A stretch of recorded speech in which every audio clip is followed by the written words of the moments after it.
yango senezi magile tuzina sana lela finira cheche megwe yango senezi magile tuzina sana lela finira cheche megwe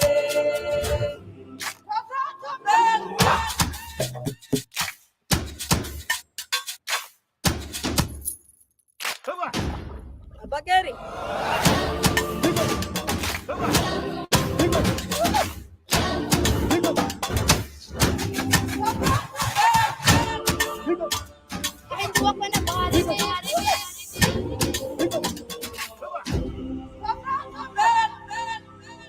yango senezi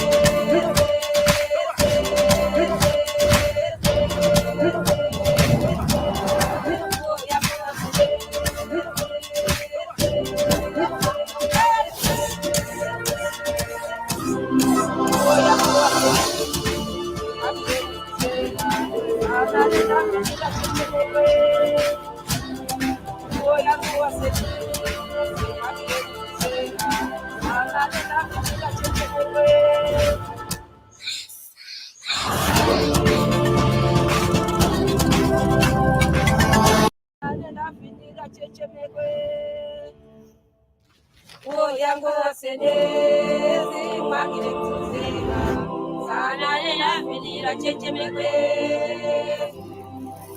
yango senezi magile tuzina sana lela finira cheche megwe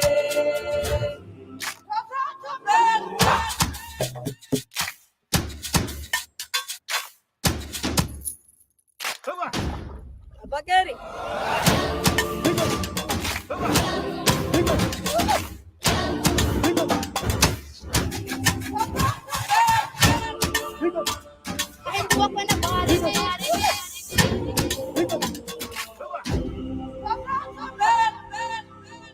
yango senezi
makambo e, ona makambo e, ona makambo e, ngai na makambo e, munu para kileba juli balutua, lutua, lutua unu wekwe, lutua unu wekwe, ona makambo e,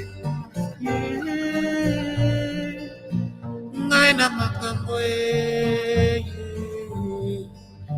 ona makambo e, ngai na makambo e, munu para kileba juliba.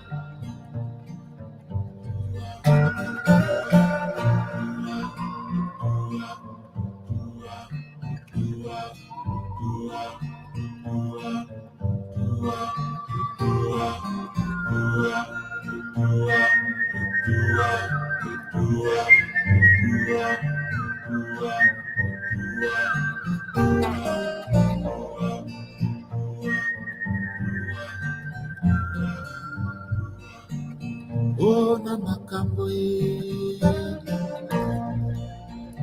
ngai na makambo e, songi songi bandeko e, ngai na makambo e, ona makambo e, munu para kileba juliba lutua, lutua, lutua unu wekwe, lutua unu wekwe, ona makambo e, ngai na makambo e,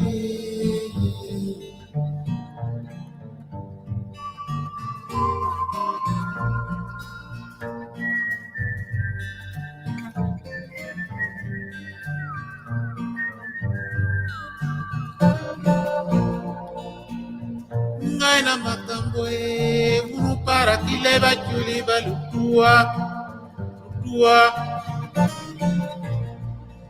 lutua unu wekwe,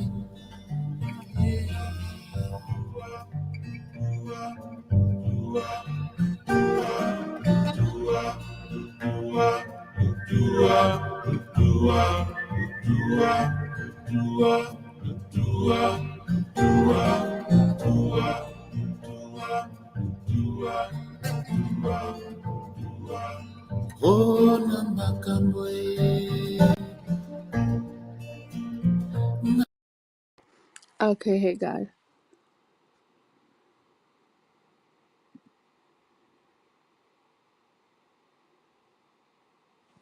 Can you whoa okay. Alright. Sorry about that. So I was here but not here. But yeah, shout out to everybody. Welcome to everybody. So today the topic is about Kenya and about why Kenya is important in Africa, not just East Africa. It is the head of East Africa. I would say Ethiopia is the head of Horn Africa, but Kenya is the head of East Africa.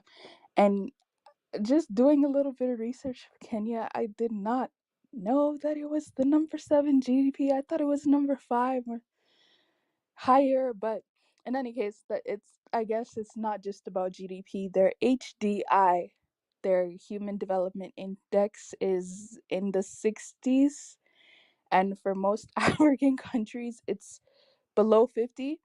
So that means Kenyans, even though a lot of them here are complaining about corruption or whatever they're complaining about, the average Kenyan seems to be happy. So I guess that's good. But in any case, let me quickly just get my stuff ready.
Okay, sorry about that. My computer went out, so I'm using my other computer. So, just looking into Kenya, it's over 40 ethnic groups. Most of them are Bantu. Some sources say that it's 60% or 67% Bantu, 20% Nilotic, and the rest would be Kushites and other people. So I heard previously someone say that there's 80% or 90% Bantus, but in actuality, the number is probably around 60 to 70% because there are a significant number of Nilots who moved there as well. They're not the face of Kenya. Obviously, the Bantus are, but if we're being honest here, there's probably 3 or 4 ethnic groups in Kenya. So of course the Bantus would be the most obvious ones, but there are other groups, so it is kind of a mixed it is kind of a mixed place if you really want to talk about it. Now a question I had for some Kenyans is how come I can only find Kenyan tea in Starbucks? I'm being honest here. I've never seen a Kenyan company produce their own tea or their own coffee. The Kenyan tea that I tasted and the Kenyan coffee that I tasted was at Starbucks. Um, I frequented Whole Foods and I frequented organic food stores before, and I've never seen Kenya coffee or tea. So that's just something that is really interesting. Anyways, some of the famous places in Kenya are Mombasa, which is Swahili Coast. We have Eastleigh, which is dominated by the Somalis. We have Kisumu, that's very quiet. We have the Westlands, that's apparently a part of Nairobi. That's another really rich area. I would equate that to Lekki or Cape Town, but Westlands is usually where very, very rich people are. And then we also have Nairobi, which is the capital, it's the center, that's where everyone goes. So in Kenya, their 2 official languages are Swahili and English. In the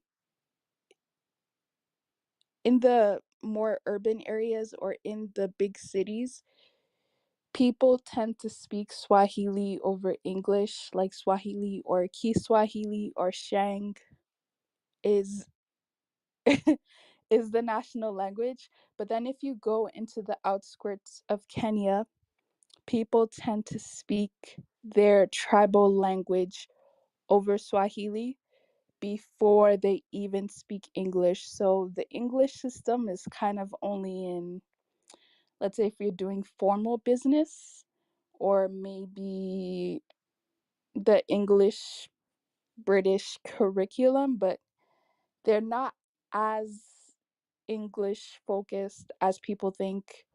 Um, they actually prefer to speak Swahili than they do to speak English. And this Swahili thing is really great because they can also connect with other people from other countries by knowing that language.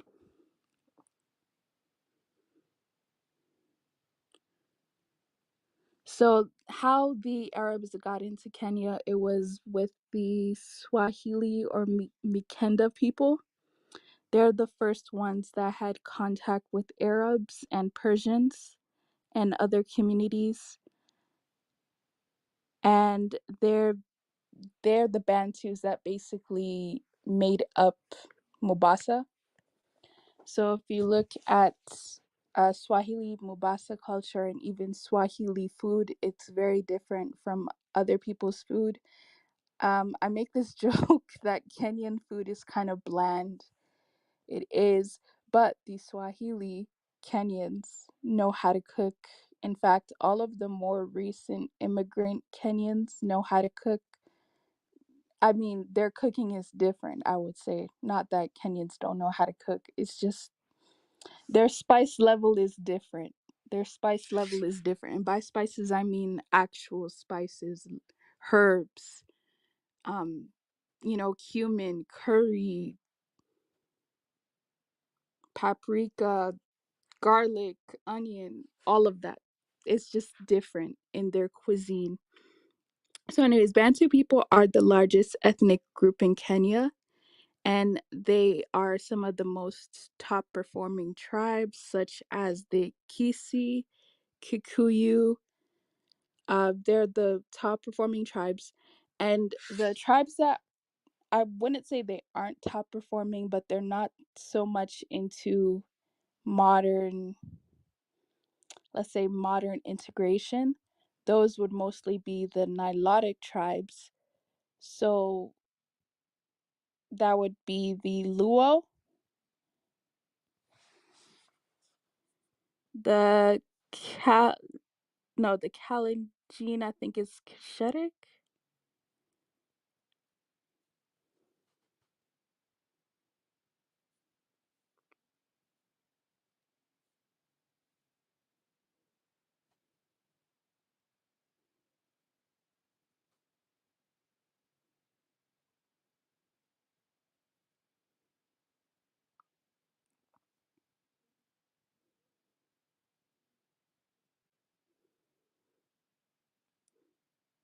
And the other Nilots are the Maasai, Lua, Turkana, Samburu, Kalenjin. Okay, so they are Nilot, not Keshetic. They just look Keshetic.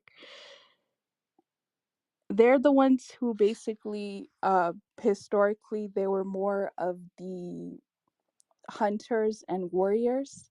In fact, the Maasai, well, the most popular Nilotic tribe would be the Maasai. The Maasai remind me a lot of other tribes in Africa because their lives center around cattle and grazing. So historically, there would be problems with the Maasai because they would just go to other people's territories and take their cows and be like, this is mine, like this is all of mine, all of this belongs to me. And that would anger other tribes.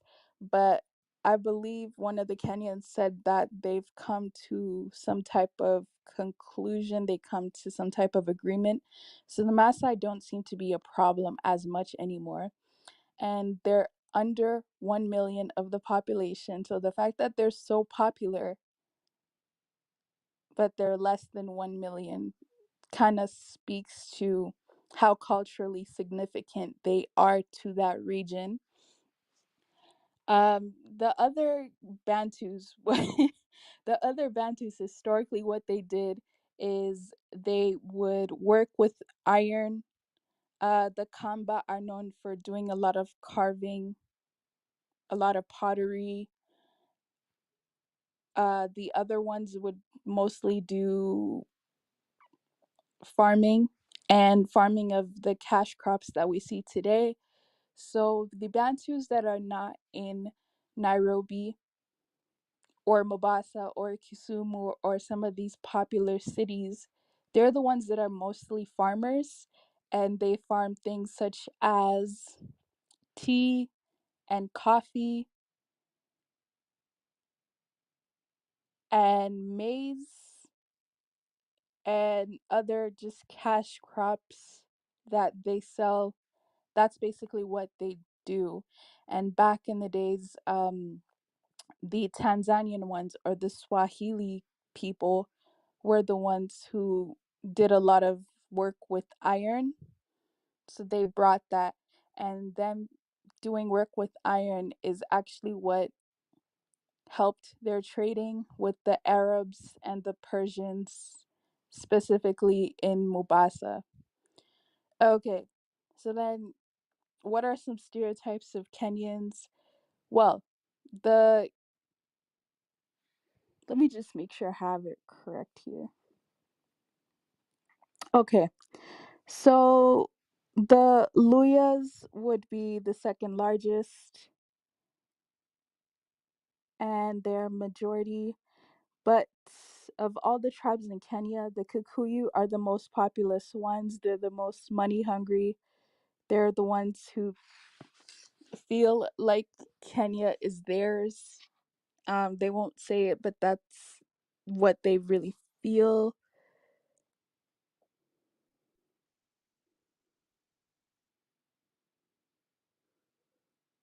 And they were in the central region of Kenya. So the Luo community is also one of the largest tribes in Kenya. So if you're looking at the Kenyan rugby players, those are the Luos. If you're looking at the runners, those would be the Kalenjins. And I believe it's the Kisi. I believe it's the Kisi, not the Luya. But anyways, I believe it's the Kisi. Those are the ones that are more quiet and more into politics and things like that. So they're definitely a very different group of people.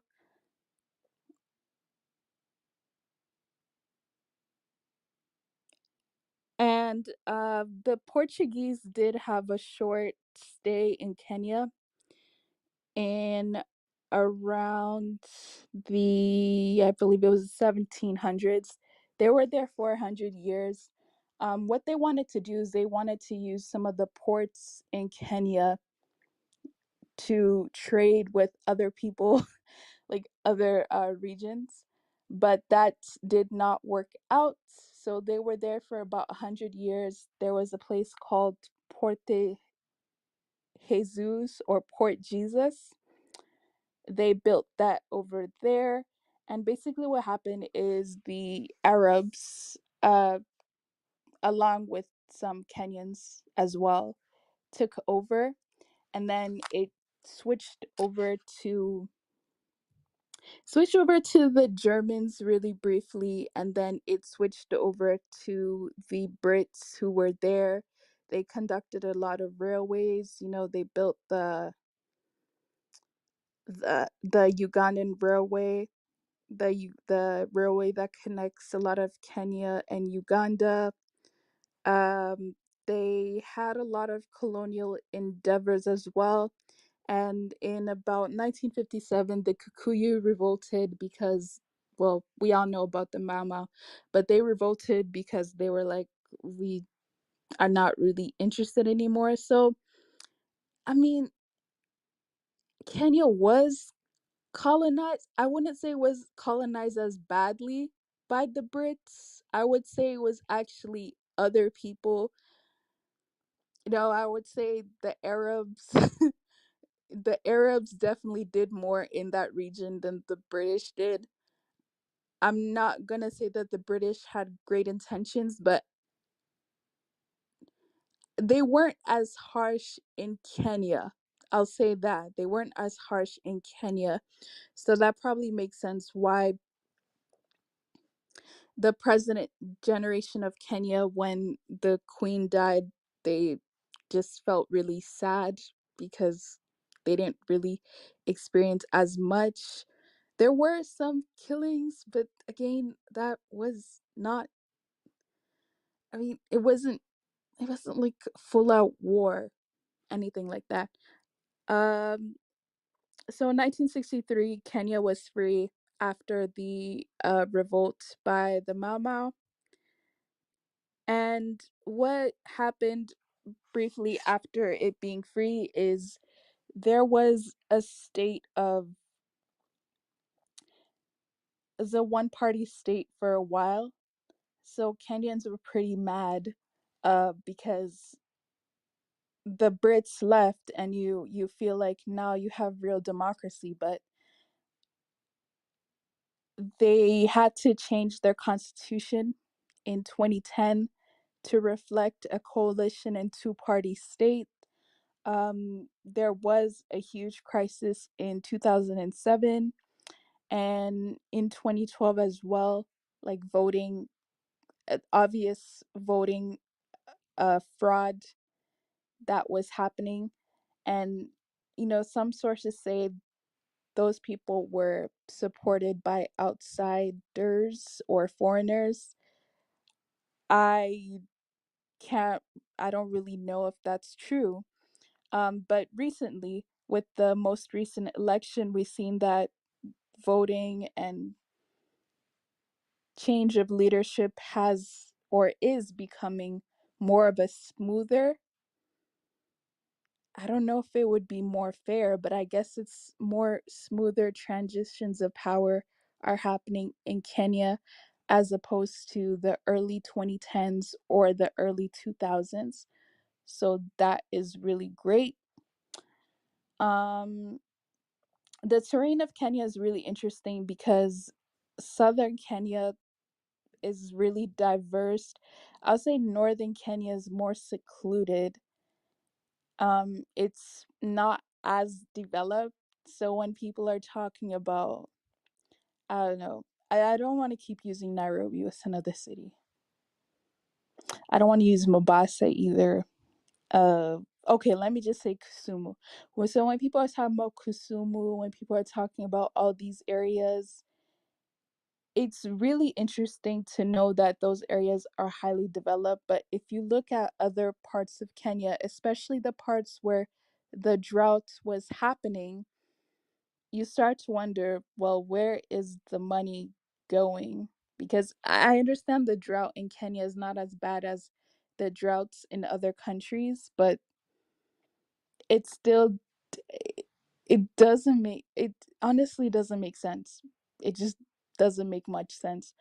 But in any case, Kenya is really important. It's a great country. There's Safaricom up there.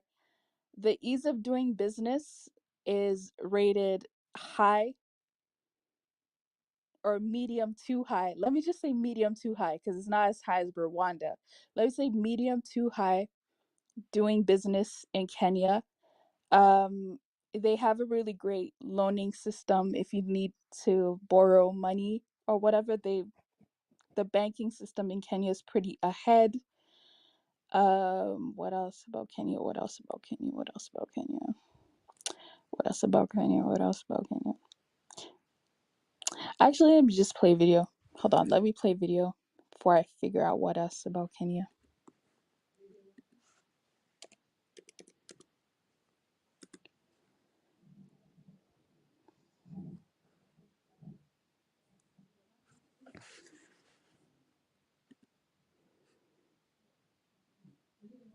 Oh, but one thing I will say though, um, in terms of Africa, right? Kenya is ahead, and in terms of that region, it's actually excelling much better than other countries in that region. Um, Tanzania is peaceful, but no offense to Tanzanians, I haven't heard of any breaking business deals. Uh, Kenya is known as the Savannah, the Silicon Savannah. So there, Google's already there. Microsoft is there. There's probably some other big tech companies that have offices in Nairobi as well. Um, so why would they choose Kenya as opposed to some other countries? Well, they say that the stability is good. The stability of the Kenyan shilling is good. They're saying that the political stability is also getting better. They're saying that it's peaceful. They're saying that in terms of access to electricity and access to water and basic amenities, Kenya has that. So, and yeah, it is actually, it is. I don't, well, I guess it is more on the liberal side as opposed to some other African countries because it's my majority Christian. So, yeah, a lot of tech companies are starting their headquarters in Kenya, their African headquarters in Kenya.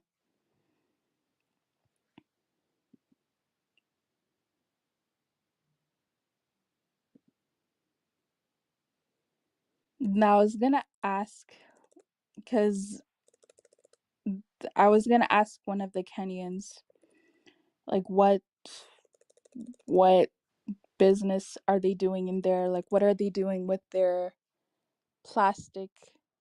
What are they doing with their material information system? What are they doing with some of these actual internal companies? Because I don't have anything against tech companies. Like, I think it's great the fact that tech companies want to invest in your country, but I was just asking, what are they doing in terms of their local business? Like, what are they doing in their business sector? That's kind of what I wanted to know.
Sorry about that. I'm just looking for the resource I had.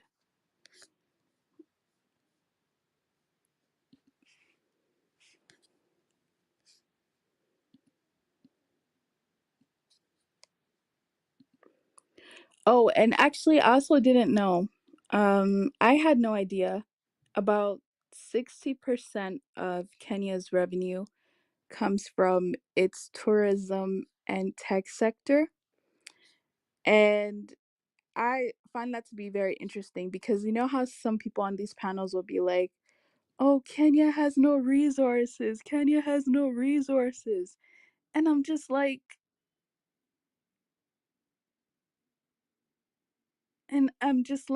honestly, Kenya's land is a resource. Why do people not realize that? They'll be like, oh, well, they don't have a lot of minerals. They don't have a lot of this. They don't have a lot of that. Well, they're making almost 30% of revenue from the Serengeti. They're making almost 30% of their revenue alone just by people going there and looking at the Maasai. Just people by just Lion King did so much. As cliche as it sounds, Lion King did so much to promote Kenya as well. So Kenya is just known as the wildlife center of Africa. And some people might think that's not a big deal. It is a big deal. Now, if you look at some of the owners of these safaris, I won't lie, it's kind of like, really, why do you own that? But I mean, I guess you don't really realize what you have until it's gone. But people are really millionaires just by showing Dusty lions, tigers, and bears. So shout outs to Kenya for that, because other countries have an abundance of resources and they clearly don't know what to do with it. They clearly are still trying to figure it out. So shout outs to Kenya. So I guess I should, lay off on the whole cash crops. I should lay off on the whole tea thing. I should give them some credit. At least, they're using the resources, the land that God gave them. Now, who's profiting from it? I don't know. It is natural. It's a natural resource.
Hello and welcome. I'm James Creedon, and this week we're in Nairobi, Kenya, for a special edition of Tech 24, where we're going to look at all things tech in East Africa.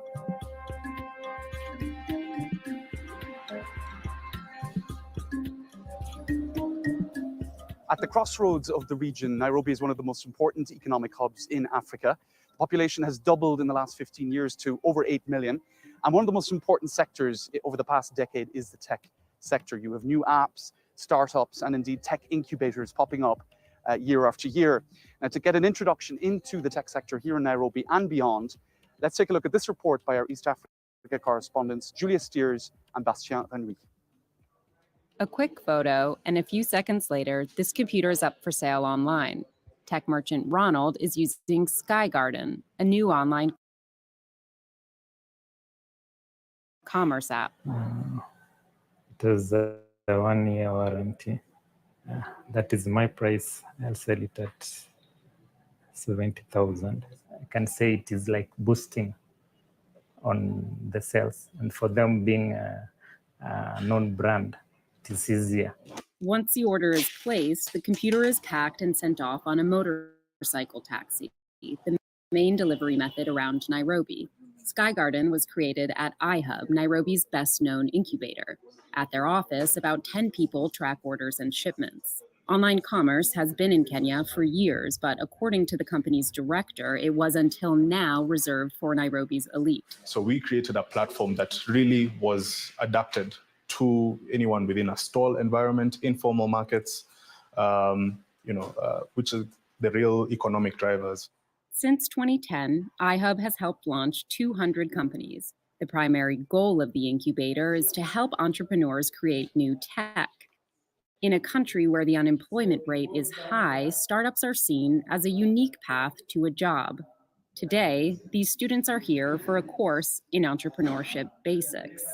We are taught about entrepreneurship straight from high school all the way to universities. So when guys reach at that level where they are at a point where they can be able to innovate, everyone is looking for a hub, everyone is looking for a university, everyone is wants to pitch an idea, come up with a new solution. But as the capital runs out of room, developers are focusing on new spaces to attract foreign investors.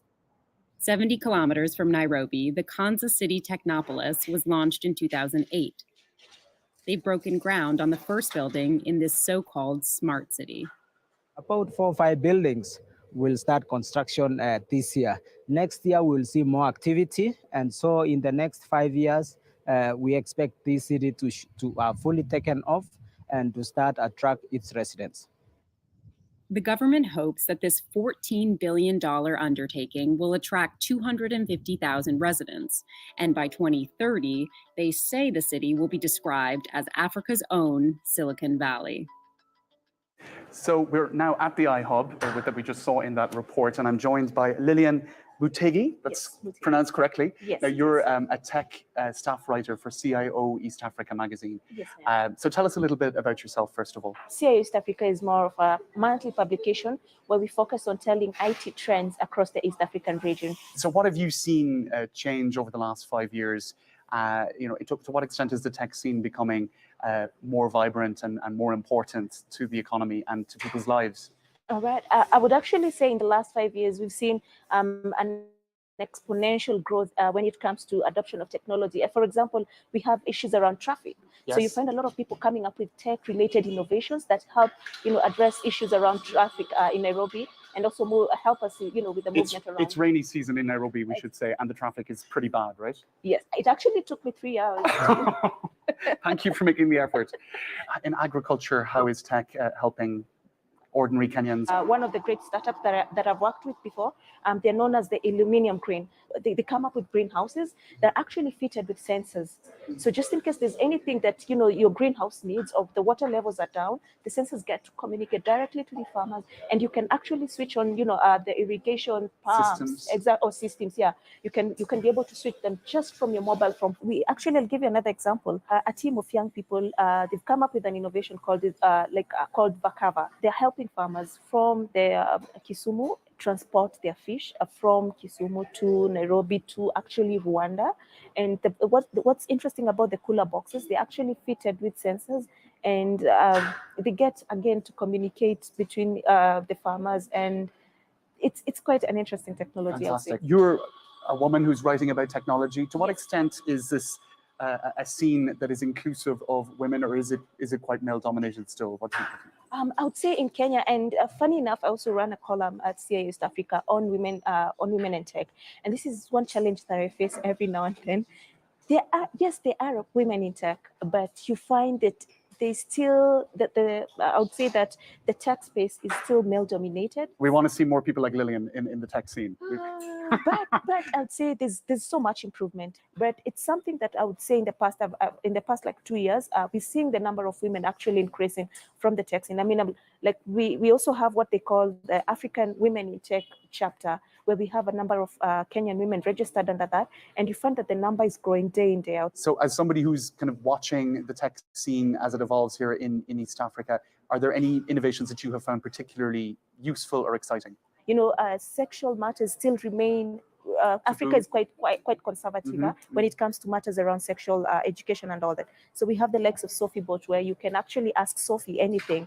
It's actually like an application where you get actually to get they get to actually educate a lot of people on sexual related matters. What's it called? Sophie Bot. Sophie Bot, like Sophie, and then BOT. Oh, Sophie Bot. Yes, Yes. From STDs to anything that affects you sexually, your contraception or exactly. Right. They've been in the market for, I would say, 4 years now, and they've actually been able to answer over 30,000 related questions on sexual related matters. Yes. And where was that developed? Do we know? The person who came up with it is actually a student at the Jomo Kenyatta, University of Agriculture and Technology. So we call it here JEPAT, just towards the outskirts of Nairobi. So Lillian, thank you very much for talking to us, and good luck with everything in the future. Thank you so much. Thank you.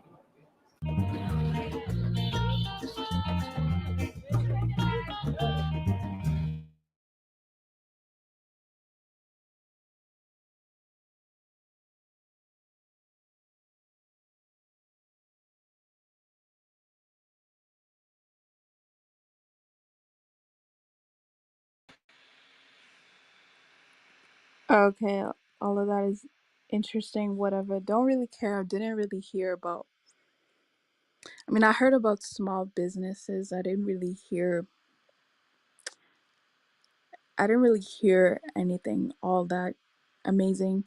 But what I will say is Kenya's pretty calm, it's pretty quiet, it's pretty cool. Kenya's like that older sister who's doing well but doesn't talk too much. They're not really focused on the entertainment industry for obvious reasons. I think they're more focused on innovating more within the tech center. And that's pretty much it. I don't really know what to say about Kenya. I mean, they're cool, I guess. I don't know. Oh, look, and again, just going back to what I said in the beginning, I will say Kenya has some nice places in terms of development. On average, I would say their cities are nicer than other countries. However, from what I've seen, the average Kenyan isn't living all that well either. You know, that's what I didn't know that. I thought that they were, I guess it's relative because some people will say, okay, well, having a TV satellite, having access to water, having all of that means you're living great. But if you're actually looking at the employment sector, most Kenyans are actually not employed. Most Kenyans are doing bartering business, and that seems to work for them. But the ones that are in the village are not really doing all that well. Um, I didn't look at the education. I'm assuming the Kenyans that are educated are in the cities and the ones that are in the village are educated. But the thing I noticed about the educational system is, since it's still modeled by a colonial educational system. What's the point in going to school to be a doctor if there's a limited amount of spots for you to be a doctor? Or what's the point of you going to school for psychology when you can mostly only use those credentials in the university? Those are not like skills that you could use every day to day life. I remember looking at some of these videos, and there was this guy that went to school for this really great program, and he couldn't find a job, so he had to resort to selling things on the street. So to me, what is really the point in that? And that's not just a Kenyan issue, but I just noticed, what's the point in talking about how great your school is when you're not going to get a job after you graduate? You know, those jobs are safe for the elite, they safe for people of other countries. Um, the railway system and all of these other systems, all of these other trains and things that are being built, they're not being built by Kenyans. They're still hiring outside help to come and build these things. So, I mean, I don't get it. You're saying that you have engineers, you have smart people, but you're not building your infrastructure. Why not? you know, someone was talking about it. It goes with the corruption aspect. Is if you give a Kenyan a contract, he'll eat your money. But at the end of the day, isn't that better than somebody else, um, specifically from this country that starts with a C, coming there, building these projects? They're not even using the best materials, because in the beginning they were using the best materials, they were building things properly. But now that they know that Africans don't care, they come in there, develop, they break a whole bunch of codes, and you see that 3 or 2 years later the infrastructure is weak. So what was the whole point in hiring an outside force to build infrastructure that's going to crumble anyways, because they don't care? It's not their country, right? So that's something that I noticed about Kenya, that is not just in Kenya, it's in other African countries as well. But I feel like when we're here talking about the importance of Kenya, we also have to talk about why Kenya is still doing some of these things that don't make any sense.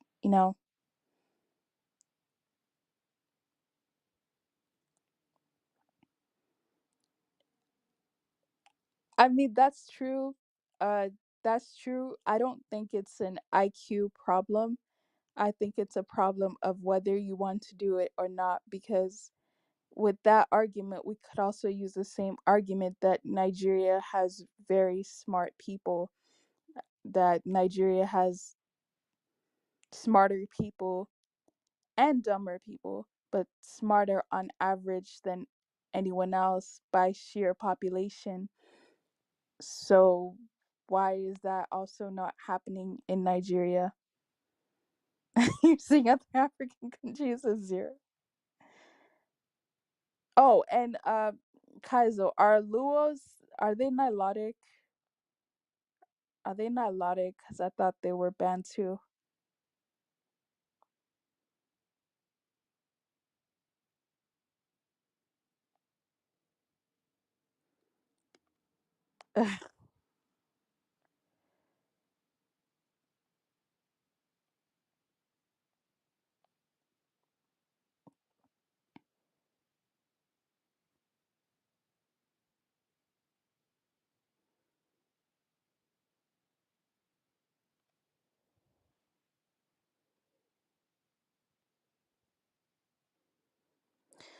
Kenyans are the most British. I don't think so.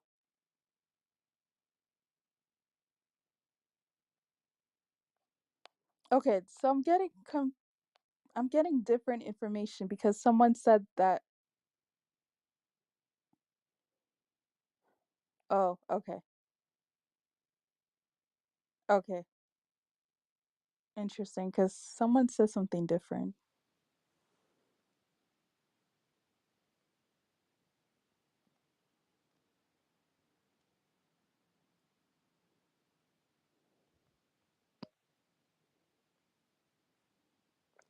Half of Maasai are they are?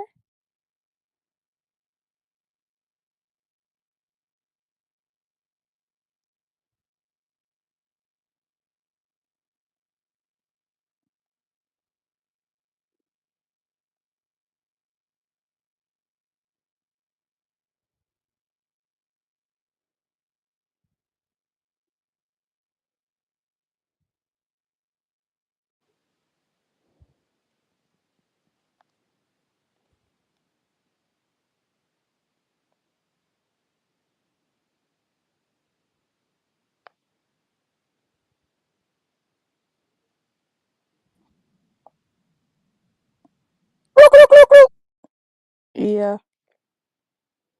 Yeah, I wanted to clarify. Luos, genetically, they are what we call Nilo Bantus, or really even Nilo West Africans. They have more West African DNA than Nilotic DNA in them.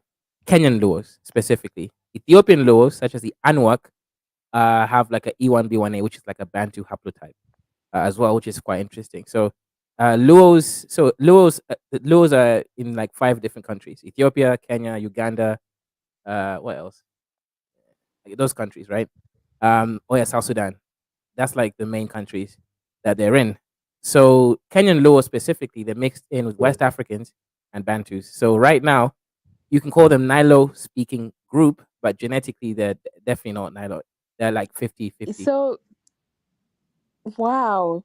So they're not Nilotics, then they're No, mixed no, with. because I have like what, like I would say like 25% Luo DNA as well. And Luos are not pure or even close to pure Nilots. No, the Masais are not even close to whatever pure Nilots either. They're like 50% of their genes come from E1B1B, which is the Cushitic ancestral paternal group. So I don't know what Havila is talking about. Uh, definitely not. Dinka are the closest. Dinkas and Nuer, those kinds of people. Shilluk, these are sort of more pure Luo types, although Dinka is They are not the even, Tutsi, it's my not brother. even You Luo. understand me? They are nomadic. Sorry? What are you talking about? They are nomadic. What's that got to do with DNA? Yeah, this guy, man. If you look at their culture, their ancestors, they are Nilotic, bro. They Yeah, jump, but what's that they, got to they do with jump, they drink camel milk, they put an ostrich feather in the hair, they speak in right? You're talking about language. So what are you talking about? Culture, they're This Nilots. guy, Genetically, they're not. bro. Luo are almost 2 meters 20. They are one of Okay, the tallest people in the world. let You're me telling me just they're share Bantu? this video quickly. So this is a This is Kenyan Luo. Let's see.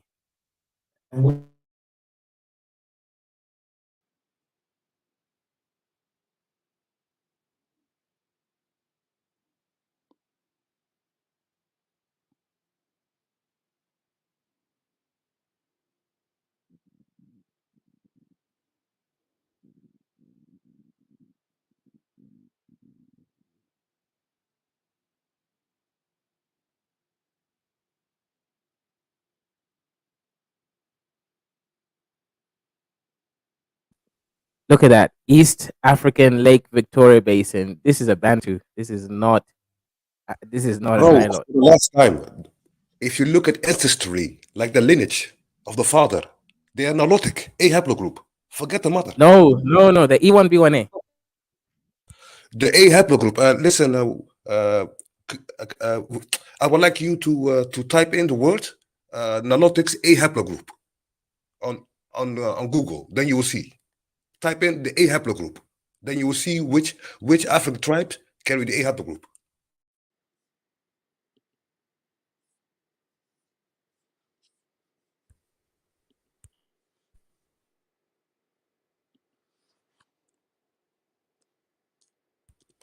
Millennial, are you there? Brother, I'm showing you right now. But the problem is you have an assumption just because they are ancient Nilotes that they're No, modern brother. Nilotes. No, these are Nilo Okay. Bantus. Wait, Let me show you. Go to One second. A haplogroup. No. Forget that. No. Type I'm in. not gonna look Type, at no. I'm Wait. gonna look at Wait. Luo. And look. No. Type in There's the no A point. haplogroup. We know The what A A haplogroup is. We know what it is. That's a Nilotic haplogroup, right? No, the We A already know haplogroup. that. Which tribe has it? Kijk, I'm It's a Nilote. Cushitic. Listen, I'm Nilote. Cushitic. I carry the EV32 haplogroup. The Nilotics, Bro, they carry the that's A fine. haplogroup. No one is disagreeing with that, right? A haplogroup is a Nilotic haplogroup. There's no point looking at A. We can just So look the at the Luo. Nilotic. We can So the know, Nilotic. bro. We can just look at the Luo people. Why go look at A haplogroup when there's a Luo people here? The Luo of Kenya and No, Tanzania are a Nilotic the ethnic Luo, group. they are Nilotic. They have one But ancestor. just listen first. The Luo of Kenya and Tanzania are a Nilotic ethnic group in Western Kenya and East Africa. The Luo, fourth largest. Let me go show you now the haplogroups, right? It's not as you're saying. Like I said, that these are Nilo Bantus. Okay, so they traveled all the way from that Nilotics region. are not Bantus, bro. Let me show you. Haplo. Oh, look at that. 66% of tested Luo men found to have Y haplogroup EM2, E1B1A, which is common Okay, to wait. Bantu. Is it the father or the mother? Sorry? Is it the father side? It's the The father. lineage? Y Or the mother? haplogroup is No, father's brother. lineage. Luo, but listen. Luo Nilotic. Bro. I know because I have Luo friends. I have Luo friends. Bro, Do you have Luo this is friends? a peer-reviewed research study over here. You can go. Bro, Why go to Google, paternals? type in A haplogroup. Is it so difficult? I know Go. what Type A in. haplogroup No, is, type bro. in. The type in. I Why you know what it is. Bro. Show me. Right? Show the A Why would I haplogroup. need to show? There's no need to show you the haplogroup. Finished. Seriously, man, these Somalis have low IQ, man. Listen, why you asked for specifically Luo, Kenyan Luo? Then ask about Nilotes. Haplogroup EM22 is a Y father side. It is The primarily Nilotic distributed carry in the sub-Saharan A Africa. haplogroup This through is the a father side. Bantu haplogroup. Yes. No, bro. No, they They're not don't. Bantu. They are Bro, two are you meters. retarded? Bro, are you retarded? This is a Are you father side retarded? and it's Are you one retarded? B1A. Okay. The Tutsi, the Maasai, Bro. the Denga, the Luo, they all carry the A haplogroup. my No, brother. Tutsis What are you don't talking about? have majority A's, majority Listen. Bantu haplogroup. Wait. Does Luo live in South Sudan? Yes, Luos live in South Sudan. Yeah. Luo lives. Okay, so they carry the A They're not haplogroup. the same people as the Kenyan Luos. Kenyan Luos mixed with the Luyas, which is a Bantu group. That's why they're now I'm majority talking Bantu. about the Nilotic Luo tribe. This is a Nilotic Luo tribe. Okay, of course. so they're Nilotics, right? Language, yes. Genetically, no. No, their culture. Oh, okay. No, What do the even Bantus and culture. Nilotics share in common? What do they share in common? Nothing. No, they do. They literally live together. They intermarried each other. This is retarded. Really? Okay, so do you drink camel milk? I drink camel milk No, sometimes. no. Do you jump? Do you hunt Wait, lions? what are you talking about me? Of course I do eat camel milk. Drink. It's shitty, but I drink camel milk is disgusting, bro. Man, Mo, come and save your Somali brother here. He doesn't seem to understand basic logic. No, guys, I'm not gonna get in the middle of this one. You guys continue. No. Oh, Mo. This is basic logic, right? Luo in Kenya are a Nilo Bantu group. 66% of their male group come from E1. I've read that study, guys, so I know. Bantus, right? This is a fact. Luos in South Sudan, depending on the group, are not Bantus, but even Anuaks have an E1B1A. So, bro, you need to learn the specific. I'm talking about the average Luo. You understand me? No, the average Luo in Kenya is not A. It's a Nilotic DNA, like the Cushitic Are you DNA. retarded? Are you retarded? You stupid brother. If there's a Luo right now, we would insult you. Bro, listen. Luo, Maasai, they're not Bantus, bro. They're not Bantus. Yeah. They So are one Bantus, minute. bro. Did you have anything to add, Jay? Look, Kenya is a very, very, very diverse place. You're gonna have a bunch of tribes from all different types of origin.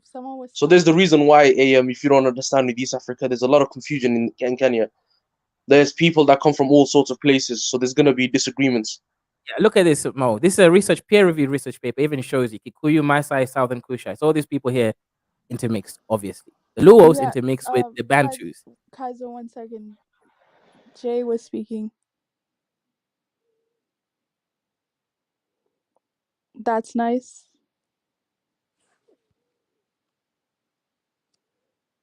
Oh, he changed his name from J. That's nice to J. Are you there?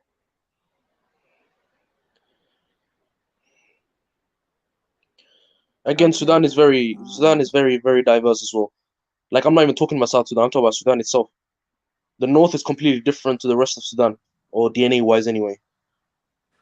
Yeah, that's true. But yeah, Mo, basically, this guy is confused, right? In Sudan, you have different Luo groups. You have people like the Shilluk, and those kinds of people. You have obviously What the is the Anwar. father, bro? You're talking about what is the father? Is the father Nilotic, yes or no? The No, he's Dinka not. Luo. Oh, no. Dinka, La yes. ilaha illallah. Dinka, yes. Listen, bro, Bro, for the there's last different. we are Nilotics. I have friends from South Sudan and Luo, Masai. I have friends. They tell me we are Nilotic. We came in the A haplogroup. We are not Bantu. We are not Somali. We are not Arab. We are Nilotic. They are The tall, ones in South dark, Sudan and the strong one people. is Yeah, Nilotic. Yeah. bro. The ones in Sudan, yes, maybe, but the ones in Kenya are not. They're more Bantu than Nilot. It's the same. Luo from South Sudan and the Luo from Kenya. It's the same. They look alike. No, They they can don't. Oh, listen. Luos in Kenya mixed with a specific Bantu tribe called Luya. They are half, in fact, 66% Bantu, according to their I've genes. talked about Luo. They are Luo. What are you retarded? Like, what's your IQ, bro? Okay, wait. Okay, wait. Go type in A haplogroup on Wikipedia. Type in. Okay, let me. It's Type actually in. here. Let me. A haplogroup, yeah? Type in. In fact, A is more on Khoisans, anyways. It's not even Listen, I know. a lot of A. Hey, I don't talk. Just show. Oh my god, this is funny, man. Nilotic Bantu? Hell no. Bro, they're Bantus. They're not even Nilots at this point. Okay, type in A haplogroup, yeah? I have. Yep, it's here.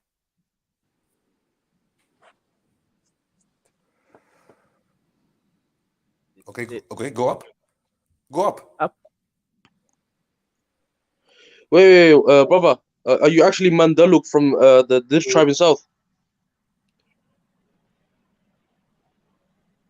Bro, I'm talking about the A haplogroup. Go. You must type in. The A haplogroup. What is this? Haplotype. Maduluk. Haplotype is the same as haplogroup. Hey, guys, I got a question for him. Maduluk. Yeah. Are you actually from the tribe in the south? South? No, I'm Maduluk. I'm from Aul, Sela. Okay, shit. Okay, hey. أنا عيسى نهي. عيسى عيسى بدوبي. Are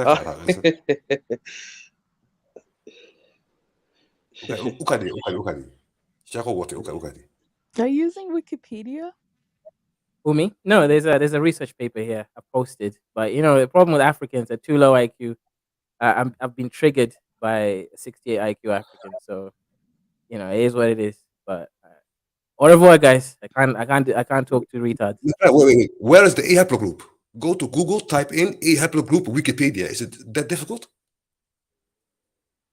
This is A haplogroup. This page here. Guy, man. You're not. Never mind.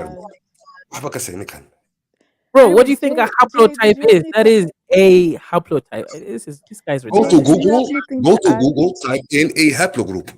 The DNA that the Nilotics carry. Yeah. Go. I'm still waiting. This is it. Bro, can you not? Okay, I'm going to kill myself. I'm going to kill my mom. I'm going to kill my dad. I'm going to kill this Mali. You have some explaining to do before you kill yourself. Jay, did you have something to add?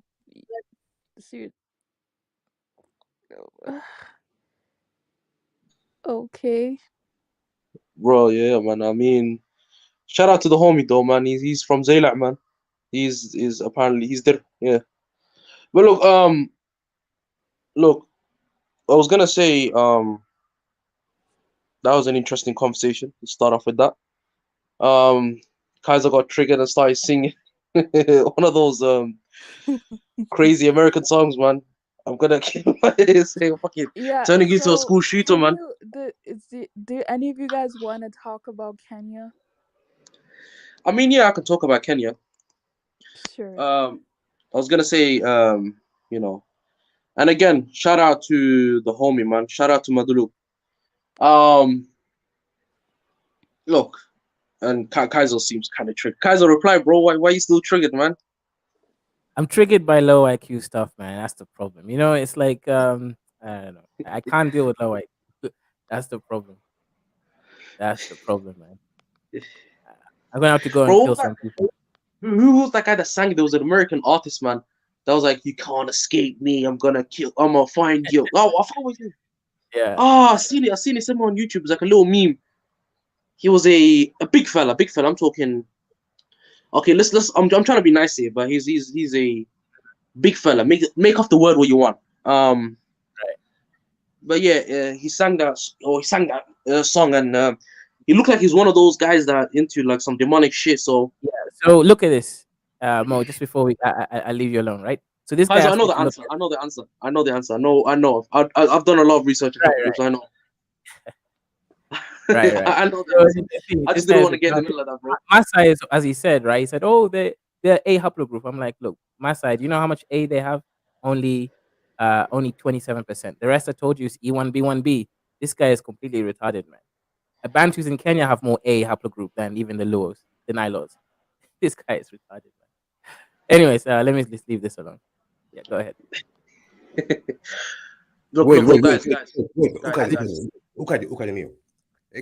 Okay, what's my side there? 27% have A.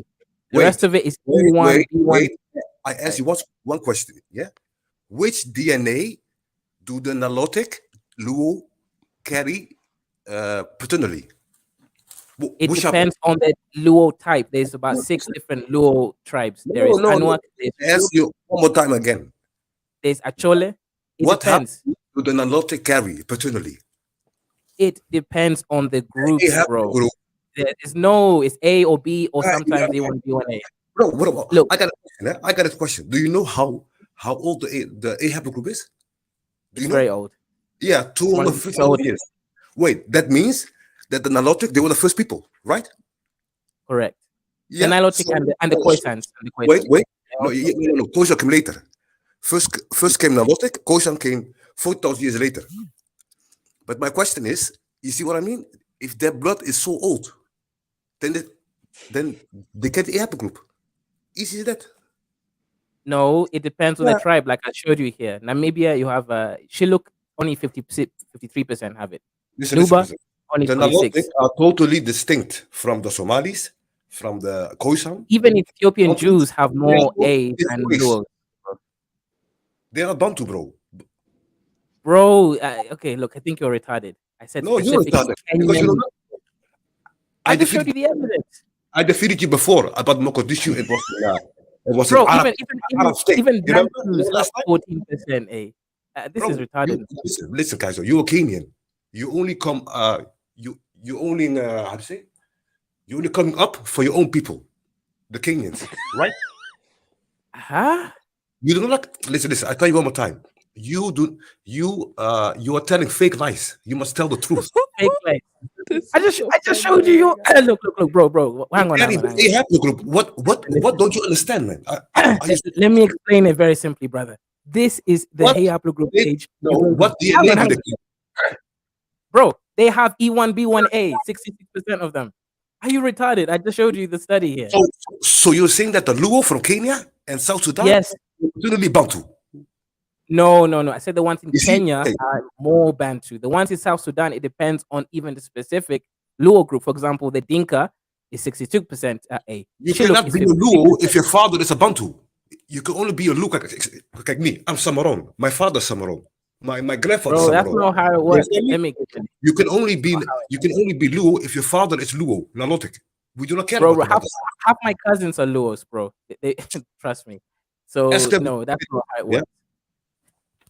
Bro, we're looking at DNA. Do you not believe in science? Is this how it works in your parts of the world? You don't believe in science? I believe science, but the real science, not fake science. In fact, here's what. In fact, that was what they were studying here, right? In fact, this is exactly what they're studying. Why do the Luos in Kenya have Bantu male haplogroup? It says our results support the sex bias model, whereby the replacement of pre-existing language. Can we talk about? Can I interfere and say, you know what? I'm gonna change the subject and let's talk about my haplogroup. Let's talk about the T. I'll put me to that. No. We can't talk about something more if we can't agree on logic. This is basic logic. There's nothing to disagree here. This is a research paper. It says that 66% of Kenyan Luos have E1B1A, which is a Bantu haplotype, right? That's just how reality. Maasai's only have 27% Nilotic haplotype. The rest It's of it fake, is fake. You know why? 50% is Cushitic, and then Well, 15%. Bantu, if they had Bantu DNA, they would look more Bantu. Right or not? They do look Bantu, actually, Kenyan Luos. They are very thin, very tall. No, they're not thin or tall, bro. Bro, how can he Bantu? Listen, how can he be a Bantu if he's nomadic? Bro, Kenyan Luos are not even nomadic. Are you retarded? Bro, listen. One of my grandfathers is Luo. Kenyan Luos are not nomads. They live they're called River Lake Nilots. They live along the river next to the Luya tribe. They're not nomads. I don't know where you got this idea from. Every Nilotic is nomadic. What Oh my God! I just told you. Listen. Bro, you are my a joke. grandparents are Luos. They're not. They're called River Lake Nilots. They are Nilotics. They're not Bantu. They're called River. Okay, I'm done. You're retarded, man. Seriously, your IQ is 68. It makes sense. Oh my You're God. stupid. I just explained it. You're stupid. They're called River Lake. Nah, this guy's retarded, man. Don't need to insult people in 1 second. Guys, I'm gonna jump in the middle of this, right? Look, you both made your fair points. You both made your fair arguments. We'll let the people in the comment section think what they want to think, and I'll suggest we move forward. Yeah, let's move forward. That's Jay, what I would do you have suggest. anything to add? Welcome to the stream. Speak. Can't hear Some you. people in the comment sections agree with Maduluk, some agree with Kaizo. Like it's a point of contention. That's what I would say. And look, just to move forward, right? Yeah, man. AM, this is what you get with East Africa, man. Arguments over haplogroups. There's a lot of mixture in this side of this world, man. Like it's crazy. Again, I gotta say, look, I gotta make the argument, that we all have our own unique haplogroups. I mean, Maduluk, you're from my tribe, man. How do you have the EV32? Su'al walalo. Huh? Come again? You have the EV32, I think, haplogroup kaga. Yeah, I got E32. These are usually T walalo. No. T major or our Ben. How do you DNA walalo? Wait, the T haplogroup is from Asia, right? Yeah. How about that? From Japan, right? Huh? The T haplogroup is from Asia, right? Yeah, that's my main haplogroup. Father's haplogroup. Okay. Yeah. Okay. How come our ancestors have Cushitic names? Cushitic pseudoscience. Cushitic wa Ben. Pseudoscience wa British. No, that's true. What talk about? Yeah, and if anyone's Kenyan, hit the link because this is the one time we're here talking about Kenya, which is like never. So Nah, man. I mean, yeah, it's true though. Like it's weird though. You have EV32, and those are like 99 or something close to that T haplogroup. Like our tribe is supposed to be 100% or close enough to T. Well, yeah, listen, bro. 20 years ago, there was no T haplogroup. It didn't exist. T haplogroup 10 years ago. Your brother's retarded, man. Okay, so wait. So you're saying that my ancestors are from Japan, China? No, they came from. It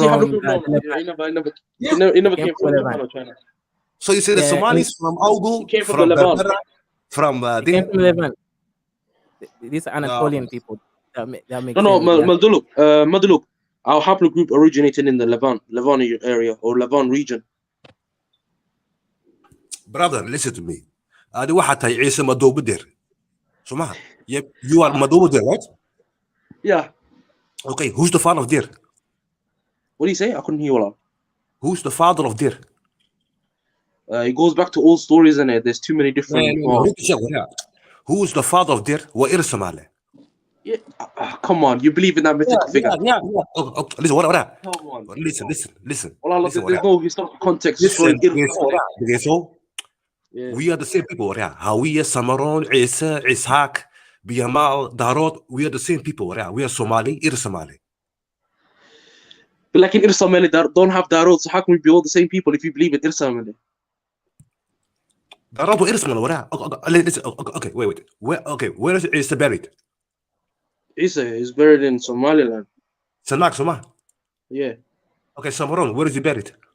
Somaliland. Yeah, Sanak, Soma. Okay, where's Darod buried? Somaliland as well, I'm sure. Yeah, Sanak, Soma. You see Hawiya. Where's Hawiya buried? Where's he buried again? They're all buried in Sanak next to each other. We are the same people. Hawiya is from south. Why is Hawiya buried in Sanak? Samaron from Audu, Ya'abari. Why is he buried in Sanak? Maduluk, سؤال بكوديني ولا. Look, all of them have different origins. Like each tribe say that Hakani came Madina, but they came from there. And there's also the point of contention with, like, you know, differences in haplogroup, which again means origin, differences in DNA as well. In certain cases, there's differences, so you can't like make the argument that Kulu Sulu being like. If you're T, right, and Hawi is liter too, how come you look alike? There's no group mixing in like look. If two different groups of people mix in, and let's say for 300, 400, 500 years mix in, you're still gonna have your original DNA, but now you're gonna have a mixture of another group's DNA. That's how it works, and eventually they're gonna look like each other because you mix two different groups of people into one. We are the same people. We are one tribe. No, we became the same people. Yes, but look, there's an argument with the beforehand. Like, is it are you like? There's no scientific proof that they were one people a long time ago. We're the same people now. You can say that, yes, but like, were we the same people like back then, or was it like we are Dir. Dir is the oldest tribe. I'm not making an argument for Dir. Dir are one tribe. Listen, Dir wa Maga Kush'a. It's not an Asian. Oh no, you believe in Kush as well? My question to you is, if we are not the same, like different haplogroup, why are they buried next to each other? Why is Isaac buried next to Hawiye and Darod? Look,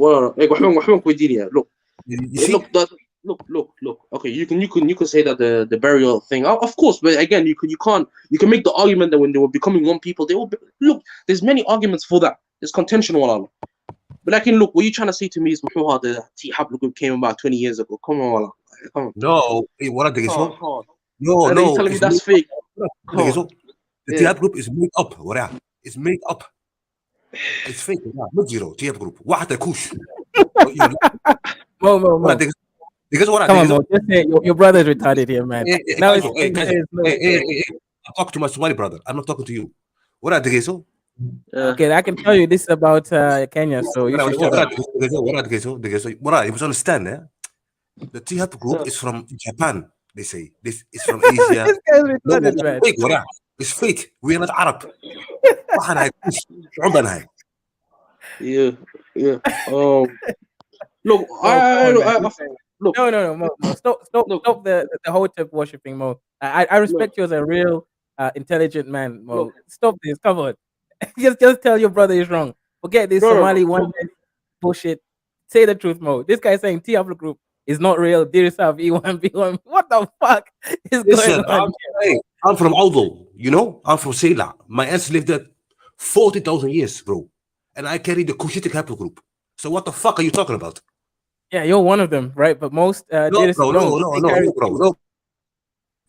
Well, so when you did your DNA test, it said 100% EV32. Like you never change it.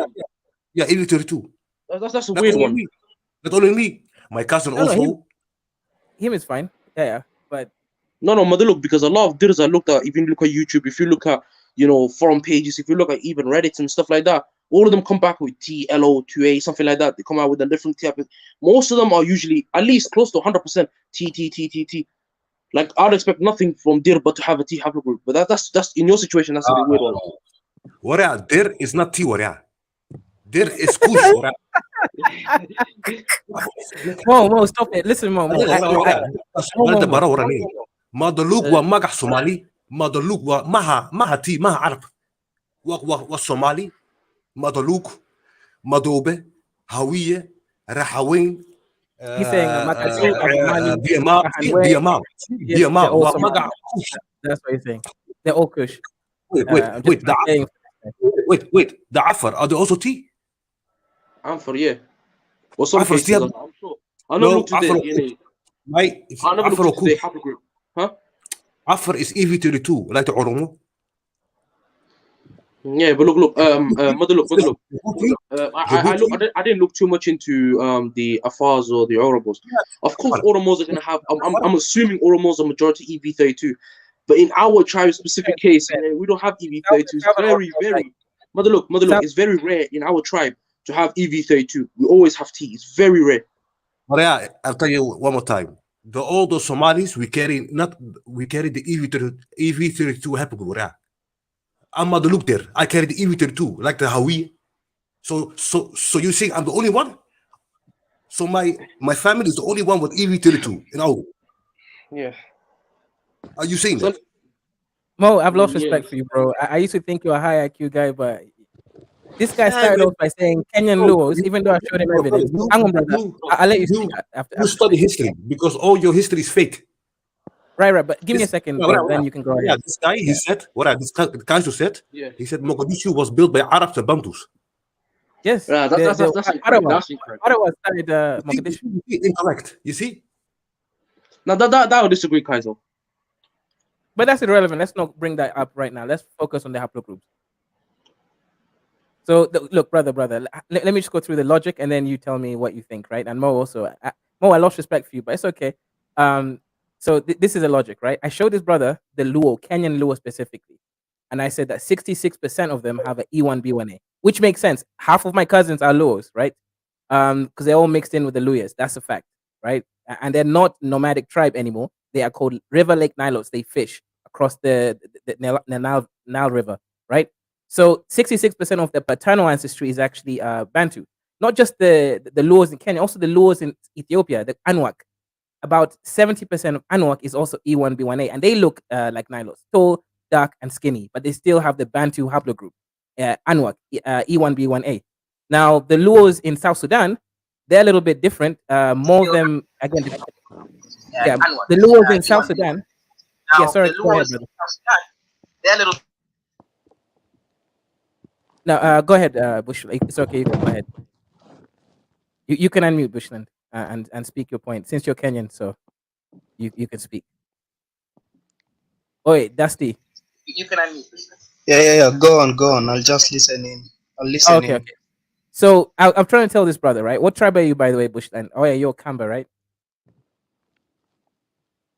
Anyway, so the brother came in and said that Nilotes have an A haplogroup. Yes. Majority of A haplogroup is shared amongst mostly the Nilotes and the Khoisan tribe, the Khoi people. That is true. However, it's not just them. If you look at this map over here, this is a percentage map. The San people, see, Khoisans even have the highest percentage of the A haplogroup, not even the Nilotes.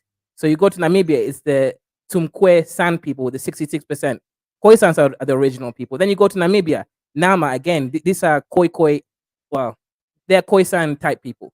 You go to Dinka, then finally you have like a high percentage, 62%. Then the Shilluk is a Luo tribe in South Sudan and also Ethiopia, 53%. You see, they're not majority. Okay, now this is majority. You come down to Nuba, Khoisan, 44%, and Ethiopian Jews, 41%. If you look at the other Nuer, which is also Luo, only 33%.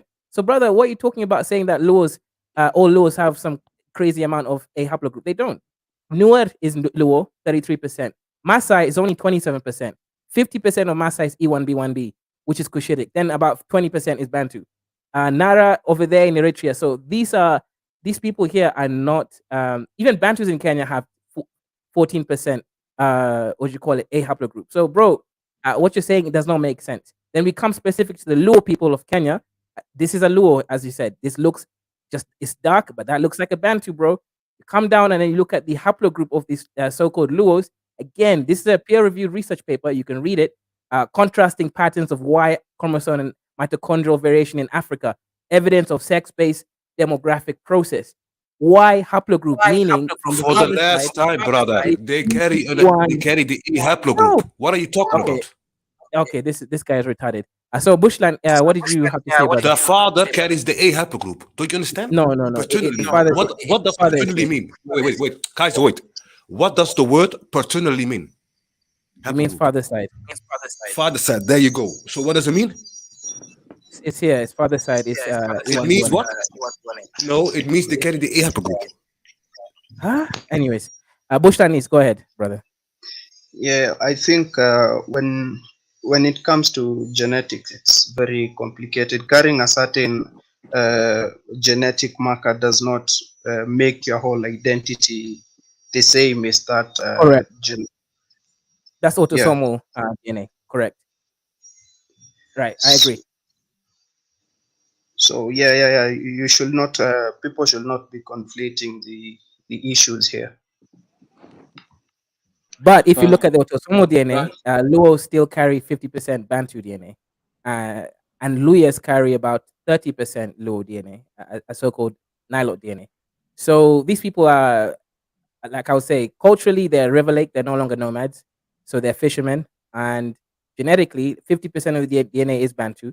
Paternally speaking, most of the DNA is Bantu from the father's side.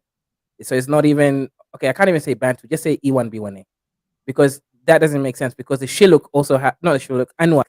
They also have strong E1B1A. Does that? But they're not Bantus, right? So yeah, you're correct. But Bushland, this guy is so low IQ. I don't think you would have understood your argument. I was gonna say, guys, look, mother, look, you're my brother, yeah. But what it says on here is, look, there's many studies that were done by this, and it says, the T haplogroup is actually 100% common among their tribe, and 82.4% among Somali males, of their tribe. He doesn't believe in studies, bro. Listen. All of the Somali ancestors are buried in Senegal. What does it mean? What does it mean? No, that means we're the same people. Yeah, of course, but you can make an argument. You must listen. You must look at your culture, with your language, your dakanka, you know. But we're gonna deny science and use as a reference. The Afar, they carry the EV32 haplogroup. They are Cushitic. Samaron, we live with them almost 10,000 years. We live with the Afar. Yeah. Yes or no? Yeah. Yes or no? Yeah. Did the Afar once told you that you are from Asia? From Asia? No. We could even understand each other. We're the same people. A rare Somali. Somali, he had 6 sons. Did you know that? Oh no. Look. You see what I do with the guess what what do you say? That Somali the better what No, quali crap Somali darabti. Okay, I think people want to move on from the haplogroup talk. Yeah. We'd rather talk about the economy or bandits, something else.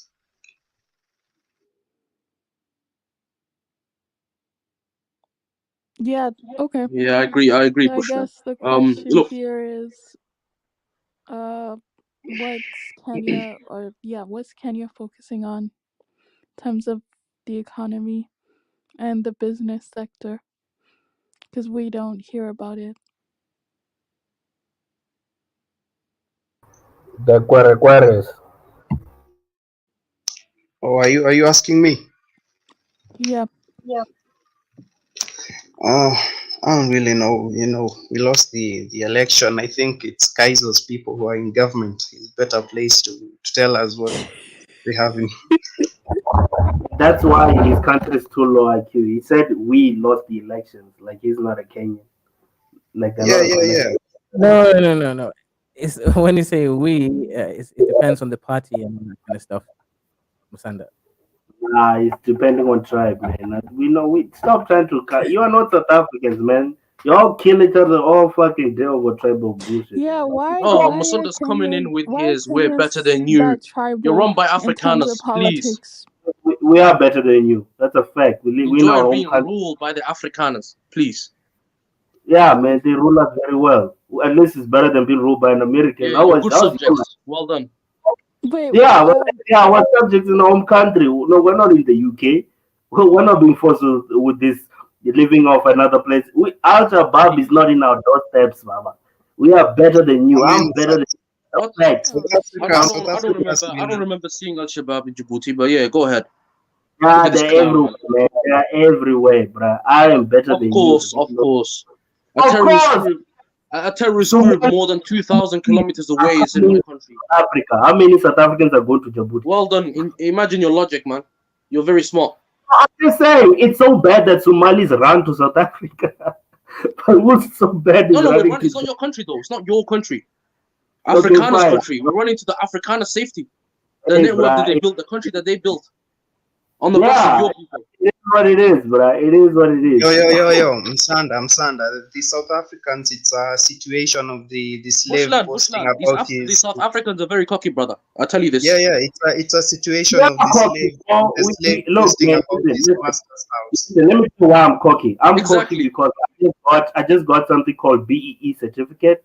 So basically, with this BEE certificate of mine, I can get a mining license. And after I get a mining license from the No, but you vendor have to get your master's Afrikaner's permission. I have to now with the license, I have to now can get any company, Anglo American, any mining company, big mining company. I'll be like, listen, I have a mining license here. So with this mining license over this lending vendor, you guys can mine, and then you give me 10% of all your products for my license. People really become millionaires for just having mining license, bro. Like, damn, bro. This is not even a joke. Because South Africa is like law that says if you're gonna mine anything in South Africa, you have to have and I'm talking about outside of equity, just by payment, right?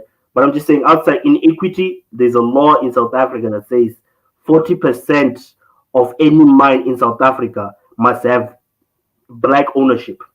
Lately, that's a law. So if you can't operate any mine.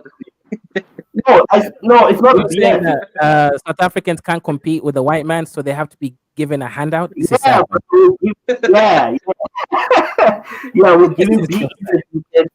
We're giving BE certificates, and then so basically you cannot operate a mine in South Africa without having black shareholders. Like you cannot. That's really a law, bro. Of course, man. The rulers can't have their subjects cry. Yeah, no. I'm just saying Greetings, everyone on the panel. Musanda, my brother. Musanda, my brother. My brother, sometimes when you are, attacking someone, please don't involve South Africa. Don't say we South Africans are better. Don't include us. If you want to attack someone on this panel, do it through you yourself. Don't involve us South Africans. Stop it. And now people are calling us cocky, and now people are calling us all sorts of names because of people like you. Stop it. You are not representing me. You are not representing us. Speak about yourself. Fine, but it's your attitude. Listen. Your attitude towards our other African brothers is disgusting. Do you really think that you're better than other African people? You're the one saying it's disgusting. It's disgusting. Well said, Rats. Stop it. The first time you insulting Kenya not having roads. Stop it. This guy, bro. Stop it. Yeah, man. Listen, and also, well said, brother Rats. Well said.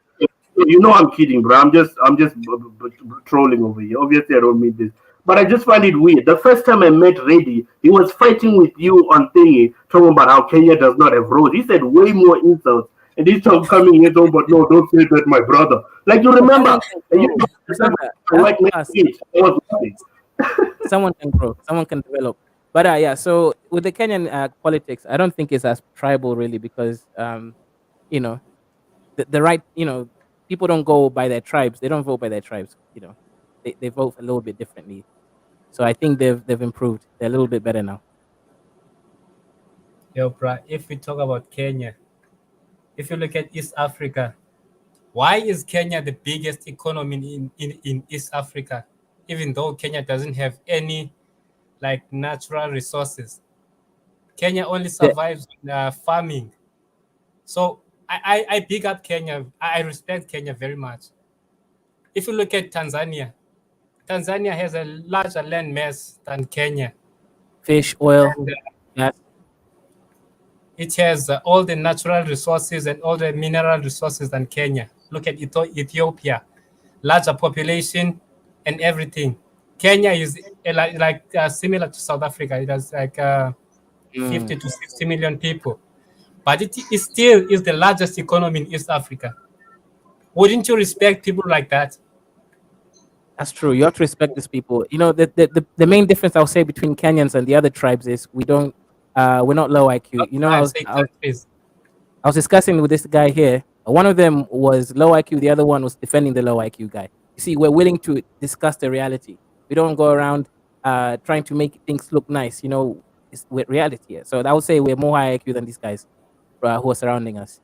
You know, especially the guys like Magalu. Exactly. Yeah, it's just high IQ difference, man. You can't compare Kenyans IQ. I mean, shout out to you saying that and nobody correcting you for that ego. You know, you see the bias. If this guy had IQ, he'd have corrected his brother, but he didn't. You see, that shows like Kenyans are willing to correct each other. But these are the guys. These are the tribes out here. Kaizo, don't you think that not having natural resources was kind of a blessing? Because in Africa, the main impediment to development has been the poor leadership, you know, fools leading the majority of the population, and they are kept in power by the resources, natural resources of the country, selling them out. But because in Kenya, there are no such resources, people cannot be sustained in power by looting the country's resources. They have actually to grow the economy. They have to, you know, invest and start businesses. I think that was the ace for Kenya, for Kenya's economy. I agree. And let's be honest, and this is just a sad truth. You're right. There's some truth in what you're saying that not having resources does put people in a different mindset. But imagine having a better mindset and having resources. That now gives you a closed economy. You can actually have a fully closed or semi-closed economy where you can buy and sell amongst yourself, right? Make you not rich. Wait, Kenya is in debt by China, 40 billion. What are you talking about? What? Kenya is in debt, 40 billion by China. I'm not talking about Kenya right now. I'm saying in general, it's better for you to be obviously having resources and also have a smart government. That is way better. Do you want to answer that? I was looking at the debt ratio. It's a bit high. Like, why is that? Because they're using the money to develop the country. I think, you know, if anyone has a basic business knowledge, you know that having debt is not necessarily bad. First of all, no one will lend you their money if you are in a negative economic position. People only lend money to people that can pay back the money. If you look at countries like Japan, their debt to GDP ratio is like 300. Kenya's is not even. I left it at 60 or 70% the last time I checked. So debt is not necessarily bad. The problem is if the debt is sustainable, if you can service it and not renege on your promises. Bushman, hang on. Let me make a comment here. It's what matters is debt to GDP ratio. It's irrelevant about the debt. Does your GDP, can it account for it and stabilize it? Kenya and South Africa have the same debt to GDP ratio. It's not that high. It's number 18 and 19. These are the countries out here. Ghana is number 8, 83%. It's just a myth you guys keep talking about Kenya and debt. Not just that. No, it's also by which currency. The debt, is it in euros or is it in dollars or what? Right. Like, so way worse. Debts are counted in dollars. No, not all debts are in dollars. No, right. Debt is counted in dollars, right? But that's by conversion system. If you look at things like Japan, right? Japan actually has like the GDP to debt ratio, it's over 100%. But because most of their debt is from their own reserve bank, that is not so to come to them. They don't have to really pay it back, right? The thing is, when you have countries like, I guess, South Africa, that is constantly loaning from the IMF in actual dollars, that does put a bigger strain on it because they operate in red. And, you know, getting debt in another currency, it really fucks you way over. This is why even people say Zimbabwe is in a better position compared to even South Africa. And I understand what they mean by that. This whole debt issue, it's not a real problem, man. I don't know why people keep bringing it up. Like South Africa and Kenya is not even. Yeah, I mean, money, IMF loans like IMF and what really have to be paid back. Most people really don't pay back those loans. The problem is that it makes it get more loans. That's the scary part. When you can't get more loans, That's the people are kind of scared of, not really paying it back, but making Oh, it. You do have to pay back your loan, but being able to get more loan while you're paying back loan is what countries are more scared of. Not, that's The main big thing is debt to GDP ratio, right? The GDP, how that relates. Like I said, Kenya is 69, or let's just say 70%. South Africa is like 69%. That means, like, let's say, South Africa makes $300 billion a year. That there is 70% of that. That means they can manage it, they can pay it back. It's not about the raw debt, it's about how your debt relates to China your is still waiting for the money, man. What are you talking about? That's irrelevant. It doesn't matter. They can continue waiting. Before, yeah. Wait, where's your country here, bro? Where's from? Somaliland? Can you say Somali? Where's Somali at? No, he's from Somaliland, I think. But Good one, kid. Where's Somali? yeah. Well, where's your country, bro? Is it even here on this? Nobody can lend money to Somalia. You won't. I mean, that's not even a country. That's a. No, not Somali. Somalia. I think it's Hey, Somaliland. Somalia is debt free. We are debt free. I think Because it's no one wants Somaliland. to lend you money. China owns about two countries. What are you talking about? I think we Gambia, sound Malawi, like Angola. no one China is owns. to let country. Yeah, you can be debt free, but there's no roads or buildings there, man. So what's the point? Bro, have you seen Malawi? Malawi. China owns Malawi is a Malawi. country. Yeah, China owns. It's new China. Who cares about Malawi? We're talking about. Don't listen to me. Why does everyone always go to Malawi, man? Like, I always wonder this. People always want to go back. Oh, yes. Oh, but Malawi, we don't have a roads like Malawi. It's like this thing of Malawi is like this bad child to look down on whenever anything goes bad. Like, at least I'm Wait. making We They didn't mention do that Somalia. We because said Malawi is Somaliland. South Africa. I don't know why you guys can't. The yeah, same stereotype thing, man. all Or South close. Africa is better than everywhere else. So what they use Malawi as an example of, oh well, look at Yeah, Malawi. our They're president. in the best region and they're performing so bad. When actually Malawi is doing better than half of these countries. That's even the sad part. That's even the Yeah. worst part. But people keep mentioning it. I mean, even my president, Jacobson, was like, this is not some road in Malawi. This is South African. He literally said that, bro, on his state of address. It's like everyone gets. I just noticed this with Malawi. It's like the example of, well, this one, not Malawi. But you're right. A lot of the Malawi, do they even have civil war in Malawi? I mean, I'm sure it's better than Somalia. I don't know why some guy You said. don't have civil war, man. These guys are. Shoot. No Yeah, look, shade. guys. Kenya is a different breed. You can't compare Kenya to any of these Dust African countries on the east side. And that's the Yeah, reality. I know. That's High why, developed- like, honestly, Alright, guys, when I'm I'm back. making fun of Look, Kenyans, I'll just use you as an example. guys, But I really can't say anything bad about Kenya, to be honest. Like, I look, can't. AM. This is the I problem, can't. right? That's the sad This part. is the problem. This is the problem, especially with the likes of Masunda, right? He comes on here and likes to boast about South Africa. These African countries, it's like who's the tallest midget in the eyes of the world, basically, in the eyes of the European world, in the eyes of Asia and all these countries. African countries are trying to what's it called, big bollocks. No. Listen to me. Every African country right here is trying to argue, or members or people, or citizens that originate from these African countries are trying to have an argument that no, my country is the best. You can't compare. No. How about you compare Kenya to the European countries? You can't, because Kenya will be put to shame. All of these African countries are midgets compared to the European giants. There's levels. We shouldn't be having an argument about this African country is better than this African country, No, because but in their eyes we're midgets. no, but I no, but I Wait, agree with you. listen. But there are African countries that are way ahead than others. Let's not. We are 4 foot. Listen, AM. We are 4'6". We are 4. No, wait. Musunda, wait. Listen, we are 4'6". They are 7'2". Massive difference. Yeah, not but we don't have. not all Europeans though. They are poor Europeans. There are a lot of poor European, exactly. Like, there's so many shithole European countries, bro. You compare them to South Africa. Like, South Africa literally produces weapons and sells it to the outside world. We make our own fighter jets. I'm just saying, we are better than a lot of European countries. Yeah, obviously the top tier, Germany or whatever, we cannot beat. But these people are depending on us. They're begging us for coal right now. They're getting coal from South Africa. African leaders are giving it to them for free so the children can study in European countries. They're selling you their really own countries. believe Oh, Which Muslim, are- don't come with that BS about African unity and fucking what's it called? No, please don't. Pan-African BS. Wait, guys. Listen to me. AM, do you believe African leaders are selling their country's resources to benefit their own family and people? Absolutely. Yes or no? Absolutely. Kaizo, do you believe it? Yeah, sure. Most people are intelligent, believe that's the truth.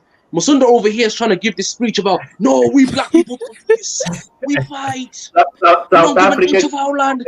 No, you're saying his name wrong. You're supposed to say the South African Listen, way. look, but he doesn't, look, I'm telling you, behind the screen, Mr. Musunda is just going about in his daily life, enjoying the Afrikaner's privilege. Fine. Let's talk about Kresh, for example, right? Or Kreshi, or the Republic of Kresh or something. How can you even compare such a country to Southern Africa that can refine its own oil using Sasso? Musunda, smell the coffee, mate. Face reality. You know Africa's what I mean? getting fucked, and you're here trying to defend whatever BS these Africans are trying to put to you. We are selling coal right now to the Europeans who are suffering because of Russian war with Ukraine that they put themselves in. They didn't even have to suffer. It's because they sanctioned Russia. They didn't have to sanction Russia. And now they are at the mercy of South Africa for most part. Because they could have sanctioned us for sanctioning Russia. They didn't, but they're scared. Musanda. Yeah, so this is the... You're a witch, man. You're a witch. Kaizo's on a witch hunt, man. That guy triggered him. So this is the Human Development Index, right, per country. Highest obviously is Mauritius. Shout out to my Indian East Africans. Then you got a few countries, South Africa. High human development. Oh wow. Medium. Yeah, really high. Now medium human development. Congratulations. You got Kenya, you got Ghana, and all those countries. Even Cameroon's there, apparently. Look at that. Look at the low. Do you know which countries we're gonna find the low human development? Tanzania, Rwanda, Uganda, Nigeria. You see? Are you serious? Countries of Africa. Nigeria. Oh, Djibouti. Look at Djibouti's got a high GDP per capita. Hey, we hide in Sudan. Why are they so look sad? At the development index. It's so low. We hide in Sudan. That's an L to them. Sudan. Ethiopia? Yeah, exactly. Of we course. hide in Ethiopia as well. No. You know what the worst country is out of all these countries? Somalia. These are the worst countries. Why is Musunda laughing so hard? You got South Sudan, Chad, Niger. Life. I mean, Musunda should already know about. Wait, guys, listen to me. But why is wait?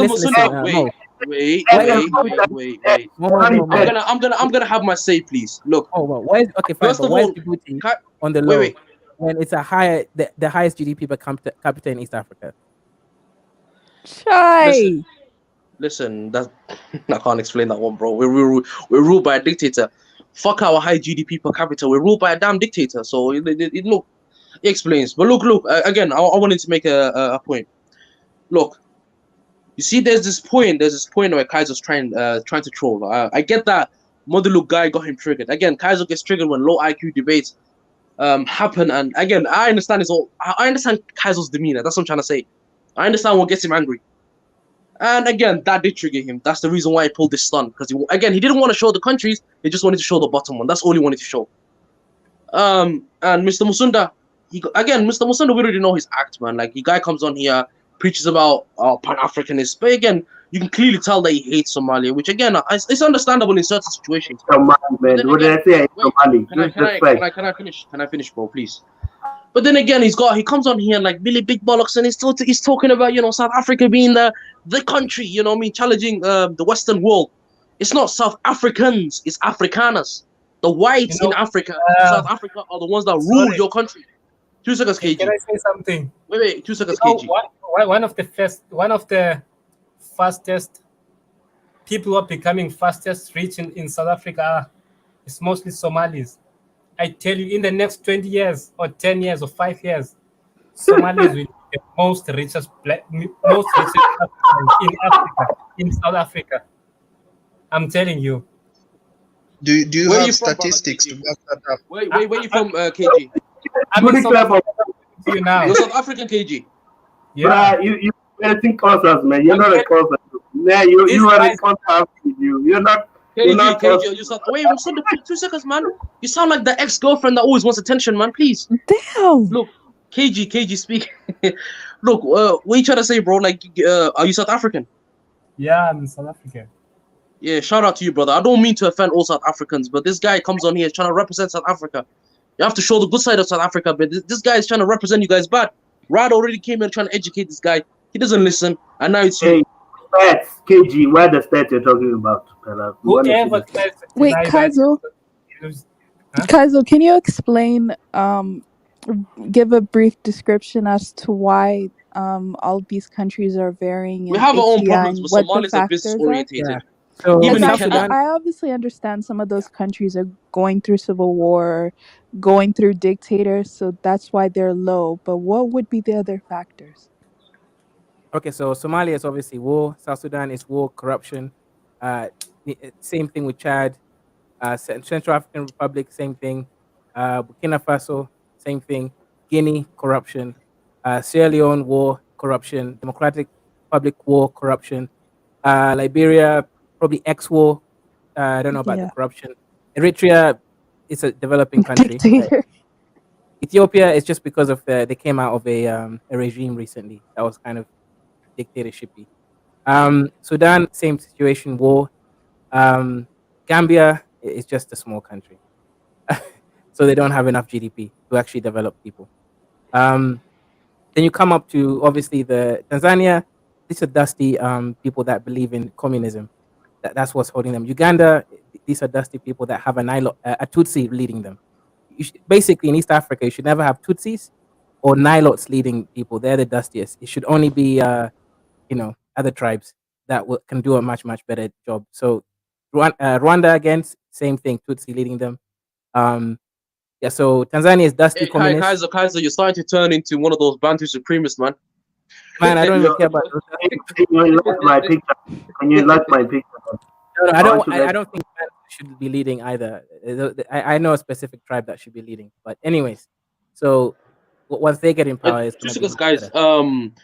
I see in the comment section in the comment section. Again, Ikofo, Yuri, I do agree. Senegal should be higher there. Yeah, I do agree. Yo, Kaizo, what do you think about the deployment to DRC? See, look at that. No, I was really serious. Look at Botswana. It's a Bantu leader. They have a higher human development index. No, never mind. It's not Botswana. I thought it was the other one, Burundi, but never mind. My argument doesn't make sense. Go ahead, brother. Kaizo, what do you think about the deployment to Congo? I think it's a good thing because once we can stabilize Congo, we can start using stabilize. Kaiser, let's be honest. The whole East African Federation was created to exploit Congo. Yeah, exactly. So once Kenya deployment in Congo is successful, we can colonize them.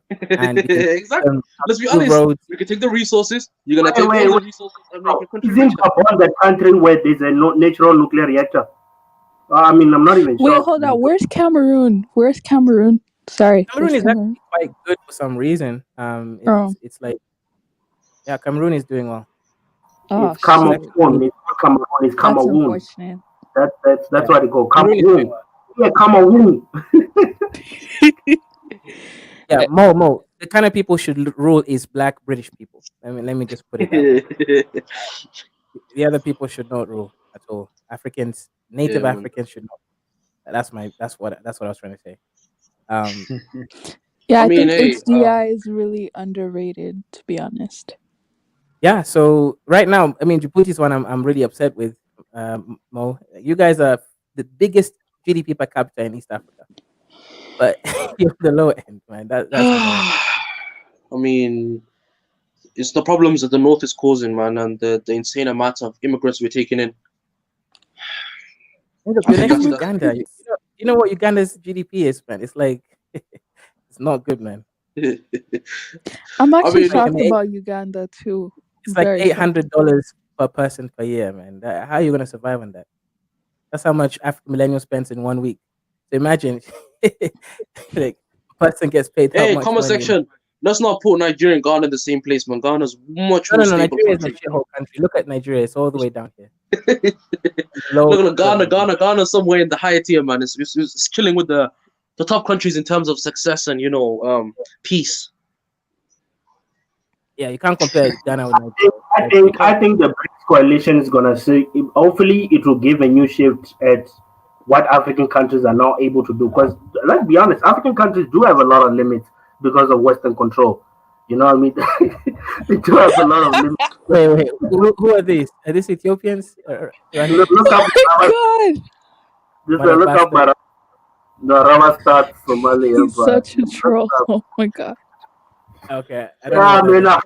But you know what? That guy KG probably lives in some shit old village in Eastern Cape. He said his father probably grew up. I mean, hey, I'm sorry to look, guys. I'm sorry to make an assessment, right? Most South Africans that come on this panel have been good people, like the ones I've met, the ones I've talked to. Actually, all of them.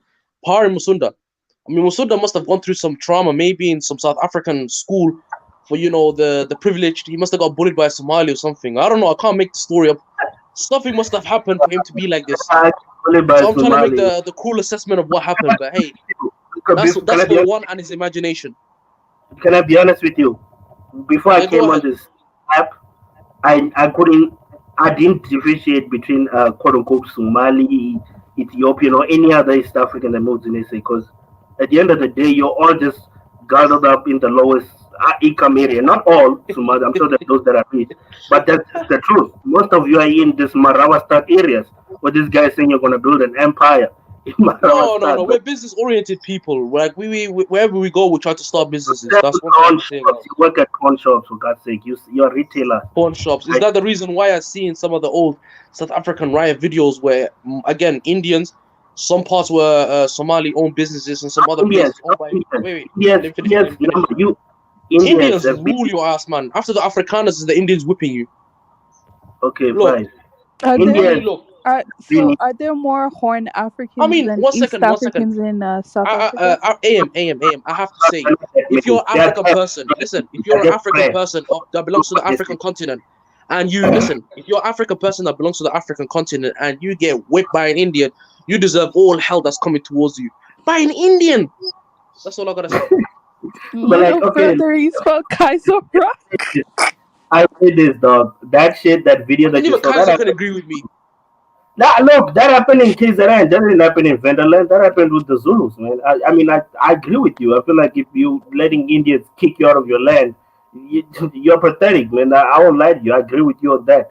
You know, that wasn't my people. So I just want to say that. So, wasn't. Look at this. You know how embarrassing Nigeria is? They are the richest country in terms of GDP. They have so much potential for growth. They could be the developing stuff with $504 billion a year.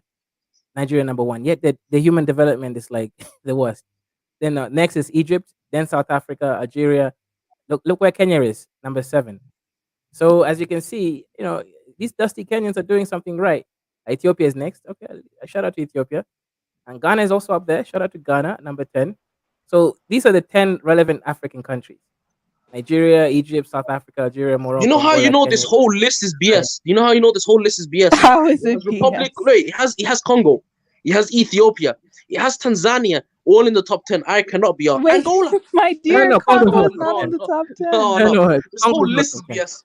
Wait, No, did you say Congo? No, Congo is not there in the top 10. That's Congo's top not there, sir. BS. No, Angola, Congo is not Congo, top 10. Ethiopia. Yeah, the Ethiopia's interesting. No, Ethiopia's doing pretty good, man. They're my competition. Back to that point I was saying, right? Do you guys know who Trevor Noah is? Because he once made this joke on it. Do you know guys know who Trevor Noah is? Yes. I think every South African likes to say Trevor Noah, so I think we know. Yeah. I'm just saying. I remember him saying like KZN. It was 2014 before the unrest. It was like literally 8 years ago. It's like KZN should change from being called KwaZulu Natal to KwaZulu Nama India Natal. Because there's so many Indians over there, bro. And I never got that. I mean, I got the joke a little bit until that Phoenix unrest thing. I was like, what the hell? I'm seeing these people running away from Indians. I'm like, nah, man, go get a gun and slide back, man. You can't let a foreigner kick you out of your land, man. I just want to stay on that point, man. Wait, but you didn't. Yeah. I So don't these think are I got your answer. Are there more Horn African than East African in South Africa? there are more Horn African as in like Somalis and specifically. Yeah, from those ones. So There's East not many Africans would be Somalis the in South Kenyan, Africa. Tanzanian, There's 69 Uganda, those. only dark-skinned Somalis are in SA a lot. Somalis are dark skin or not. There's not many Somalis in South Africa. Yeah, like, those are the ones that you like. Hey, you don't. Sometimes you be like, then like you find out, hey man, I'm a Somali Why do you man. care I'm about not Why do you care about people's skin color? Oh my god, man! It's not about skin color. It's the fact that you niggas. Okay, it is about skin color. I mean, I'm just saying. Sometimes some of you are so black, you look purple. Fuck, bruh. Wait. 2 seconds, guys. I'm starting to understand this kid's logic. He's saying, wait. He's trying to say Somalis are so black that I couldn't finish the sentence because this guy's low IQ, so he couldn't construct the sentence well. And then he proceeds to say that again. He proceeds to say that Somalis are dark skinned, and then he makes the argument, guys. 2 seconds. And then he makes the argument that Somalis are dark skinned, and then he says not about color, and then he says no, but it is about color. So wait, no, it is about color. No, I mean, two seconds. Another list. South Africans have to be, other than the ones that mix with the Afrikaners. South Africans have to be some of the darkest creatures I have ever come across. Look. Yes, I'm black. So what? Yes. Listen. Why do you think Look. So why are you making this about Somalis or black when your people are black too? What's the problem with being black? That's what I'm trying to understand. No, they're not black. They're the brown queens. You said blackness as an insult. You said South Africans have to be some of the first Africans in the fuck. You're trying to say that some Somalis are dark. Of course. But again, what's the problem with being black? That's what I'm trying to understand. Your people are black too. Is there a problem? Blackness, bruh. I said Somalis, you're not black, you're purple, you people. I've noticed a lot of you Somalis in Chicago. They the new black, bro. They the new black. They purple black, bro. They got to upgrade. They got to upgrade. Man, it's just a low IQ. See, guys, I'm starting to understand how you felt. You guys are so colorist, man. You know, Kaizo, I have to say, Kaizo, my bad. I understand how you felt. When you can't argue because it's such a low IQ argument. I have a question for you in regards to I don't know if you you pretty much talk to people from other communities within South Africa. I know from looking at historical records, as far as slavery in the Cape area in particular, they collected tons of people from different areas of the world. And I'm just a little bit curious of how do Indians who came there as slaves in the Cape, how do they perceive Indians who come from India? Because I know they have totally different worldview. One thing I've noticed, they have a strong relation between the Indians back in India thing. In fact, Indians in South Africa are one of the Indians that still keep a lot of their culture, where they will actually marry wives from India. I have a friend that who actually just got married. And guys, I gotta correct a woman from India. No, I'm talking about the ones who came. I'm talking about the ones who came there enslaved during the 1700s. Yes, it's family as they mixed with the color, or now they are become part of the colored community. And guys, I gotta point out earlier. No. So colors is something else. Indians and colors are two different. Yeah. So Indians, those Indians who they're just them. They on their own class. Most of them are found maybe in KZN or just in the coast sometimes. Some of them also spread all over the provinces, right? So basically their own class or its own racial group. Yeah, let's say racial group. Colors, the other are found in majority of them are found in the Western Cape, right? They're their own class and their own group as it is, and so they're because I understand it as far as with the coloreds. Some of them have Bantu origin, some of them have Khoisan origin. Some of them even have Malagasy origin. Some of them have Indian origin. I thought majority of them were Khoisan, but actually through research, I didn't know this myself. I always thought they were Khoisan half-breeds. I always thought of as half Khoisan and half white. But then later on, I heard that no, them were from slaves that were actually, which says something I always ask myself, why didn't they enslave a lot of the natives in SA? They had to bring in slaves, right? They brought in slaves from Angola. Even parts of West Africa too. I was reading Madagascar, India. I think they went as far as in Indonesia as well. Indonesia and Malaysia. Malaysia. Thank you, Malaysia. Yeah. Maybe black South Africa. Was it that black South Africans were more resistant? I'm just trying to understand. in all these regions, they usually got black people in that area to be slaves.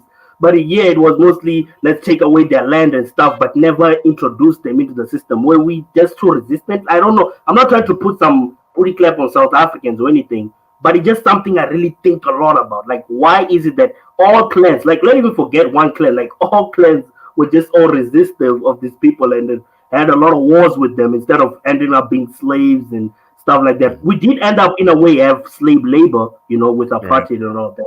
But I'm just saying, like, for most part, for all of history, they had to bring in slaves from another African country to Southern Africa. You know, that's something I always wonder about, you know. Yes, you know, the interesting thing about that too is some, you know, I met a few African Americans who have Malagasy origin. They got DNA matches from South Africans, which I found quite interesting, who also have Malagasy origins and stuff like that. It's pretty much interesting how everything is pretty much, as far as historically speaking, when it comes down to that unfortunate history, things are intertwined. When I read about South African history, as far as the different slave groups that they had there, from, you know, Angolans to Malagazis to a few West Africans to Indians to, and one person said in the comment section, and he was right, Malaysian people. I was just like, God damn.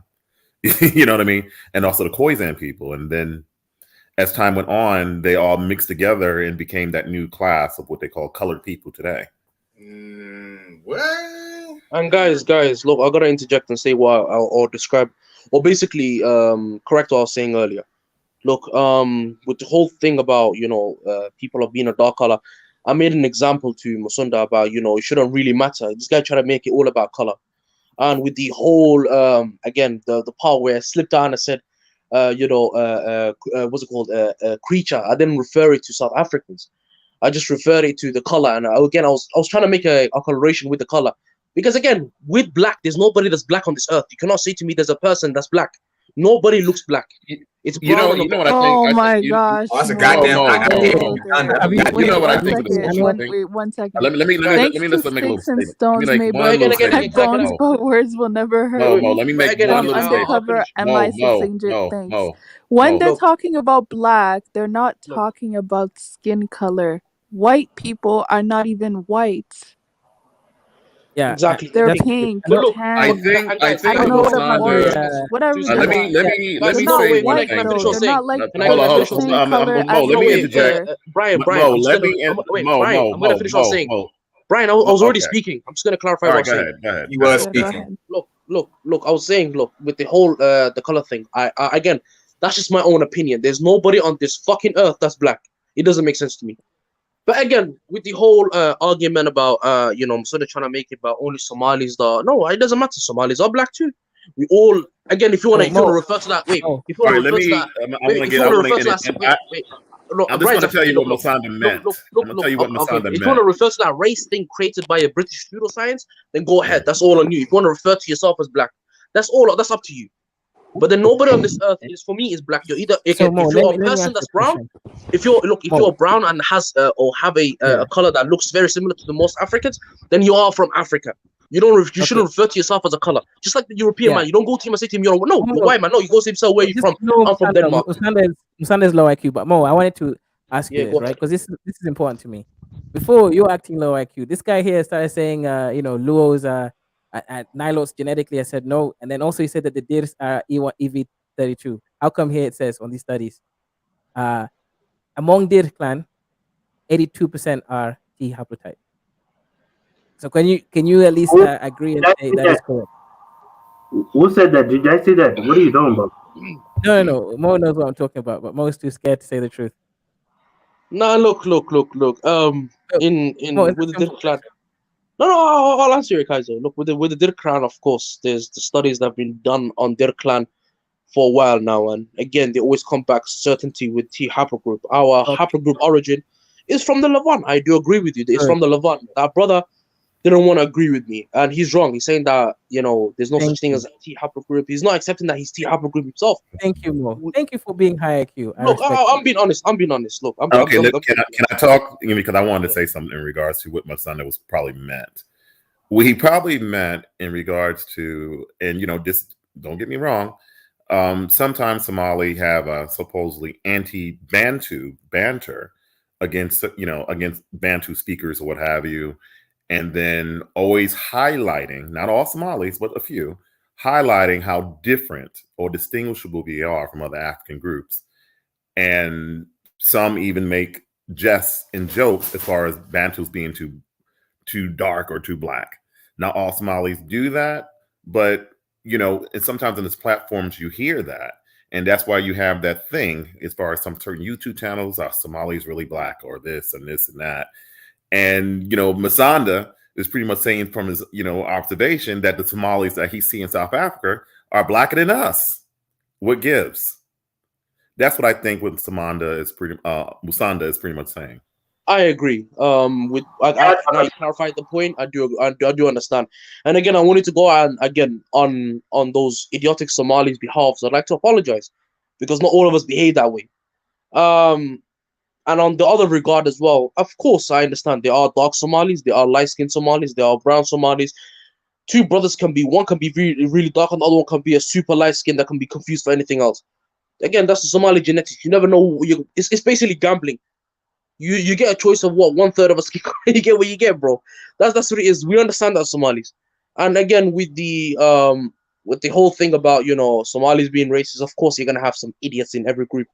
You're gonna have people that try to consult people on how they look, and again if they do that, then all of you should use the logic that if you're a Muslim, then why are you doing that for? Ask them the simple question: are you Muslim? That'll put them in it. That'll actually freeze them, because again they're gonna ask themselves why they're doing this. Again. Look, that does not stand to work, especially we're having a problem in Nairobi caused by so-called Muslims. Most of them are not as holy. No. We are Muslims in the end of the day. I'm not gonna sit here and insult other people on how they look, because we're Muslims. And again, God created everyone equal. I'm not gonna say here and say to that person, you look even Aboriginals, bro. Even Aboriginals. No, not even Aboriginals. Not even Aboriginals. Because again, God created them how God created them. No. God created them how they created. Again, if you make fun of what is your insult of Aboriginal people, Queso? I mean, Kaizo insults Aboriginals on a regular basis. I wish I know a few Melanesians. I wish to bring them on this platform that pretty much chew you out. Yeah, Kaizo will have to answer for his sins. The guy has rinsed, and I mean truly rinsed, Aboriginals on every platform. Kaizo, you're gonna have to answer that. I'm just saying, you're gonna have to anscer to an Aboriginal one day. For all Actually, your Aboriginal people were not that barbaric. If you're talking about the people in Papua New Guinea, okay, then you have a case. Nah, is it New Zealand? They were quite barbaric. What was their name? Oh, you're talking about the Maoris. The Maoris are Polynesians. Yeah, Kaizo, you're gonna come up. Kaizo, a 6'5" Samoan, 300 pounds, is gonna come across you one day. That's all I'm saying. Lazuli, did you have anything to add? And then we'll move to Pi. Man, the topic kind of jumped like 5 different directions, man. So I don't even know where to start, man. I know, right? It went from getting attacked by Indians, and I was about to say, if you get attacked by Indians, man, you can call me over there, man. I call like 300 little country boys, and we'll take half your land back for you, man. We gonna take a piece of it, but you pay us.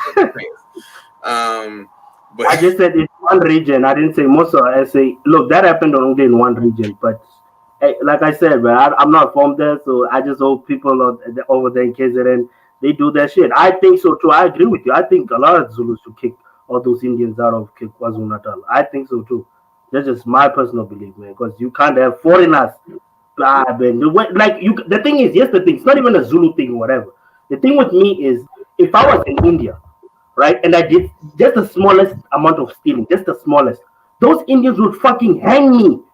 They wouldn't even give me a chance to explain or whatnot. I couldn't complain to any government. They'll be like, yeah, we understand why they did that. The government will understand what those Indians are doing, what they're doing. So I'm just saying that the reality is, people will not treat me the same way black people are treating the other cultures. That's just a fact. So I'm just saying, let's just be pro-black and, not let all these goddamn foreigners have power to just kick us out of our own land, and everybody, I think he needs 100% nigga ass whooping treatment. We would lend our services over there for $25 an hour. Sunda, You have to agree. Look, And look, all to y'all all, for to y'all. all the South Africans, to all the South Africans, you all have to agree here, to all the South Africans, that your country is being run, or each section or different parts of your country in South Africa is being run by ethnic groups or different ethnic groups that are probably not even from Africa originally. Like the Indians have their own regions, the Afrikaners and all the other ethnic groups that come from all across the world have their own regions. And I've seen documentaries where these Indians are patrolling their neighbor or patrolling the African neighborhood with bats, with weapons, and they say that no South African is entering those neighborhoods to all the South Africans that's actually their land. So I'm telling you this to all the South Africans, look, don't look down on other Africans. You don't even have full control of your entire country. You don't have control of your country, and you want to look down on other Africans. That's all I have to say. Think about that. And what do you think? What makes you think? Tell me this one industry that's that is no. I'll even bring the documentary that I was watching about a fucking Indian whooping a South African. That's all I have to say. Yeah, I told you I have a problem with that too. That's true, but it's not happening all over South Africa. Nor will I think will ever happen in most of South Africa. That I can guarantee you. That will never happen in all. That's a fact. Ex-military, bro. So I'll sell my services to anybody.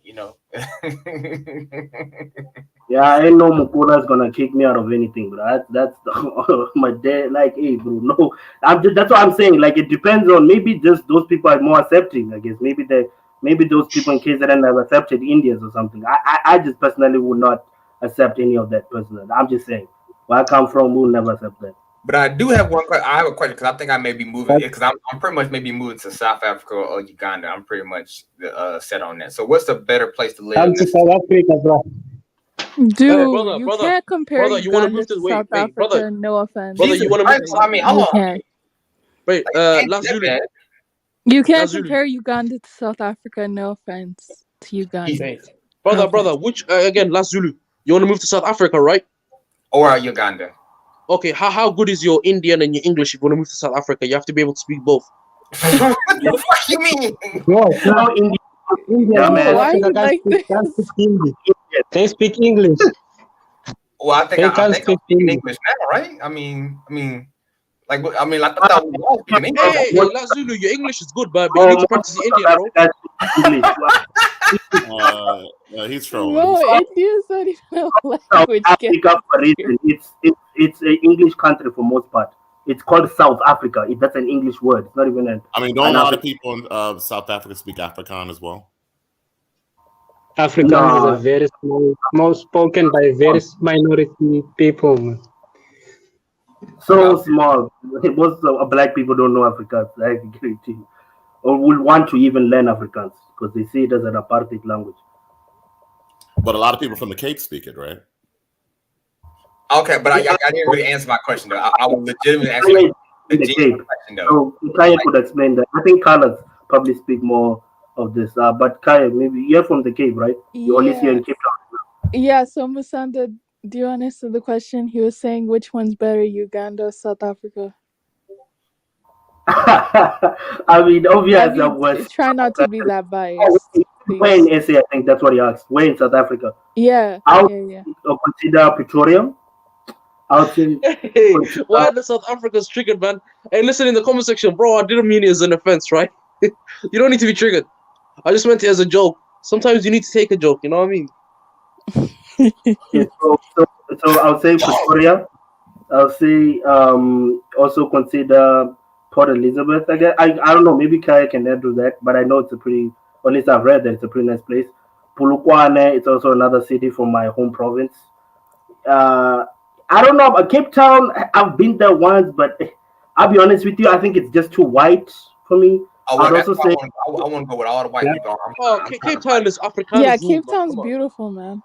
It's African. I would say, me personally, I would say move to Johannesburg because if you are someone who's pro-black and who's a pan-Africanist and all that, I don't think you should move to Cape Town. I'm in Cape Town right now. This is a white city, a very white city. Yeah, it is. Right. Appreciate it.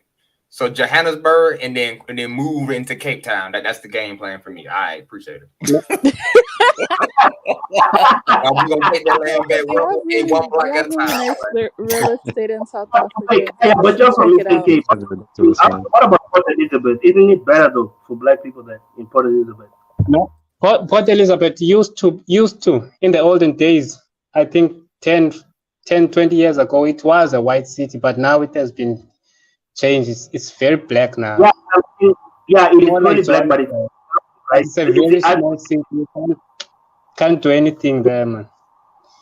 Isn't it like Midrand, where like it's like Midrand right now? It's more like a middle class up and upper middle class black neighborhood. Like only black people with certain amount of. It's exactly like that, but I'll give you some suggestions about Uganda in a minute. Okay, then yeah, I would say Midrand, man. I wouldn't say Johannesburg. The reason I would say Johannesburg because I also don't like Josie, man. There's just so much. And Johannesburg, obviously, it's a big thing. It's a very, very big thing. I'll say specific places like Midrand, right? Pretoria. I said that specifically because at least Pretoria, it's not as crime as Johannesburg. Johannesburg, there's a lot of crime there, bro. And as an American, they're gonna target you. That's why I'm saying that Pretoria, I would say, is the best for you. Personally, I just feel like Pretoria is the best. And Polokwane, I'm planning on actually moving back to Polokwane after some things I do here. But for sure, I'm not. I'm sorry. I just wouldn't advise anyone to go live in Johannesburg, bro.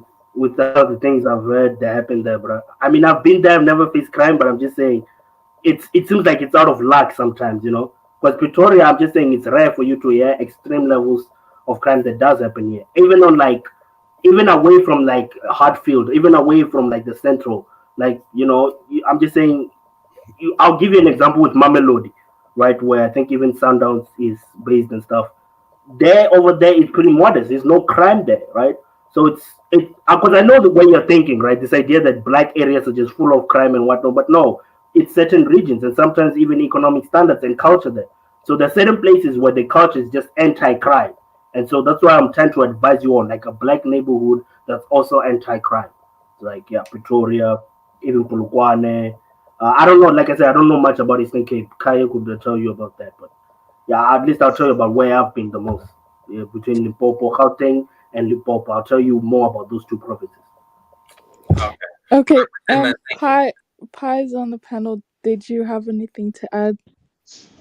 No, I wanted to ask Kaizo a question. Is Kaizo still there? He's probably in the streets Kaizo. of Nairobi somewhere.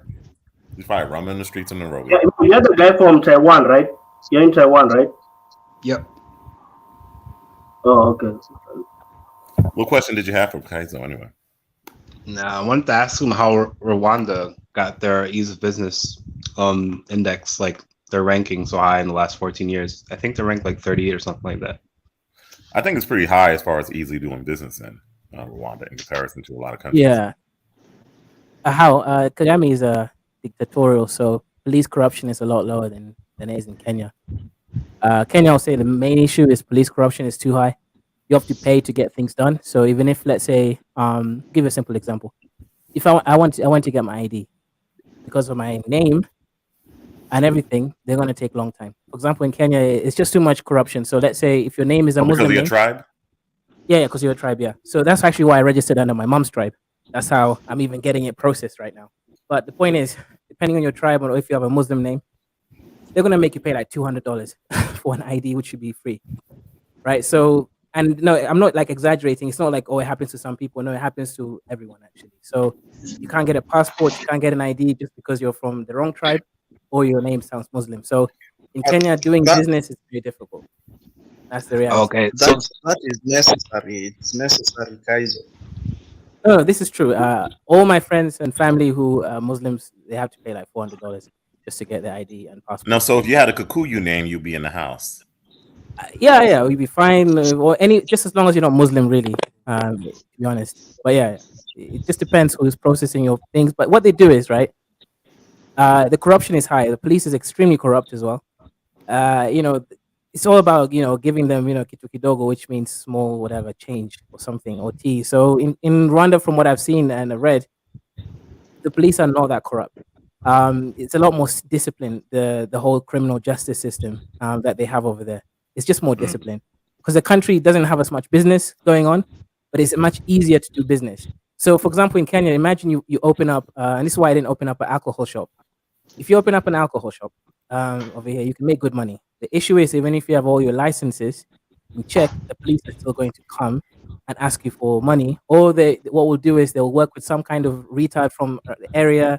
They'll put some fake charge on you, then they'll arrest you. They'll annoy you, make it difficult for you to operate. So you have to pay them as well as the city council. That's why I didn't even open up a shop, like a physical shop. You just can't do business without the police or city council harassing you, even if you have all the checks. Another issue is in Kenya, in Nairobi at least, there's too many. There's too many. Like, let's say if you want to open a business, it's too hard. Right? What I mean is there's too many different forms you have to fill in, health and safety, and that's different from medical checks. Y'all don't believe in guns? Should include the health and safety, and it does, but they make you sign so many different forms so that you're always missing one, so that the police can come and harass you. No matter what business you do, you have to pay the police. You could be a taxi driver for like large buses and stuff. You have to pay them off, regardless whether you have your papers in check. And if you argue like, oh, I got my papers in check, they're gonna think you're some guy who thinks you're special, and they'll try to make an example of you. So operating legally here, you have to pay someone at every instance. That's how if someone wanted to open up an international business, it will be easier for them to do it from Rwanda than Kenya, then, right? Yeah, I would say operate like mainly from Rwanda. Yeah, it would be easier. Like the issue is, however, in Kenya, is you can find talent. There's a lot more high IQ people here than Rwanda. Oh, okay, thanks.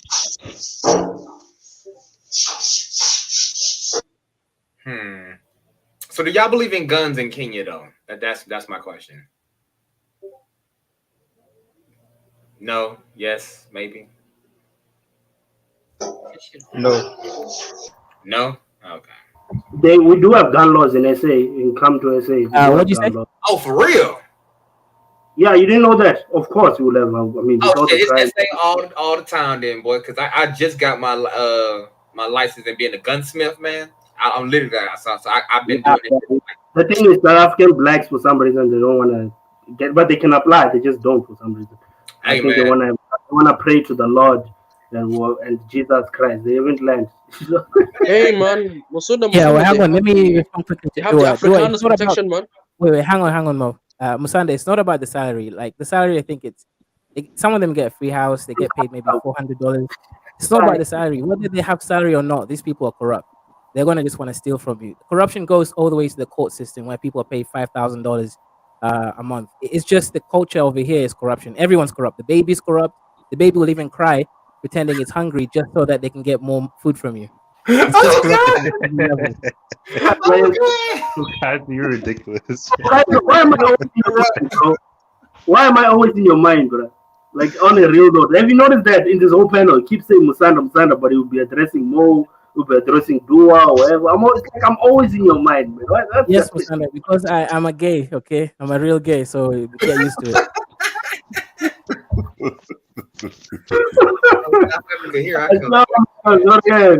You mean you're happy, by the way, right? That's how I took it. So why are you gay?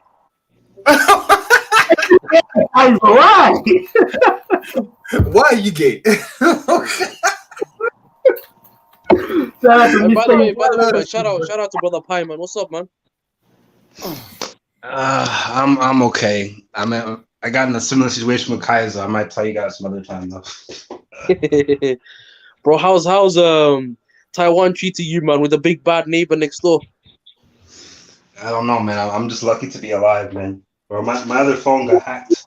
Oh, your shit too, bro. No, it had nothing to do with this channel though. It's messed with the wrong person. But yeah, I'll talk about it some other time. It must be some special lady.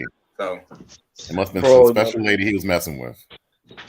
I mean, that side of the world, man, especially the Ukrainian, Russian hackers, man, they're a different breed, man. But look, I was gonna say, Pi, look, bro, be careful, man. You got a neighbor that's eager or waiting for the right time to attack Taiwan, man. I'm just saying, be careful. How is the pulse in the streets over there like that in Taiwan? What are people talking about? Are they talking about the situation, or are people just letting it be like, oh, whatever? That's not gonna happen. Well, Brian, you know that there's actually been 3 invasions so far, right, in the last 70 years. Jeez. Yeah, Really? yeah, So it has. people, It it's has. pretty much the status quo, same old going on. Because there's two parties. There's one that's pro-China, and they haven't been voted in I'd say 10 years now. And there's other one that's pro USA, like the Democratic Party. So no, it's pretty much just the status quo. No one's really changing anything. I would be more worried if there are a lot of elites leaving the country, like what's happening in mainland China right now, mainland China right now, because they're switching back to like a planned economy, like a North Korea, like Soviet Union type of economy. So a lot of people, they're fleeing the country. But since I don't see elite fleeing like that, I'm not really worried. Okay, I got you. Yeah.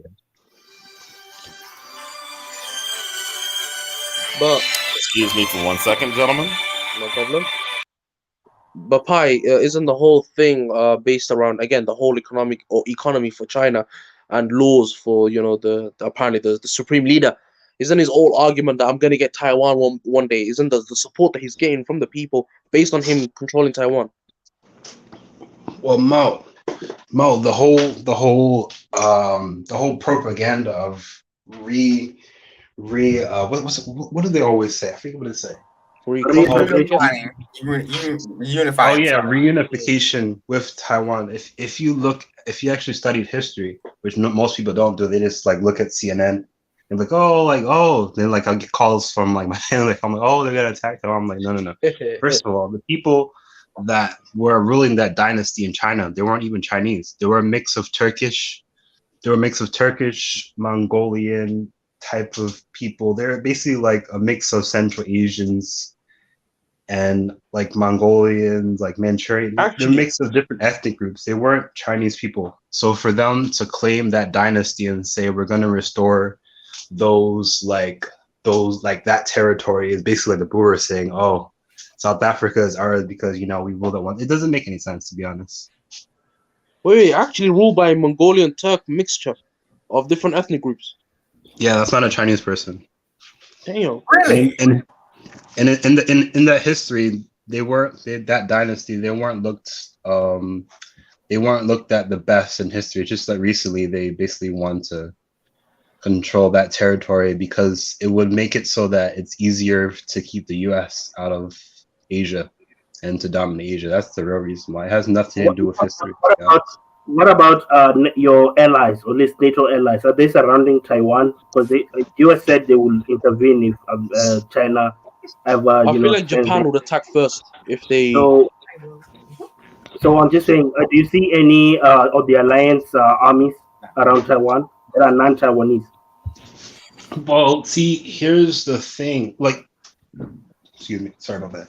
If you look at a map, like if you were to look at like a detailed map of like where these bases are, a lot of the small bases around Asia, not even the ones that are in like foreign bases, if you look at these small islands that no one knows exist, most of them are captured or controlled by the US or China, to be honest.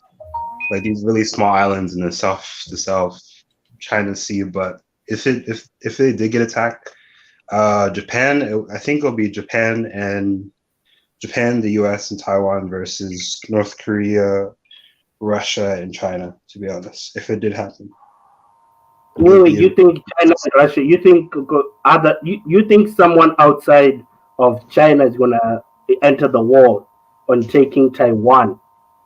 Yes, because Russia and Japan, they have territorial disputes over islands as well. No, I'm talking about when you say support, let's break this down. Are you talking about military support or like funding support? Like, yeah, I get those two, do business with them. No. It's the United States of America actually will have to come over there because they have a deal with. No, not the US. No, I said the US. No, I'm not talking about the US. Of course, Biden said it himself. We are going to intervene if China ever tries to take Taiwan or invade Taiwan.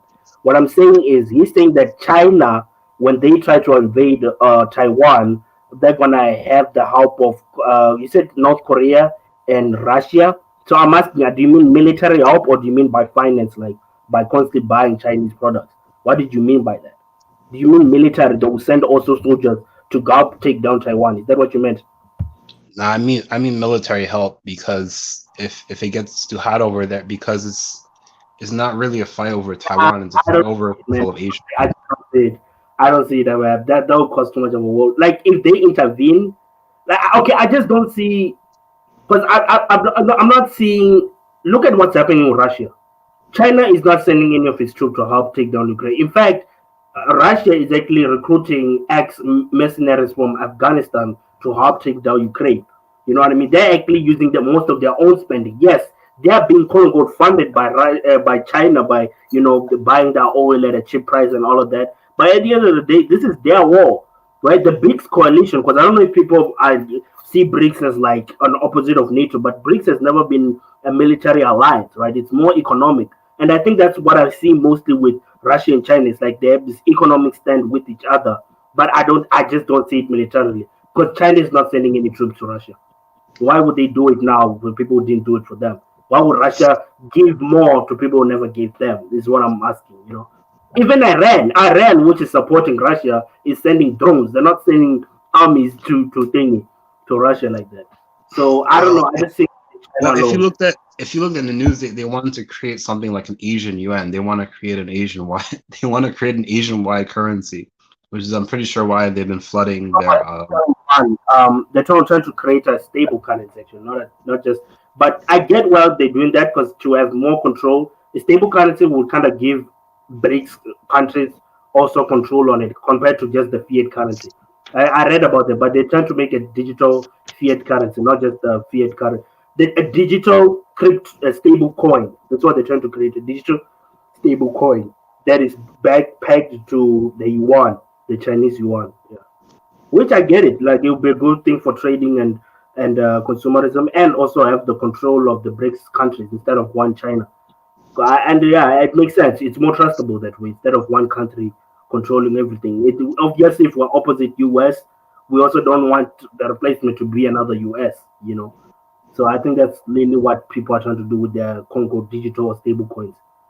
But for most part, no, man, I don't think any other country will intervene when China. Nor do I think China needs them, because I think China alone is going to attack. They're still going to not get sanctions, but I think China alone is going to attack. But I don't think China will attack Taiwan, bro, to be honest. As long as the US is there, I just don't see that happening. They will lose way too much. Sanda, why are you comparing Ukraine to Taiwan, though? Ukraine is basically... No, Ukraine. America is not sending any troops to Ukraine. America said it's going to send troops to Taiwan. They've never sent any troops to... They sent funding, fine. But Taiwan, they said they were going to send armies and help them. Ukraine, they're just sending weapons for most part. So that's why, those two cannot be compared. Because first of all, Ukraine is... It's not that useful to the global economy, regardless of what people say. That idea of wheat and whatnot is all BS. There are multiple other countries you can get wheat from.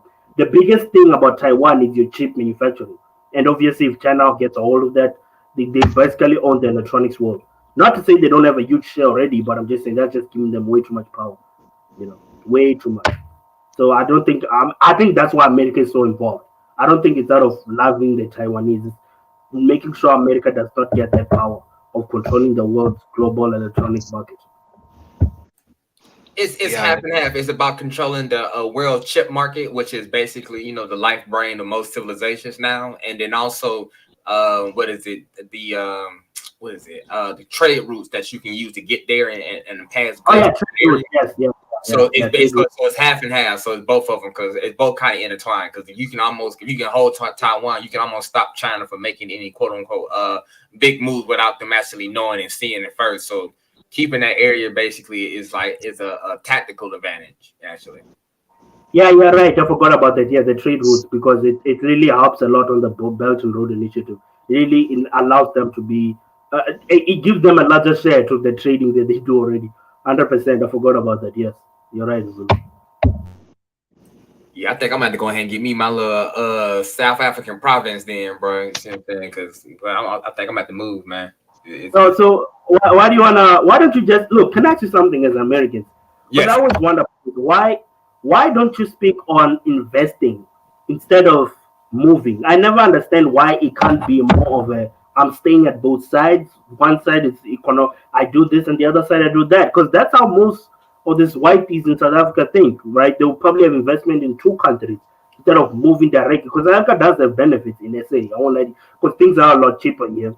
Okay, well, it's a two-part thing. Like, okay, actually, when you actually live in America, you know that it ain't as cracked up as you think it to be necessarily. I mean, it's cool. I mean, like the healthcare is expensive shit, but like I don't really like the environment itself, though. You see what I'm saying? Like, so that it's that necessarily in itself, right? And then, quote unquote, you can invest, but for the invest, you got to almost kind of be there to see the country. Or somebody got to say, unless you just got that much money. You see what I'm saying? Now, if you got multi-million dollars, then you can just say, hey, you can pay somebody to go over there and look, and then they can do all the work for you. But if you don't have that kind of money, you got to go over there and look and see and learn. Good. No, I'm saying that I'm sure that like there's a AZ I think was posting the South Africa. There's a channel made by Black American. It's called The Real South Africa. Oh yeah, I guess. Yeah. Yeah. Well, at least I'm just saying, maybe talk with them on the type of businesses you can invest in, or maybe business you can open in SA. That way, you have a generating revenue for you in South Africa. That way, when you do move to SA, or let's think about not move, but like move as in temporary between two countries, because you can have dual citizenship with SA and South Africa. Yeah, a lot of people do actually. A lot of white South Africans do. You can at least now have money that maintains your real estate where you live in Southern Africa, and also back it up with the money you have in dollars, because obviously your dollar expands wider in SA. That's why you see all these people at Bloomberg, young women talking about, why I moved to Johannesburg, because it's a lot cheaper. South Africa is really cheap for an American. That was my initial plan. The initial plan was to go there and build some kind of small real estate, like a small little 20 bedroom, like I can say hotel, but like an apartment building. And if you can get that set up, you pretty much set, and I can just bounce back, between the two. Depending, South Africa building houses in SA is way cheaper. When I was a kid, man, or at least not when I was a kid, when I watch American shows about real estate, I just wonder, this house, it's rare to find a house that's below 1 million. Talking about a beautiful house, $1 million like 10 million rand. In SA, a beautiful house, you can get it for 1.2 million rand. That's approximately 120 million rand, 180K. KG, can you turn down your mic real quick, man? Because you're having a feedback. Yeah. You can get a dope house for at least 120K in South Africa, like a beautiful house for one. Even let me say 150 to make sure. You can get a really beautiful house in South Africa, double-story beautiful house for 150K in South Africa. Mr. Musanda, is there a lot of Chinese? Aren't there a lot of Chinese people in South Africa? Nah, man. Why do you guys get this theory from? What do you mean by a lot? They said there's like 500,000 Chinese people in SA. I mean, that's not a lot of people. I would think to look at the number, but a lot. I wouldn't say they're a lot. That's not a lot. I can see if you said 45 million. I mean, that's a lot, but like 50,000, you can almost 500,000 to 60 million people. 500,000. What difference does that make? Exactly. I mean, that's a football thing. By that, but that shit was so funny when you asked him, like, why is he kidding people? 500,000 people. That's not even half of 1%. That's half of 1%. Yeah, I mean, like that's the size of our football stadium, man, and that's not scary. But like, I mean, hell, you can set one bomb and blow up half that many people if need be. I mean, I'm not saying to do that, but you know what I'm saying, like. Nah. Yeah, like it's right. It's like less than 1%. It's like there are a lot of Chinese in this. You said 10 million, I'd be like, yeah, bro, you got country? Do you mean relative to another country? Is that what you meant? Relative, not relative to the world, because there's a lot of them everywhere. I think it's like more than 50 million everywhere. It's just relative to Africa, that's pretty high. Now, in SA, there are very few. I won't say there are a lot of, to be honest. But there are kids that grew up here were Chinese, fully grew up in South Africa. And Portuguese too. I don't know if you, KG, have you ever met a Portuguese South Africans? You know, there are Portuguese that they're not included as much, but there are Portuguese that have like ancestral heritage in South Africa, man. You know, that's things I didn't even know, bro. I mean, I always knew about the English SA, the Jews, but I never knew about a lot of people who are Portuguese. You know, when a lot of Portuguese, you'll find them in mostly I think they are concentrated in Johannesburg because they are the ones that came from Mozambique. You know, when they were chased by Samora Machel, and then they came to South Africa, and then some of them went back to Portugal. So, but they are very small number of them. You can't even see them because they are mixed with the Afrikaner population. Some of them can't even speak Portuguese. They speak Afrikaans and they speak English. Now I'm talking about the ones that they don't mix with. They're usually around other Portuguese, and usually, and I'm not shitting on them or anything. They work at retail stores, like maybe selling ama chips. You know, what I mean, fish and chips and all of these things. I'm just saying, you will find usually, you see, when you have those kind of shops, right? It's rare to find. I'm not saying it doesn't happen, but it's rare to find an Afrikaner having those type of retail fast food shops like that. But you will find a lot of Portuguese in those shops, like, you know, just selling your regular food and everyday and stuff. Not super rich, right? And yeah, they usually interact the most with black people compared to the Afrikaners. Because I don't know, I think most I actually went to a high school, bro, where my friend was Portuguese. I think they are mostly in the northern provinces like your Limpopo and Mpumalanga. Only there. Yeah, When you come down the interior provinces, like to where I am now, the Western Cape, you don't see a lot of them. Yeah, there are very few, You of don't course. see them There at are very all. few. Yeah, but they usually interact with black people. Those are the only white friends I actually had, or at least I could say interacted with. It was my friend Noel. He died. He was a Portuguese. You know, he was a pretty cool guy. He used to look vendor too with us. We once had a fight with Afrikaners. It was like one white guy and the blacks versus the white kids and the Afrikaners. Yeah, man, it was dope memories, man. You know, because I don't know. I just feel like I don't know about you and how you grew up, KG, but did you ever see a difference between Afrikaners and English South Africans? Yeah, there is a difference here in Cape Town. You can see, because like when you are in places like Camps Bay, all the rich places in Cape Town, you'll notice that they are mostly occupied by the English speaking whites.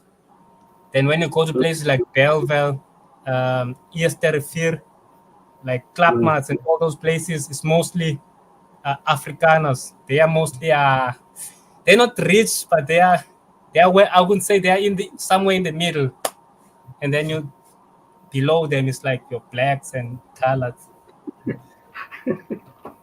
But you see the difference between them, and they don't like each other. Interesting. Yeah, it's the thing. Yeah, I noticed that too. They do have some. I understand why though. You know what I mean? It's not like something that. And people keep talking about black people get over your beef. Like, no, man, these people, they still have that anger with what the English did to them. I think the anger is mostly with the Afrikaners and the English, and you know, the killing of their kids, and you know, I actually went to that graveyard. Sorry, I think I saw, my uncle showed me a picture of that graveyard full of African kids that were murdered by the English for fun, bro. Like, like English, bro. I don't know how these people ended up looking like heroes in South Africa. You know, I don't know how, bro. With all the brutalities they did in the world, I feel like, okay, let me say it. I feel like South Africans, there's some level of booty clapping we do for English South Africans compared to Afrikaans. That's why, like, you had that thing where we're fighting for English, to speak English, but not Afrikaans. Like that whole strike that happened. Like, there's a lot of booty clapping for Englishmen compared to Afrikaans. And I don't know how the English did it, but they made sure they could trace the story. It makes them like, it's the Boers, it's the Boers that are the ones that are doing it. It's not us, it's them. They're the ones making it out for you. And which there's some truth in that, right? There's a lot of truth in that, especially with farms. But there is that psyche that goes into a lot of black people's head. What do you think about that? It wasn't necessarily about us choosing English over Afrikaans. It was about, like, you are used to speaking this language, and then suddenly someone comes in and says, tomorrow morning you will write your exams in Afrikaans, like, without preparing you for that. Like, it wasn't us, like, we are choosing one over the other, you know, because they're all the same. They're all colonial languages. Why weren't they fighting for their own language, man? They're fighting to speak a foreigner's language. They're fighting to speak English. Like that tells. I think it was mostly also jobs because you couldn't escape SA with Africans. Where else are you gonna work? Get a job? And also the fact that English is an international language. Like if you No, look no. at countries, in Kaizo, the there's Habibi back chat. Kaizo, Habibi's on the back chat. Yeah, go on, KG. I think they're left alone here. Yeah, man. I know. I just feel like at the end of the day, man, I feel like South Africans like to booty clap a lot to the English. That's what I noticed. And the English have, I don't know how they did it again, but they kind of made this stigma where racism is just people like to lean against the richer side of the population. I guess it's because the English are the richest in South Africa. So we chose them over the Afrikaners because the Afrikaners, especially in the 70s and like 60s, you know, the Afrikaners were almost the same with the blacks. They were poor. Like they're more rural farmers, like struggling in the farms there, you know, at that time. And most of the businesses, the big businesses and industry was owned by the English. So in order for you to get a job, you had to like go lean against the English, you know. I get it, and that's why it's called South Africa, not White Africa. You know, that's the reason. Kan jy praat Afrikaans, Musanda? I can't praat Afrikaans. I don't praat that shit. But my father, I think I used to learn some Afrikaans, but then my dad was like very much against it. He's like, no, we're not learning that language yet. He forced me. So in my home school, we had to choose between Afrikaans as a second language or Venda. And he said, you're picking Venda, you're not living in this house. And I went to a war school, by the way. A war school, mas I can't praat Afrikaans ni. Hey. I mean, but like, yeah, why should I though? Like, think about what you're saying, KG. These people are in my land. They're foreigners. They can't speak Venda Muske. So how many Africans can speak Xhosa? Like, you know what I mean? Like, when you go to the Eastern Cape, you'll find a lot of them speak Xhosa. How many Africans can speak Xhosa? I mean, most Afrikaners are not going to approach you speaking your home language. They're going to say, hey, how you say, buddy? Hey, what you right? Right? You know, that's what they're going to say. They're not going to speak to you in your home language at all. In Venda, don't you find Afrikaners or English who speak Venda? You're speaking about, yeah, of course, there's going to be that one. I told you there was that Portuguese guy who did speak Venda, but I'm just saying, he's the Eminem, bro. We're not talking about the Eminem whites. We're talking about the last portion of the whites, man. We're not talking about the new Kai house of whites, man. We're talking about why is it that why is the minority of the race not learning any of the languages of the natives? And I think, in a way, it's a little bit respectable because they're keeping to their own ethnicity. And I'm like, fine, I'm not going to learn you. I'm speaking English because that's the world's portrayed language. But I ain't got to speak no foreigner's language, bro. Especially one that did so much evil to my people, man. I ain't got to give a fuck. So, but yeah. One thing I can say about you guys, the vendors, like, I respect you guys. Like, I've been there in a place called Elim. Have you been to Elim? Yeah, that's mostly Tonga, but yeah, there are vendors there. Yeah, Elim. My father works in Elim. At the hospital. I thought that was a vendor place. You guys are rich there. Yeah, I mean, no, that's mostly Tonga. That's Tonga, but there are vendors there. I don't care whether it's Tonga or what, but you guys in Limpopo, I think you're on the right track because you guys are. I think us, right? You know, I think being a minority tribe also helps. It's weird, like being a minority and also knowing the threat of whiteness, for some reason, induces you to wanna invest back in where you come from. And I noticed this. I get what you're saying. Like I see this a lot even in my hometown. Like I think 40 to 80% of the people but I don't want to say it here. I'll say it on the back end, bro. I'll say it on the back. Hey, bro, I'll say it on the back. This nigga, man, hey, bro. I have too many enemies here, bro. We're talking about Somalis and all these people, bro. So, yeah, I'll say it on the back chat. But one thing for sure, bro, what I will say, though, is that, I don't know the back chat. What I would say is that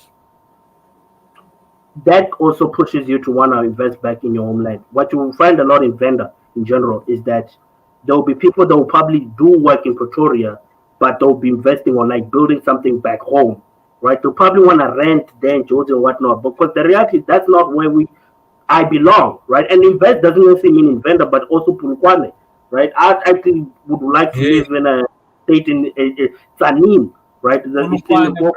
You know, when you after you pass Pulu, when you come from Joburg and then you pass Pulukwane, you via I think it's N2 or N1. Pass N1. Pulukwane. It's called just after you pass Pulukwane. What is that place? Yeah, it's Mankweng. It's called Loitregat after Pulukwane. No, there. I don't know if it's a village or a town. Oh, where you talking about? It's not Mokopane. I think it's Mankweng. Oh, I thought maybe you're talking about Butloko or something. Because after that, I think it was Mokopane or something like that. Yeah, it's multiple regions like that. But but my main point is investing back home, man. I think investing back home is very important. You know, Those you can't. guys are building mansions there, man. Like crazy. Exactly. Yeah, you seen that, right, in Polokwane. Exactly. Like, why would I want to live here? I mean, I'm here for work and stuff, but the reality is, I like Pretoria. It's a good place, but I know I don't belong here for most part, you know. I know I don't belong here. I want to be next to this fucking Burkis, bro. I'm sorry, bro. I just want to be around other black people in general. It doesn't have to be, and a place with no crime, too, because I feel like Gauteng people, like, regardless of tribe or whatnot, I feel like they're too accepting of crime. I don't know, they normalize crime and they really like blaming external forces, right? Like, because one thing I notice whenever I'm here, though, and I speak to a guy maybe from Soweto, he will tell me shit like, and I'm not saying there are no Zimbabweans doing crime in SA. I get it, there's some Zimbabweans, but you can't tell me 90% of people doing crime in Gauteng are just all Zimbabweans, bro. But they just believe that, like, no, we can hear from the accent, they're not what. But even on the police filing, they found that majority of people were found doing crime in SA are South African nationals. So if you from Cape Town going to Johannesburg, I can guarantee you, if you get robbed, it will not be a Zimbabwean. It will be a nigga from Eldorado Park, Soweto, all these places that's robbing you, or Alexander, and then for some reason, it's the foreigners and stuff. So that's why even I get a little bit agitated when all the blame just goes completely on foreigners on crime. Like, I get it on the job part, but crime, definitely not, man. I think majority are definitely from South Africa. Majority. I'm not saying there are no foreigners doing it, but majority are definitely from South Africa, regardless of tribe. Yeah. It's what they call scapegoating. Most definitely. Yeah, most definitely. And I'm telling you, man, if we are in a panel, I'm telling you, Josie Gold would likely disagree with it. There's a guy who was on his panel. He actually did, because he's from Johannesburg. They all disagree. They all come together like, no, it's this foreigners is one. But like, bruh, we've gotten robbed. And we could tell, bruh, this guy was so, you know. Have you been outside of SA? Yeah, I have. I've been to England, I've been to Mozambique, and I've been to Zimbabwe. Oh, me too. I've been to Zim. I've been to, this place called Mashingo. I've never been to Mashingo. No. Now, I think we went directly to Harare. What surprised me about Zim is that, I come from I guess I'm a free guy. I can tell where I come from. I come from a place called Mthatha, right? Have you heard about Mthatha in the Eastern Cape? I will let you. Eastern Cape Village is the only one at least all South Africans that we talk to is Kunu. Is it Kunu? Yeah, that's the only one most people know, bro, because the whole time we have to recite those poems and whatnot. Mthatha, right? And when I've been to Zim, I noticed that this town called Mashingo, after the border post, you pass Bait Bridge, and then you go up. Oh, Musina, after Musina, yeah. Yeah, after Musina is Bait Bridge, and then Bait Bridge, all these little towns, no, not even towns, like villages, and then you get to Mashingo. It's exactly like Mthatha. Like, I was surprised. I thought maybe I'll find, like, Zim surprised me a lot, man. It's exactly like SA in Yeah, many ways. I mean, it was obviously under both British colony. Zimbabwe, if you check the GDP, they're growing. You know, there's a big lie that I feel like is being said about Zimbabwe by Western media to try to change a lot of to try to change people's mindset about it. And I think they're trying to, I guess, push away investment from that country. But then when you actually go there, you see, and I'm not saying, okay, so fine, there are Zimbabweans that are running away from that country, quote unquote, right? But one thing that most people don't notice is that, and I'm not trying to shit on any other foreigner, those Zimbabweans, most of them will be fat women coming to SA to be cleaners, right? It's rare that you see a skinny ass Zimbabwean who cannot find any level of food coming to SA. Most of them are coming for money, but not for hunger. That's the one thing I noticed beyond anything else. And I'm not trying to attack anyone and say that it's wrong. I'm not trying to say that people should not come to SA as refugees and whatnot, but it does say something when people are from another country and come here and they're fat. Like, it does tell me something that, at least on food security, you get that right. Zimbabwe does have food security beyond everything else. So the reason I'm telling you that, KG, is to show that it's the lie about they can't farm. That's where now it's called the lie, because people are coming here fat, you know? That's the Western media propaganda that's being lied up, like that's being told about Zim. One thing I noticed there, Zim is not like how they show. You know, if you listen to Josie Gold and what's the other guy, Lozy, yeah, you can just see that these guys have never been outside of SA. Like, if you look at South Africa, I've been to Zim, I've been to Namibia, I've been to Botswana, Mozambique. I've never been to Zambia and Malawi. I would like to go to those two countries. You notice that country keeps cheating on Malawi most. These countries are exactly like SA, like in any kind of a way. But Malawi, come on, man. Hey, you can't say Malawi is like SA. No, I'm saying I've never been to Malawi and Zambia. Habibi, Malawi is like SA. Habibi. I'm talking about Namibia. Have you? Oh yeah, Namibia, most definitely. Windhoek, yeah. I know. Also, they speak Afrikaans there. There's a lot of Afrikaans speaking there, and Tswanas. And then there's a lot of. Sunday is smoking Pan-African weed. Lost his mind. They say we're smoking Pan-African. Nah, man, I'm just saying, at the end of the day, dog, I'm not saying that we shouldn't have closed borders. I'm not saying on that. I do believe, though, and Josie himself has also admitted that SADC and most of African nations have to thrive, because if they do not, that will trickle down on us. I always stand on that part, bro.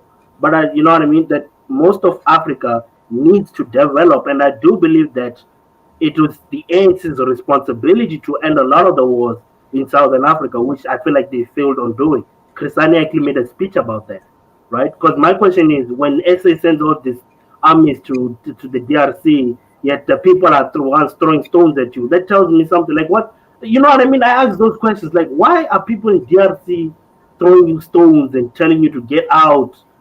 And why are the militias growing after you go there? You know what I mean? What is peacekeeping? When your country you are over, you know? Why? You know, how is peacekeeping if when you got your country out of a war with Angola and all these other neighboring countries that after, I think they first freed Namibia with the South African border war, and then that's when the Boers started considering freedom, human rights abuses, right? It was after all the neighboring countries were all black owned. That's because they were scared at that moment, right? It was a fear tactic. But I'm just saying, I just find it weird what SA is doing that. Pisses me off. Foreigners are coming, most of the you. But okay, but come on now, Bodan, come on. I've never been robbed by a Zimbabwean or a Nigerian, man. Right? And the thing is, once you've gotten robbed, my bro, and you're being told that what you're saying is a lie, that shit does piss me off, man. I won't lie to you, Don Parker. That does piss me off. I think majority of the people that do crime in South Africa are definitely South Africans. They're vendors, they're Zulus, they're Xhosas, they're Coloureds. It's you goddamn South Africans doing most of this shit. That is a fact. Most, not all, but most. Yo, you must come to the Cape Flats, bro. It's a mess here. Nah, bro, they go to the Cape Flats. Yo, these colors are crazy. When I was a kid, let me be honest with the KG. I just want to say this, like, I didn't want to say this when that FBA guy was here, but when I was a kid, because I knew a little bit about Black American history and how they're mixed with whites. So I used to think that maybe is it the mixture that makes a lot of these people like the trigger finger? Is this really what trigger? Like I have a theory that the reason why there's so much gang war in Chicago is the same reason why it's you really must have a point. If you look at South America, all these South American countries, you notice the same thing as what's happening in the Cape Flats in all these mixed communities. You look at America. They, even though most of them are not mixed, but there's this thing, there's this close proximity to white people, and the other side just becomes a retarded. KG, we're gonna get canceled, bro. We can't say what we're saying. We're gonna get canceled. But I don't know. I think a lot of people have this theory. I do have it too. I think maybe some people say it's the blood. The blood is fighting for the land. That's why they're so. I don't know. Like I wonder too. You're right. Because they're all mixed, right? A lot of these mixed people. A lot of violent tendencies. I watch all these documentaries of South American, and this guy. If you can take a South American, put them somewhere in the Cape Flats, they would fit right in because they look the same, and even how they speak, it's almost the same. How they act and all that. But if you look at the colors, like now, if you move a little bit away from Cape Town, get into like your more rural Western Cape, where there's the colors who are actually Khoisan, you'll notice that you don't find that gangsterism culture and all that. They are mostly like just normal Khoisan people. So you're saying the colors that are mixed with West African DNA are the ones doing most of the gang shooting and shit, compared to I'm not. Not West African. Most colors are a mixture of just like everything. Yo, Musanda, but you know what KG said is right, man. Like that's something my mom always says. She says coloreds look like South Americans. Exactly. Yeah, they do. And Musanda, just Google this guy now. I swear to you, I know a guy here at SA who looks exactly like this guy. The guy who just beat Adesanya. Just Google him. Just say Alex Pereira, bro. That guy looks like that guy. Yeah, the guy who beat Adesanya. Doesn't that guy look like a color? I would like to watch that fight, bro. So I saw it on Instagram, but a short clip. I thought maybe it was just a fight, and I just passed on. He actually lost that fight. I saw this other Latino nigga beat that Nigerian. He was winning, then he got. Yeah, then things happen. I must Google that. Hey, Musanda, at least these West Africans can't brag about that now. Remember before they used to say, "Oh, look at us West Africans.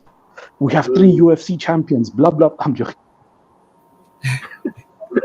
I saw it on Instagram. Like I was getting punched. I'm like, man, let me just pass on. Maybe it's an old video. I don't know. I thought it was an old video. Just passed through. I didn't like look up if this guy was fighting or something, but he was famous. But damn, man, he lost. Shit. Yo, but yeah, man. KG, are you telling me there's no Portuguese coloreds where you live in the western side? Maybe they are, but they don't they don't refer to themselves as Portuguese. What's a Portuguese color, bro? So I mean, I feel like to be colored. They are Portuguese colors, bro. No, but let's be honest. Musanda, you know where I found this out? Okay, Musanda, you see, if you go to Eswatini, bro, I kid you, maybe it's because Eswatini shares a border with Mozambique as well. Like, at least, 2/3 of the colors there are Mozambican colors. Like, they speak Portuguese, or they kind of speak Portuguese, and they don't like each other, bro. The ones that only that come from SA and the ones from Mozambique, they don't like each other. You know, I think it's me. When you say colored, I'm just thinking 100 yellow. I'm thinking Afrikaans when you say colored. To be honest, I'm not thinking mixed. Or you mean like biracial, likely, not just colored like in the South African context. Bro, okay, Yeah. I think colored is different in SA. When, yeah, I get what you mean. But if they come to SA, you would consider them colored because they look colored. I'm thinking Afrikaans speakers, the ones KGs or probably or told to always avoid in Cape Town, you know, like, hey, Mazikan, hey, man, hey, can you help me, bruh? I'm actually at work now and I'm working with colors. If you want, if you guys want, I can just call a colored now and then let him speak to you. Nah, cool, bro. No, I want to leave. No, they're cool guys, but nah, bro, colors, colors, in fact, when they get angry, they'll start saying some really offensive things. They'll even call you K word, like yeah. But you know, colors used to get a lot of benefits during apartheid. A lot of people don't know that too. Compared, like the black people during apartheid were like the lowest in classes. Like it was whites, colored, like the colors and Indians were like put as the buffer class to a lot of us. And Yeah, but Indians were above colors too. When the Indians above the colors. Yeah, obviously, so they can fit in. But all I'm saying is, black people were at the bottom feeders. Like, you do not vote, you do not do anything, because in a way, they kind of pushed us to actually be a unit more than anything. Like, nobody, I think, united black people more than the Afrikaners. Like, you are the ones that reminded us that we're really all the same. Like, they could have promoted one tribe over the other, but no, they put us all at the bottom. Then, you know, you have the ANC, which is an amalgamation of all different people, not even tribes, people from even outside of SA.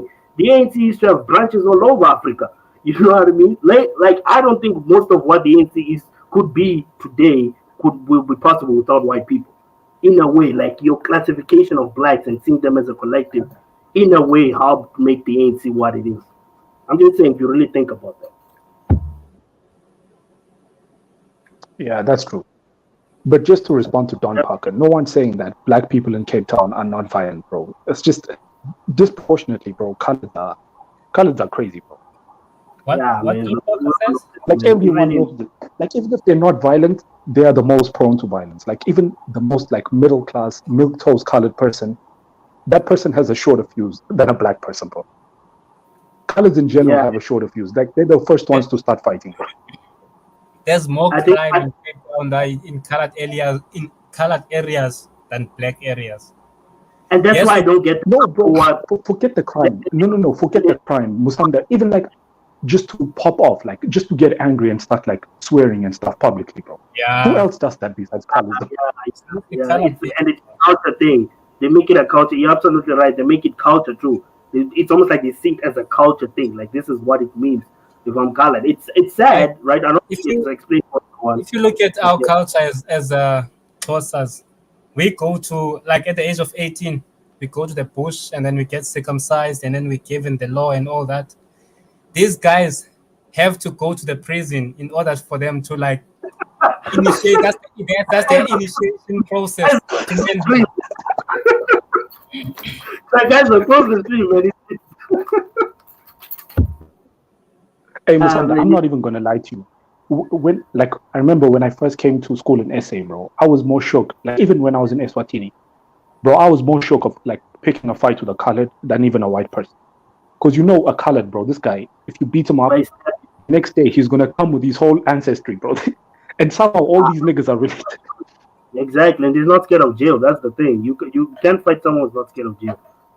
He's not scared to kill. Bro, these guys, I kid you not, bro. Like I used to, almost every colored I know used to carry a pocket knife.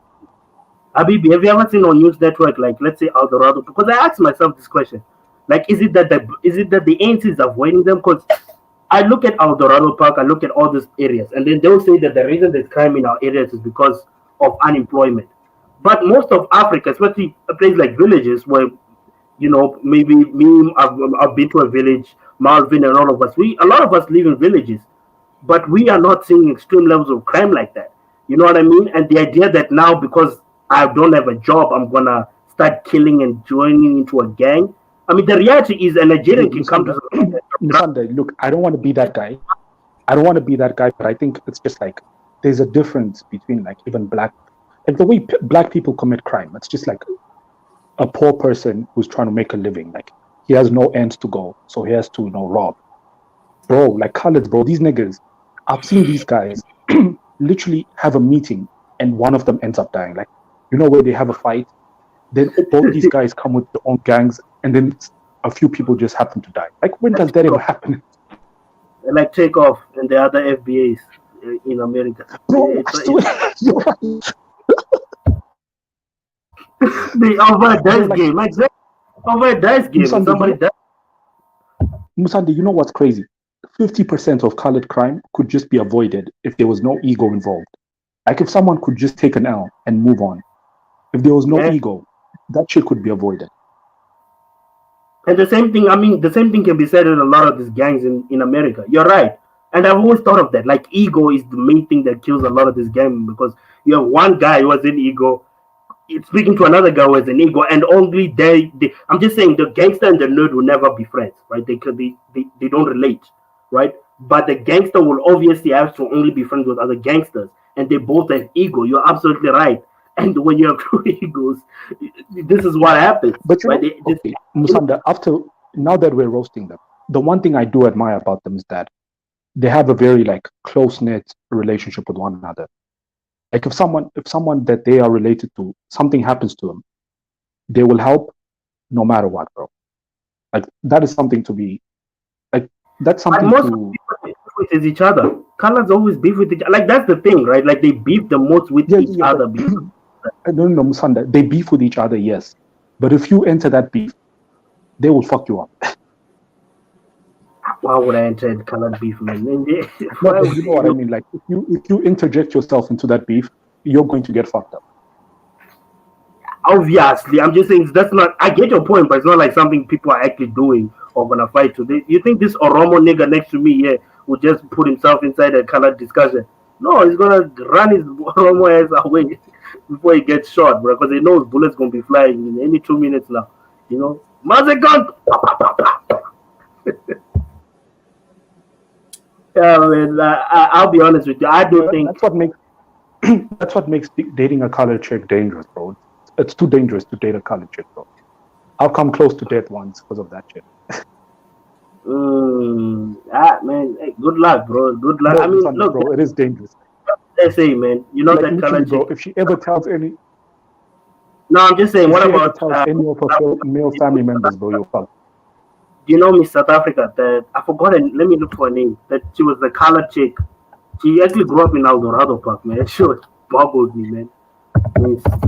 She's colored, bro. I think she's married to this guy who's also a social media outlet. Is the Cape, are the Cape Flats? No, let me ask KG. Are the Cape Flats still as dangerous? Because I remember back when I was young, bro, that used to be like the joke when it was about. They are still not as much as they used to be in the olden days. Like if you look at Mitchell's Plain right now, Mitchell's Plain is actually becoming a middle class area, whereas like 10 years ago it was a war zone. Mitchell's Plain is becoming better now. There's a lot of investment going there. I think it's deliberate by the city of Cape Town. They are like reducing crime by investing a lot of like money. They throwing a lot of money there. But if you look at places like Bonteville, it's still the same as it used to be. Bonteville, Netreg, all those places, they still gun banging. Yeah. Where do they get the guns, bro?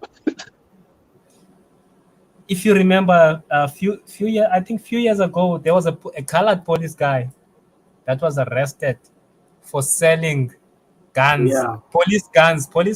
They owned guns to these guys.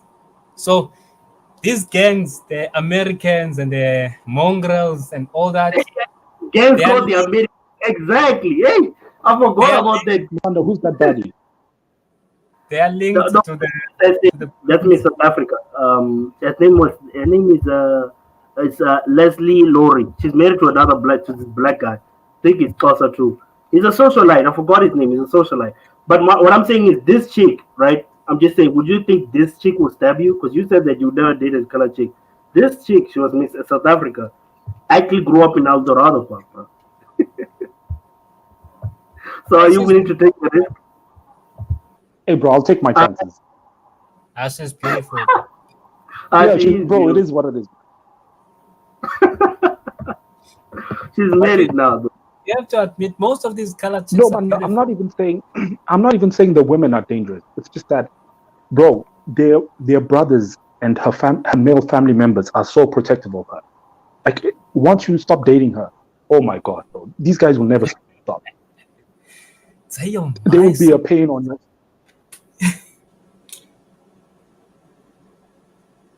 But when it comes to racism, colored people, okay. You see, the colored population is a very diverse population. When you look at the name, that's a name. Lori. Yeah, you speak Afrikaans. What is this? How do you spell the first part? I think it's Liazel Lori. Oh, Liazo. Oh, Liazo Lori. Yeah, that's a name. Oh, that's Afrikaans. Liazo. Yeah, I guess so, man. She grew up in El Dorado Park, but I don't know how she survived. Musanda, if it wasn't for my parents, I would have been an Afrikaans speaker by now, bro. Because I remember when I first went to school, they put me in Afrikaans classes for second language, bro. As soon as my dad heard that shit, bro, he called the school up. He was like, "Fuck that shit." Put him in French classes.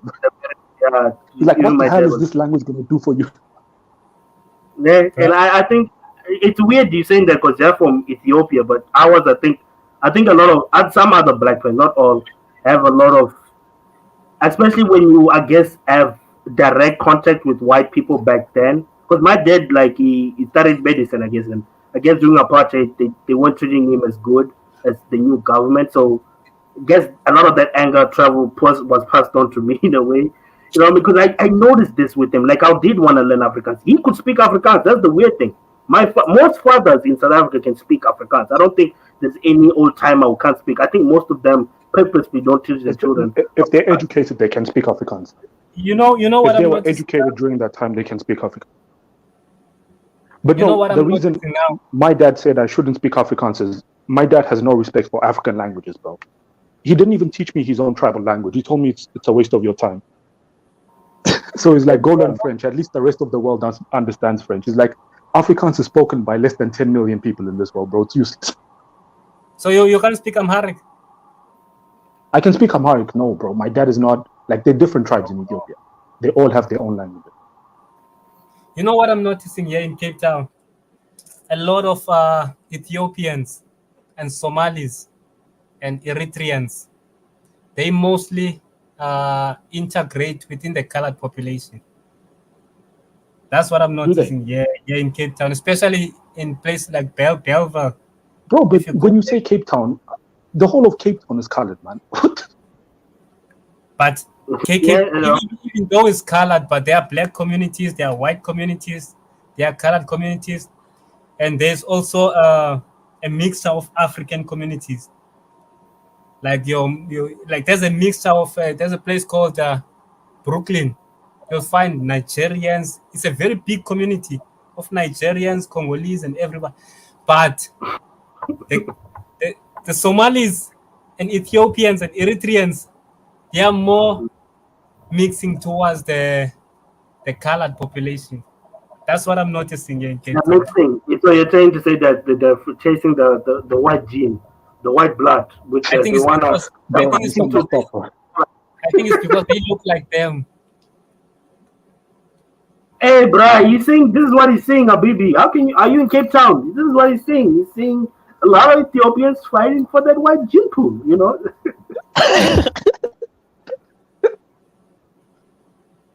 I'm not Ethiopian, bro. I'm just saying, man. Like that's what he's saying. So what should we doubt him? He's the one in Cape Town. He's saying this. He's saying them. Most of them want to integrate with the colors. I'm not saying it's not true. No, Musanda. I'm not saying it's not true. Because I'm gonna be honest. Even like my family, like okay, my mom is mostly like friends with other colored people. My dad is friends with other black dudes, but my mom is mostly friends with colored. So it's a possibility. Yeah, Yeah, because there's a very huge Muslim colored community. So most not Ethiopians, Somalis, they take their children to these colored Muslim colored schools, like these madrasas and all those. I don't know what they call them.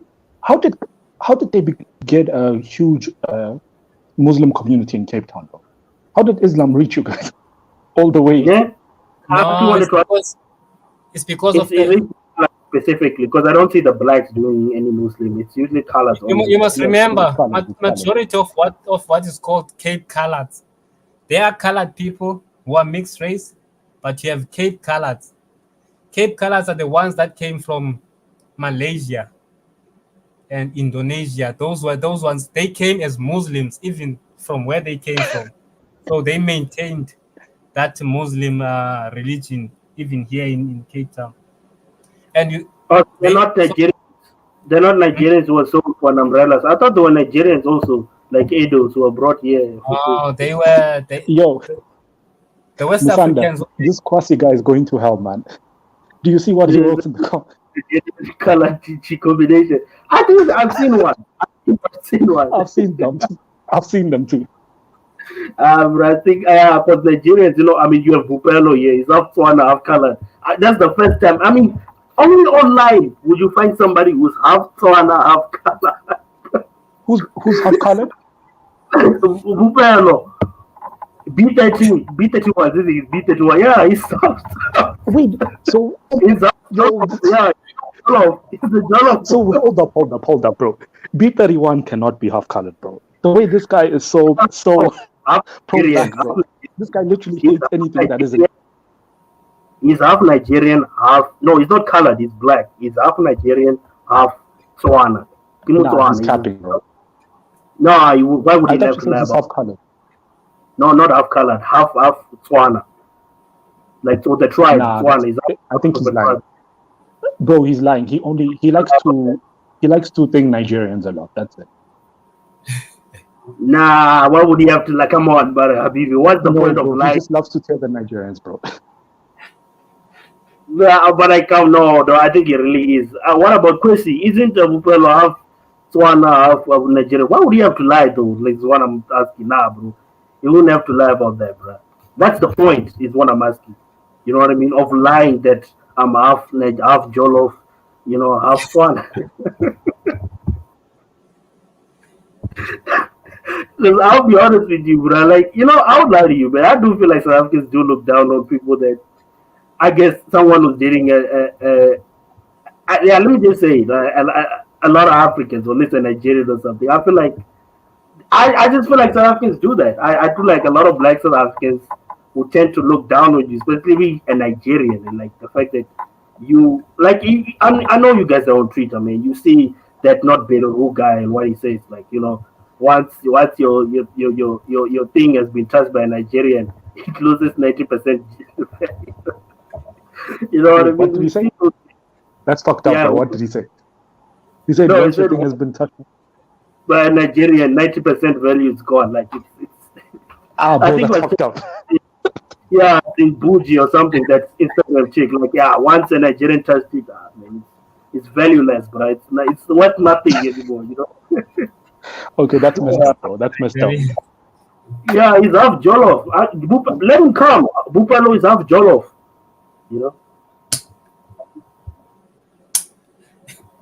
Musanda, this guy's lying, bro. There's no way he's Nigerian. No, he's half Nigerian, man. He's half Nigerian. What's wrong with that being half Nigerian? I'm just wondering, how did a Tswana woman and a Nigerian, how do those two people live together? Is what I'm asking myself. You know what I mean? What do you mean? But what do you mean? There's a lot of our sisters who are married to Nigerians. I've never seen them. I've seen it. I just wonder what the marriage is like, because I just would really wonder, do they just listening Musanda, be honest. Musanda, would you be asking the same question if it was any other group of people outside of Nigerians? No, to be honest, I wouldn't. I think it's a Nigerian thing, and myself, how man, like how did it like look the first look if I told you that I was half Nigerian, half Venda, something like that. If I told you that I was half Nigerian, the first thing you want to how did these people end up? Where did it happen? Like those questions will pop up. Let's be honest. Like you would ask questions like, how did this unionship, like, you know what I mean? And I'm just asking, how did that happen that side, you know? And it sounds really young. It sounds like it's somebody 14 or something. Somebody very young, you know? Even from what he says. I think he is half. Why would he lie, Mara? Habibi? What's the point of lying about your other heritage? He's not just a tether. He's actually half Nigerian. I just don't believe him as well. What about Musanda, bro? That's messed up, bro. That's racist what you said, bro. So you're discriminating against the Jollof, bro. I read it on Twitter, bro. They said once a Jollof boy touches you, then they show the shape of that peach. 90% value gone. Like it's there's no point anymore, bro. But like what? Like you don't even send. Lobola. Like us South Africans have Lobola. They say once you send her a dog or something. They're like, this is how much. Just now, Musanda, you're going to hell, bro. That's fine. Man, that was weird. Like, how can you give a account for that? Man, that's what they say. Half Jollof boys. Wait, why you call Leslie Laura? Leslie Laura is South Africa's Miss South Africa. This is Miss South Africa, man. Or at least was. Former Miss. This is what Kazel wants us to believe Kenyan women look like, by the way. Because you guys are such weirdos. Let me show you. Let me show you what Kenyan women look like. Because bro, stop lying. We already know what Kenyan women look like. Bro, we already know what Kenyan women look like. We don't need to see it. You niggas are dusty. You're always complaining and saying, "Oh, Kaizo's just coping." No. Well, some of them. Let me show you. You guys are on some crazy captainship. They're always trying to tell me what Kenyan people. The name is not Leslie. KG, what's the name again? Read it for us. I think it's in Afrikaans. Musanda, you know what I need to see? Musanda, you know what I need to see in life, an essay? I need to see a Nigerian woman married to a South African guy. I've never seen that yet. The marriages are always the other way around. You'll never see that. I don't think that's what Kenyan women look like. Hi. Hello. Yeah. That's hi, guys. Anyway. This guy. And then hey, bro. Kazo, she looks Nigerian, bro. Yeah, exactly. Whatever she looks like, that's what Kenyan people look like. Man, how old are you, bro? Like, or at least I just with a Google or something. Put her back on stream. Let's ask her. Let's check her properly before we can judge what Kenyan women look like. Whatever it is, call it Nigerian, call it Cameroon, call it I don't know, India. That's it. Kazo, let's see her, man. No, yeah, she's gone. That's fire, bro. That's just nice. Nah, bro, don't lie to her, man. Come on, man. I don't know why. KG. Man, and what's up with the South Africans that are just booty clapping whenever they come on this screen? He came here before talking about, no, don't say that about, I think I said something. What did I say? All I'm saying is Reddy, Lily known for shitting on Kenya. I remember the first time I saw that guy, he was talking about how Kenya doesn't even have roads. Do you even have roads in Kenya? You don't even have electricity. Remember that. And he's the one coming here talking about, no, don't speak for all our South Africans. We're all watching. Like, I don't know if South Korea put some Pan-African in him. I don't know what happened with that guy. But clearly, he doesn't have a side. No. Musanda, you know what happened? Musanda, no, that's not what happened. Kazo got pissed off that guy shitting on Kenya. So he did a stream where he came with the crime stats and essay, the HIV rates, all that stuff. Kazo came prepared for once. Kazo, you can send that shit to Musanda. Kazo had a stream. Reddy was shitting on me, getting angry at me, saying that you don't represent us South Africans, whatnot. Lately, after he was the one shitting on Kaiser first. What I'm saying is, Reddy is almost like he doesn't have a side. If one side, I'm telling you, that guy will be EFF today. Tomorrow, we'll be talking about how white South Africa should be ruled by whites. The next day, oh, we're all Africans. The next day, like, it's never consistent with that nigga. But I don't know what's up with these guys that go to English schools. You know, it's just this Kwasa two centers, what they call it. We're not all like him, bro. Stop. Not all of us are like him. No, I'm not saying we're all like him. But for me, what pisses me off is when logic can't be used, like that retard I was arguing with earlier. Like, how are you going to show someone a study that says one thing, then he tells you another? What the? These people are literally, I don't know how they survive. No, but Kato, we all know that guy's stupid, right? Yeah. Like, why are you getting offended with? I told you, bro, me, I'm a detective for stupid people. I told you guys before anyone, Judah is a retard. You guys had to learn the hard way. He's a retard. I told you that this guy, a scary guy, he's the dumbest one of them all. You found out. Yo, bro, I don't know where you were at when I was with this guy. This guy, I swear, and it's weird, right? Like how people will choose to not even have financial Hello, knowledge. everybody. First time here. I'm new. What the fuck? Bro, who the hell is that, bro? What was that? Was it a person being eaten or something? Who knows? Who knows? But I just looked away, bro. When I saw that, I just looked away, bro. Like, hurry up and take it out. So, I thought you said you checked the ID or something, or the email. So don't you have other emails when we log in? I was being stupid. Just ignore that. Yeah, man, this trolls, man. Hey, I don't know what's up with some people need a life. But my main point is that Judah guy, guys, are you sure? Now, Judah guy is retarded. The Havila guys, I mean, they're just some retards that join the spaces. Those guys are trolls. Hey, I gotta defend Judah, man. Come on, man. Okay, well, I thought you were a troll. Judah. Let me tell you the problem with Judah, man. Judah, I think he has a problem with even. He's done. One is the protectorate. Do you hear what he said last time? Musanda, do you hear what he said last time? He said South Africans speak South African, bro. When they asked him what the language of South Africa is, he said South African.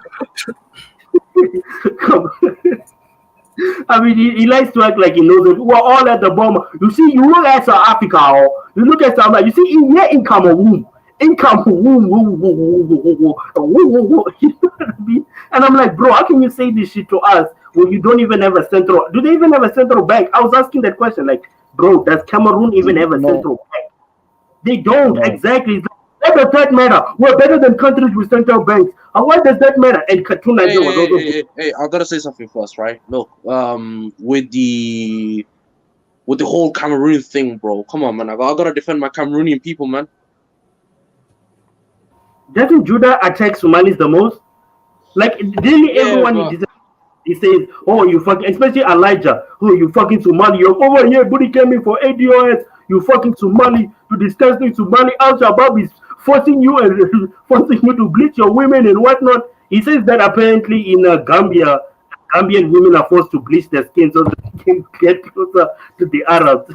bro, it's no surprise, man. Like, again, it's look, it's not just Cameroon or that or Judah. It's not just Judah alone, man. Everybody has a hatred for certain groups, man. I mean, you can tell, man, Kaiser's voice from, you know, how his distaste for low IQ Somalis. I mean, like, you could clearly tell that everybody has their own distaste. Only the low IQ one. I mean, Kaiser, just before I joined the channel, I heard you say that how do they survive? And again, you're referring to all Somalis. You didn't finish your sentence with the how do they survive in desert state.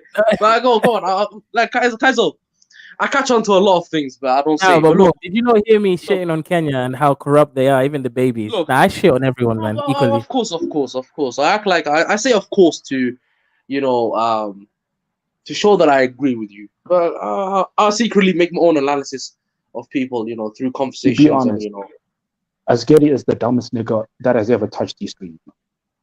This guy literally said his tribe has lived in the same place for 40,000 years. 40,000. Bro, 40,000. Who are you talking about, Abi? That Asgeri, the Somali guy who was on stream arguing with Kaiser. That guy's retarded. You can't argue. Madlag or whatever it was. Yeah, that guy is just beyond retarded, man. He can't even. No, I couldn't agree with the part where he said T haplogroup is fake. When oh my god, he killed me with that.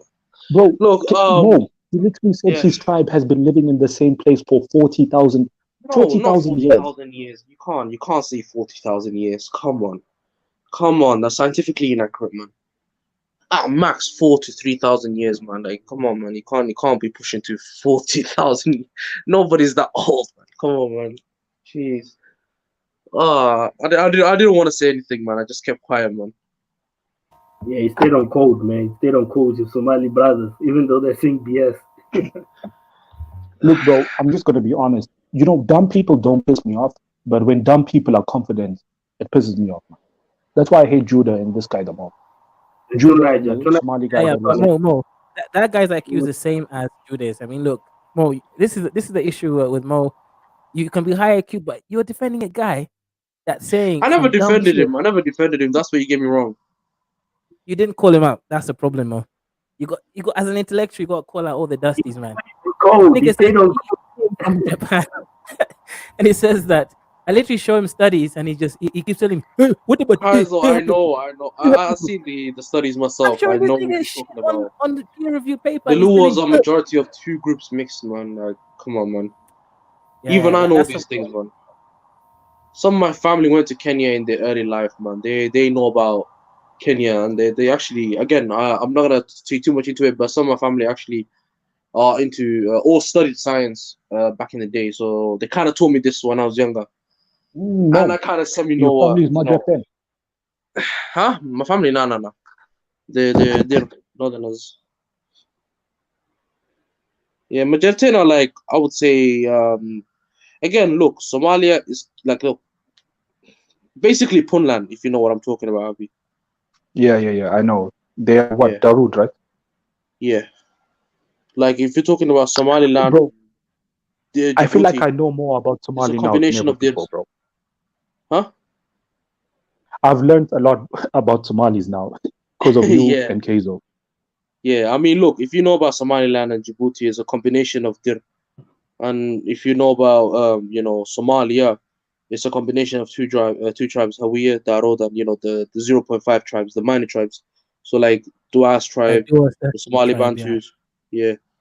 Like, there's also many other, like, the Bajunis, Barwanis, like, there's so many different type of minority tribes in the south, while the north is Rahanwain, while the north is like majority Dir, like Dir ruled north.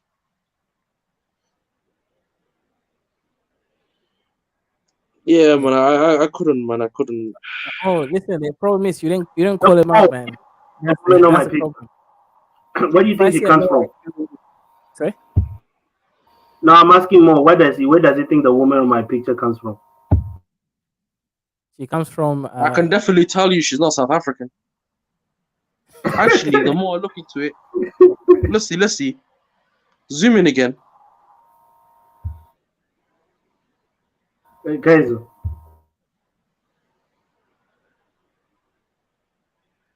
Interesting. Why do you think? Rihanna. Why do you think she's not South African, particularly? She looks like Rihanna, but light skin. I would say. Behind it. Is it a standard that you've given to South Africans that, for some reason, I don't know, like why? I want to understand the why behind. I'll give you my reasoning. So this is this is what I think. Again, is she African, right? She's African, 100% African.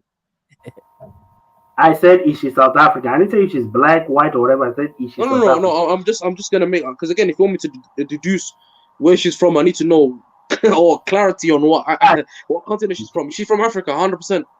She's a colored, bro. She's a colored South African.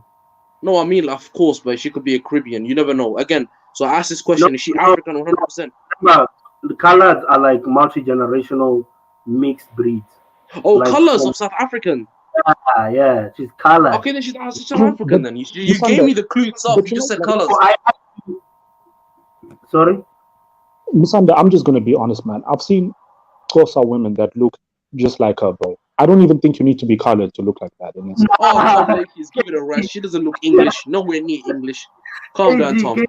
Can you confirm this? I've never seen a black person. These I'm just by just looking, I know it's not a black woman, bro. I'm sorry, bro. I hope KG can get back at least confirm what you're saying. You said you've seen a colored woman that looks like this. Zoom in her again, bro. Like, dude, she's just light skinned. The only colored thing about her is that she's light skinned. That's it, bro. Her features Well, are that's the still reason why I asked the question, right? I said, is she from Africa? Because I've seen Caribbean women that look like her. So She's again, colored. She came from one of the most dangerous places in LC, El Dorado Park. That's where she's grew up. And I don't know. I think she ended up being mistake, bro. Like she's like that, bro. She's like no, this if you makes don't me know what not that give. means. No, Kaiser, if you don't whenever know what like that means, that's like saying he came out of Chirac, bro. Chirac or She something, came out yeah. of the Like end, Kaiser, bro. For you guys, bro, I see the documentary of that place. she came out of bro. Brit. Is it Brit? Is it Brit or something? Compton. She's Where's from that place Compton, Jalen White is from? Where the or Detroit, or what's it, Boston Brixton or or something, or in the Look, UK. average people would say Habasha, or they just fly in and say Ethiopian. No, she doesn't have the Ethiopian eyes. You could tell a Habasha from the way they eyes. Well, Bro, Habashas she always doesn't have this have owl, Ethiopian features, like, bro. Stop. yeah, she doesn't have like no. Do you know what Ethiopians? You could tell from the eyes, the shape of the eyes. You can clock on Or if they're the Ethiopian or cheekbone, not or the by just nose. looking at the eyes. Yeah, Yeah, and the you can just cheekbone clock and the on and nose. see what they are. Yeah, Ethiopians that's have why I cheekbone. knew automatically she's not Habasha.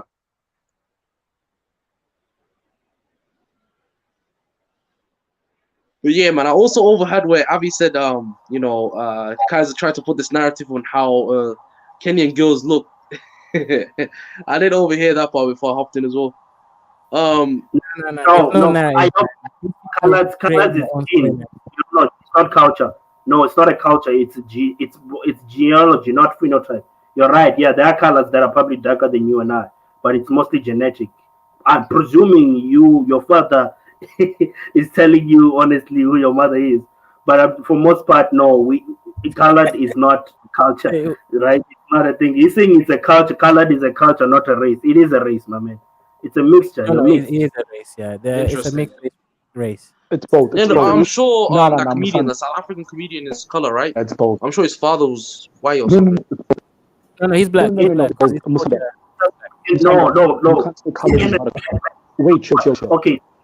So no, Kaiser, no. Let me ask these two people. Let me ask KG, in fact. If a black person breeds with an Indian, what do you call that child? Black? Is that child still a black child? No, whatever the father is. I'm asking KG. That nigga's KG. black, bro. It depends.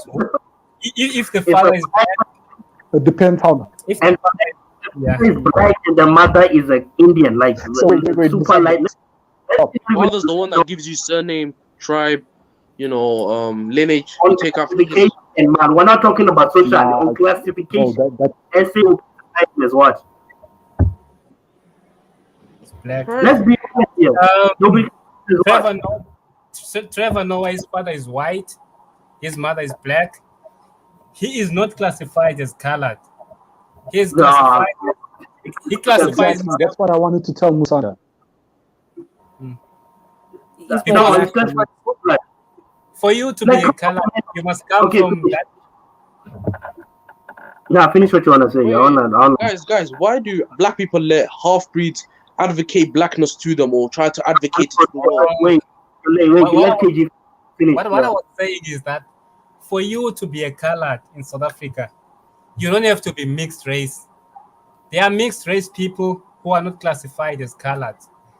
For you to be a colored, you must come from that lineage of the colored. Let's say, let me put it like this: colored people are like South African descendants of slaves.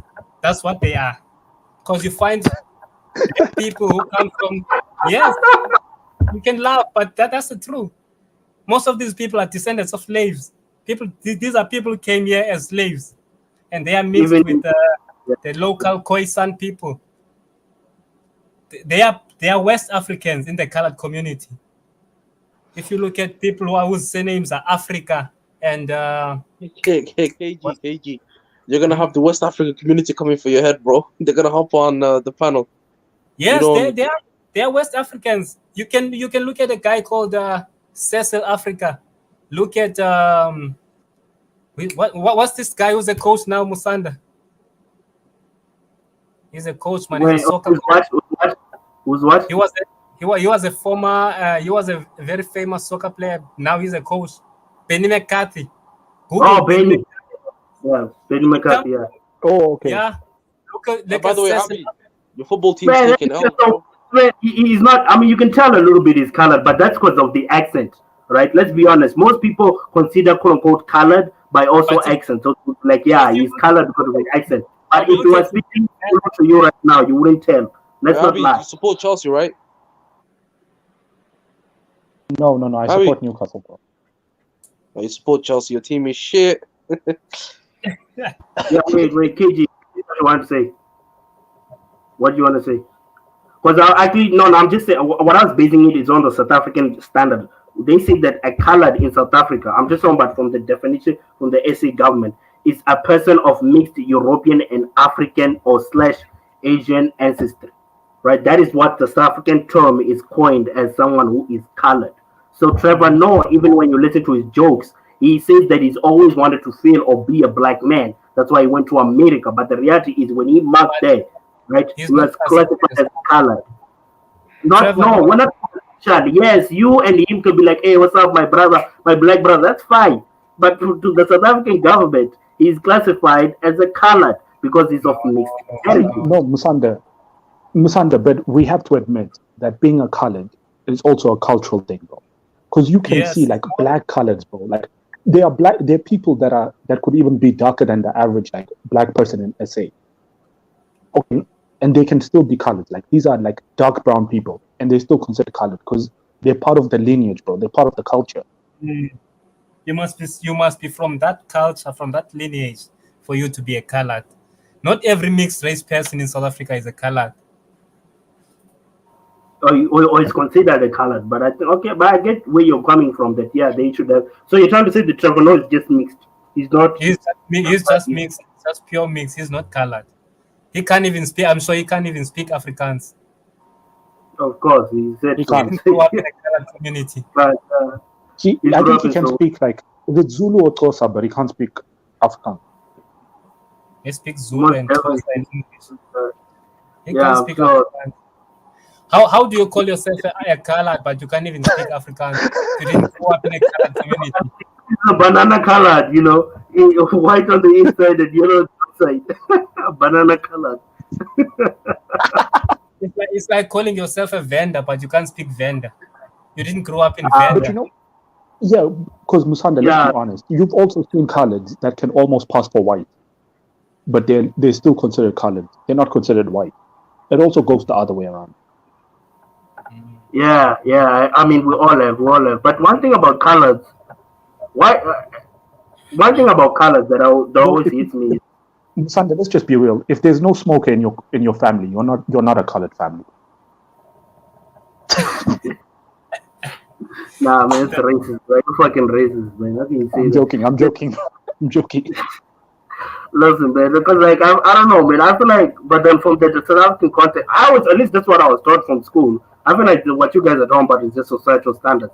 But for most time, I don't think South Africa has a term as mixed, to be honest. How many times have you marked on any of those things that just said mixed and colored? Because usually they'll really, other. There's other, right? There's other, but they never mixed over there. So I'm just saying there's always colored there. If you are mixed of heritage.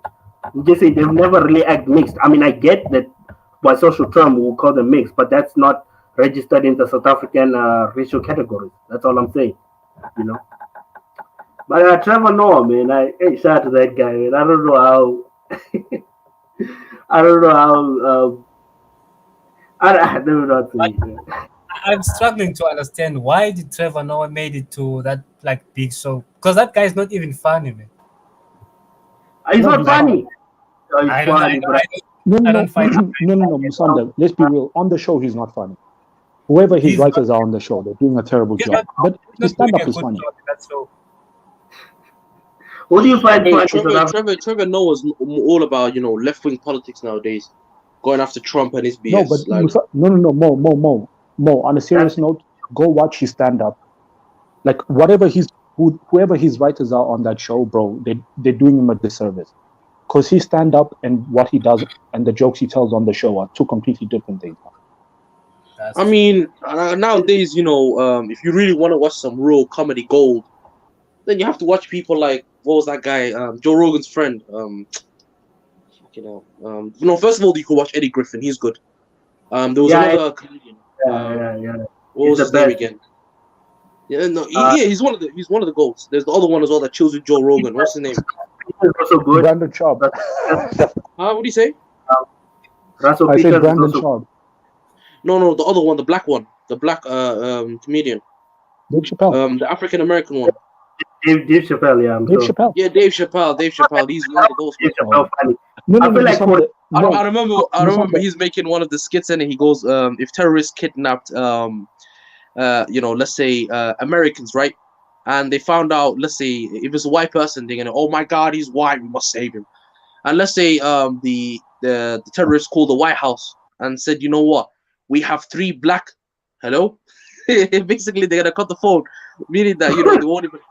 They won't even reply. No. So basically, oh my God, do you want to see? Do you want to see how funny Trevor Noah could be? If you want to see how funny Trevor Noah could be, go and watch. I think is it the Correspondence Dinner or something, where he hosted it in the US, bro. Like he was actually funny there. Like even I'm gonna watch that.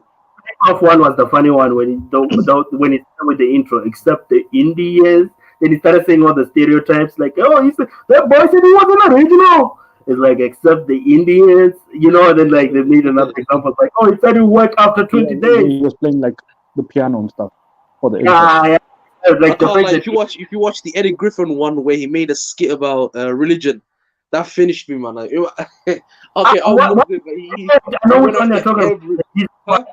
one about Jesus, about how with Jesus, the walking on water, and he goes, oh my God, he insulted religion. But look, he started Christians. That's the truth. Like I know why you like it, because I remember one of his jokes where he's like, Christians are so fake. They'll come here, but they'll never want to die for Jesus. A Muslim will always want to die for. Oh yeah. And he goes, as a Christian, why don't you die for some Jesus? And the Christian would reply, oh no, Jesus wouldn't want me to die. He just got me my 500,000 pound house right here with my beautiful wife and car. Jesus wouldn't want me to do that. That's a fact. This nigga say go kill himself. No, bro. It's not like I think is the funniest comedian ever. Shout out to African Americans, man. The comedians are next level, man. The comedians are good. I'll give him that. Eddie Murphy is a dick, man. That joke about Africans fucked me over. But I know that obviously meant African.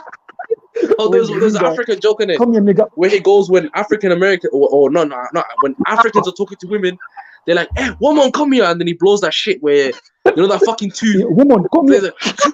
And then one of them goes to sleep. Got touched by that. Brian should have me like Eddie, I want half. So I'm just saying, like, you made a whole joke about how, like, when they're African and you pick them up from like some shit poverty and whatever, and then you bring them to America. Out of nowhere, they start making friends with those black women, and like, yo, you can't let him treat you like that. And then out of nowhere, she just comes back, Eddie, I want half. Like half of your son, like half after the divorce. But why do those people always shit on Africans, man, when we love them like this? We need to start making jokes about FBA, but they'll get charged. That's the thing, you get really charged when you make comedies about that. But they'll make hour-longs. No, that's all jokes. It's the way you say it. It's just that let's be honest, man. FBA don't have a problem with the rest of us. They only have problem with West Africans, bro. That's why I don't get in between that beef, bro. Just leave it to the West Africans. But look, Nigerian Prince, we're not involved in that beef, bro. When they say Africans, me in my mind, I just write. We're going good. No. In my mind, when they say Africans, blah blah blah, in my mind, I'm already thinking West Africa, so I don't get offended. But I'm just saying that should at least be specific if that's the case. But yo, man, shout out to Nigerian Prince, making that scam money, giving us that scam money to AM. Because we know if we open channels, you're not gonna donate. So yeah, man. Wait, Mo. I just want to say this. I did not watch the video. I have no time for low IQ topics from South Africa. I'm sorry, and that's my answer to you, Nigerian prince. I didn't know why. I had there's a South African politician with a sex tape or whatnot.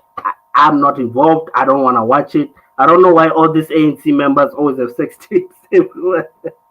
First, there what's that guy, man? The one why Instagram man with glasses. What's his name? I'll come with his name. I'll come with you as the Minister of Home Affairs. What's his name? Why is I forgot his name as well. Damn. I actually forgot his name as well. But yeah, I was gonna say. Oh, he's asking about Zandile.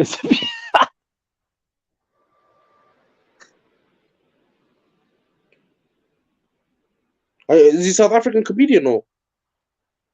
No, I didn't even know apparently until apparently the SA government is saying that can you please to the Twitter Home Affairs delete the video or something. I don't know. Stoic. I didn't watch the new Wakanda. Malusi Gigaba. Yeah, that's yeah, I was gonna say Malusi Gigaba. But honestly, like even him, like I don't watch this shit, man. Shit is like South Africans sometimes are very weird people. You know what I mean? Like it's almost like you guys have to agree, right? Without the new movie for Wakanda Forever, without Chadwick Boseman is actually ass. Like it's shit. I'm gonna be honest. I didn't watch it. Bro. Exactly shit. I'm sorry, it's shit. Black Adam was good, but fucking Wakanda Forever is. I mean. Oh, so it was Nigerian Don Parker. I didn't even know she had I didn't watch the video, Don Parker. So she had a sex tape with a Nigerian, and the Nigerian is using sex tape. Nigerian. That's what you get. I'm glad these South African girls are getting extorted by Nigerians. That's what they learned. But you have quite a dick so much. Enjoy it now. They want that Nigerian love. South African men ain't fulfilling them. Now look at where they are. You know, you can buy it one discounts now. Hey Kaizo, there's somebody on the back chat. Everybody's women, man. Mr. Steele, your woman. Keizo, Nigerian man. There's someone in the back chat. Keizo. Yeah, there's. Oh, Stoic. Yeah, ask Stoic. Yeah. So, by the way, there's two people in the chat. I saw what you did. Nigerian Prince, man. Nigerian Prince, you need to answer for this, man. Why are Nigerian men stealing all the women in Africa, man? And they got money. Bro, they're not stealing shit, bro. Stop.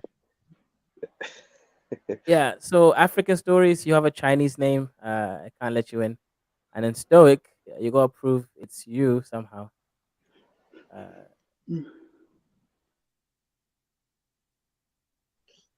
Stoic. Yeah, I don't think that Stoic.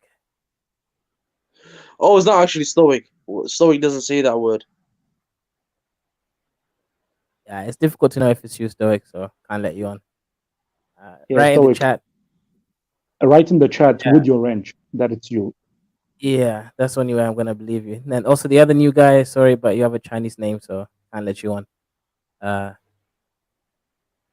Yeah, it's not him. So the guy's saying that he's writing the N word with a hard ER in the private chat.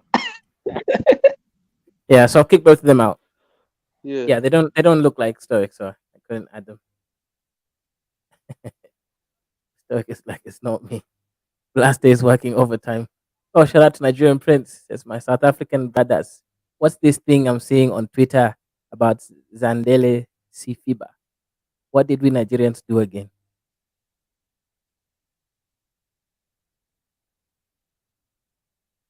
Well, what did you niggas do? Hey man, apparently Nigerians apparently they're extorting these politicians in SA. That's what they get, man. You know, I look, it's a lesson. Musanda and KJ, can I just ask you guys a question, man? Is it just me, or do Nigerians, when they're in groups, have no fucks given to the etiquette of any place that they're in, bro? If it's one Nigerian, he'll behave. True. He'll follow the rules. But if they're in groups and it's man, bro, these niggas could not give a shit about the rules of that place, bro. Oh, they will walk around like they don't give a fuck. We have to give her the Yoruba love. At a club, I've never seen, at least, unless it's a Nigerian club specifically. She's so going that to would make get it sense. the Yoruba way. Never, Musamba, I've never I been. swear, like this encounter I had changed my whole opinion, bro. And this happened like a few months ago. I think it's like 4 months ago. I kid you not, bro. Like we're at a restaurant, right? There are a bunch of Nigerians at the same restaurant, but they're in the outside eating area, like the Porsche area. Bro, these guys, I kid, bro. Like I was on the opposite end, and we could hear them laughing and talking the whole time. Like that's how loud they were. Like everyone was getting annoyed. These guys did not give a shit. Even the servers at the restaurant were scared to tell them to keep their voice down, bro. I think there was like close to like 9 or 10 of them. Like they had the large So table outside. is it a fear thing, Abby? Like, are people scared of Nigerians in South Africa? Or? Bro, when they're in groups, they're intimidating, bro. I'm not going to cap to you. Even I wasn't going to go and tell them. But you've seen them, bro. They give no fucks, bro. It's unbelievable. Like Oh yeah, in another man's country. there's the ones in the UK. Yeah, No, if it was their own country, I understand, bro. In another man's country, they still give no fucks. Like I admire their bravery, bro. Like I mean, I was lack on a of- train a few days ago, and there was a Are Nigerian you woman saying that people shouldn't talk shouting on the loud? phone. Oh, they talk loud. Yes, I was on the train, and there was a Nigerian woman talking on the phone. What You is know how wrong you're with supposed to? people just talking loud to themselves? Not No, doing but anything? KJ. She's on the train. You're supposed to talk on a Everyone certain in the volume. restaurant could hear them, bro. Yeah, No, and like this when woman you're that was on the disturbing train, everyone you can else. hear her from the other platform. I understand mean, if those are the laws of the train, but I don't think in South Africa there's a law that says people shouldn't talk louder when they're walking in the streets. Everybody's allowed to No, talk louder. I don't know It was why. a restaurant, bro. It was a They are restaurant that had inside. They indoor are and inside the outdoor restaurant. seating. No, it was like they were like by the door, but it was outdoor. Like the closest seats, but outdoor. But they are not in the restaurant eating and talking louder. No, but still, man. Even, Like even, obviously they're not. even Wait, in the KG. restaurant, Obviously bro. they're not breaking any laws. Yeah, obviously they're not breaking any laws. But wherever you are in public, there's etiquette. There's etiquette, bro. Like it's not written laws, but like just common sense that you follow. But these guys, you could literally hear them on the opposite end, to the point where like you had to actively try and block them out. It was crazy, man. I was like, yo, these guys. I know that when I used to school, right? Let me say that when I used to school, and I would pass by when I had to go to my uncle in California, so I would pass by a place called Pretoria West. Yo, bruh. I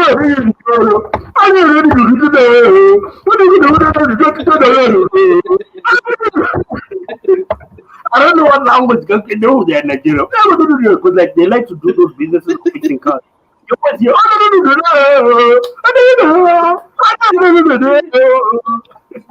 I'm telling you.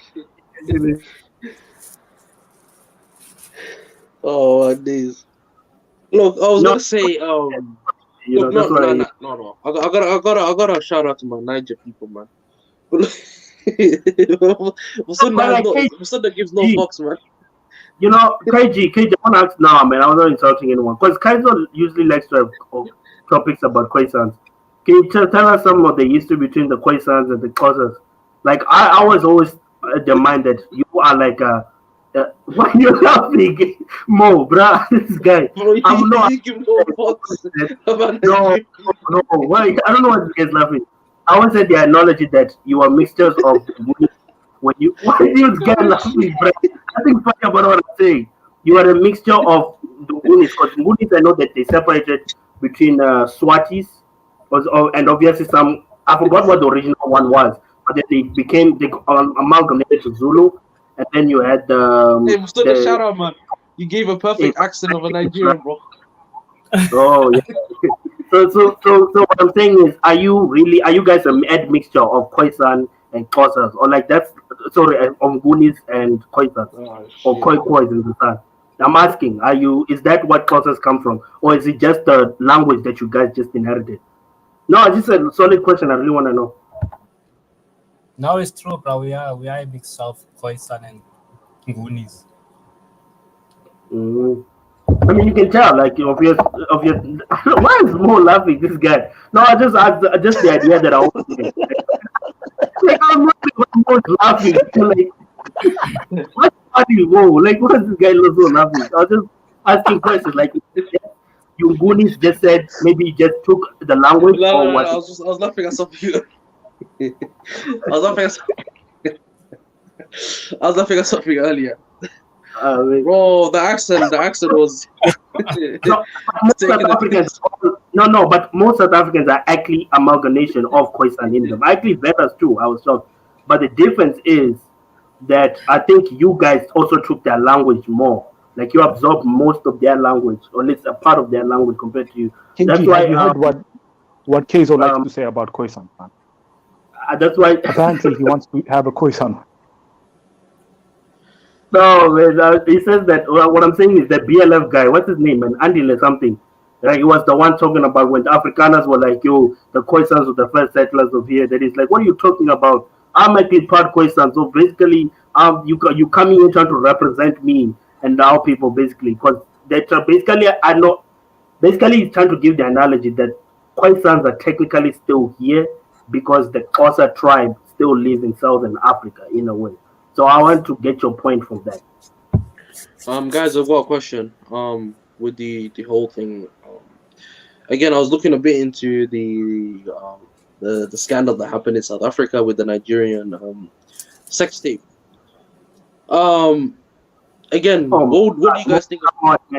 Hey, give us a break, bro. Hey, it's a goddamn Sunday, bro. Don't you have some worshiping to do? Give us a break, my man. It happened.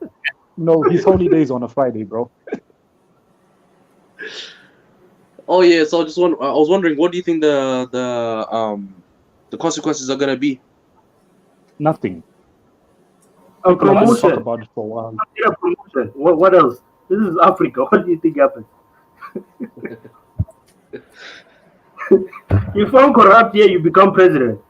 Jacob Zuma, you know how many charges Jacob Zuma had before he was president of South Africa?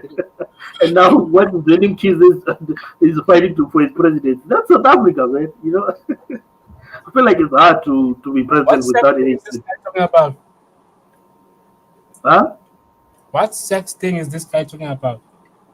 Apparently there's some lady called Zanele, some politician called Zanele something. I forgot her name. She has a sex tape with a Nigerian or something. I don't know. Nigerian prince up because of what is happening with this Zanele lady. Nah. I don't know nothing about it though. Like I said, I was just going through Twitter and I'm seeing all the South Africans. Oh, Nigerians have to go. So I'm like, what do we do again? So I saw this like old lady, right? Like the thumbnail. So I thought maybe she was kidnapped or something. I had no clue. No, but you guys that do lady kidnappings, by the way. Yeah, Nigerian prince, man, you have to leave other people's women alone, man. No. They do kidnap though. Nigerian prince, they do kidnap though. That's a known fact. Like two people when I was in high school, like one was even Pakistani, was kidnapped by a Nigerian, bro. Her father was kidnapped by a Nigerian. Like they had to pay ransom, Yeah, so bro. that's what I thought The happened. guy I was thought gone maybe for she 2 was months. kidnapped. No, it's a sex tape, apparently. Look, I didn't look it up because I don't care as much. I mean, why are people looking up at old women's sex tape? Is what bothers me more. It's sensational news. It's a scandal, and she's a So that he politician. wants that passport, man. Wait, so she's an ANC Keizo, politician. by the way, What- that's what's not that- terror. what's You that? know that, right? This guy Keizo is retarded, man. Keizo, that's not terror, bro. Kick him out. Hello, guys. It's Terrell. What's up? I'm from the South too. Hey, brother. I like What Africa. state? That's not Terrell. 100%. What state That's you from, not Terrell?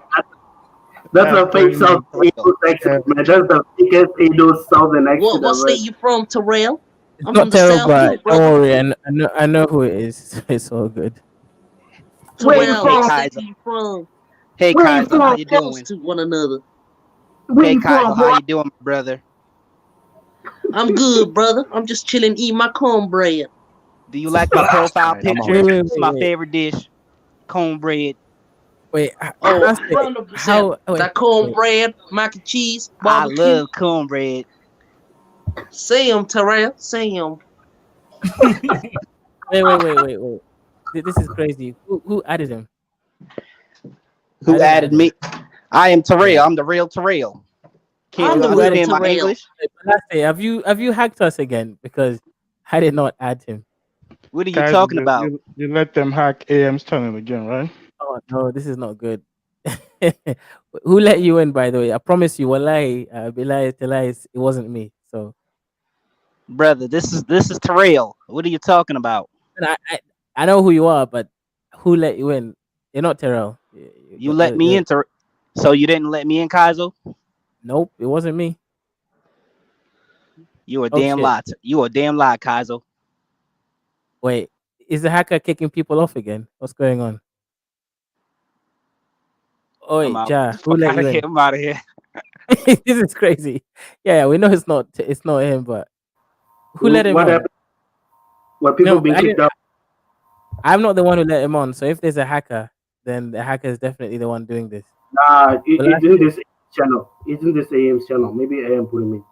No, there's no one. There's no AM here. That's the point. It's AM, bro.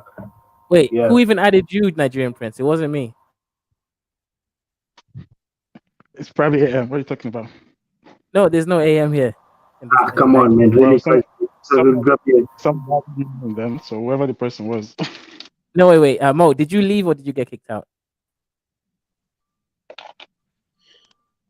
I left. But yeah, I'm joining back up right now. And I think How to do last something quick. time- What, Oh. Kaizo? You never let that person in? Well, someone says it was AM, but she was here earlier. Okay, never mind. Solomon says it was her. Okay, so it's never mind. It was AM. No. Thank God. Well, don't you know like how to secure your network? No. Well, the network is safe, but What the to say, issue like, is there's ways to protect your again the security of your network.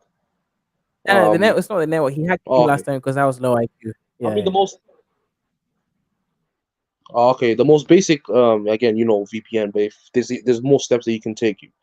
I mean again basics of programming and stuff. But Damn, again, that's a Kaizo, whole you different done gave me a topic. heart Continue. attack. Hey, Terrell. I thought did it you was pick I enough thought it was a cotton? hacker. You gave me a heart attack. Did you pick enough cotton wool? I'm your master. You got to come out here and give me Terrell, I'll 5 give you my bags of cotton. cornbread. How about I love cornbread.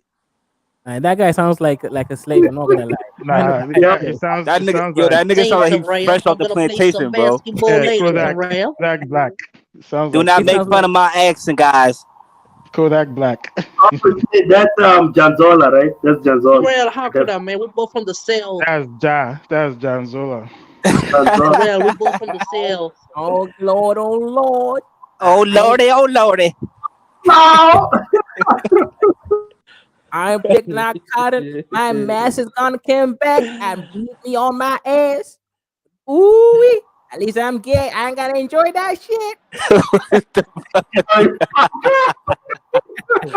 Yeah, this nigga Kaiser's retarded. Man, you weird guys. That's so accurate. It's weird, bro. Like, you can tell you're a slave trader, man. You're a slave trader blood in you. But me and KG can relate to No, you. it's true though. Nigeria. Kaizo's tribe was slave traders.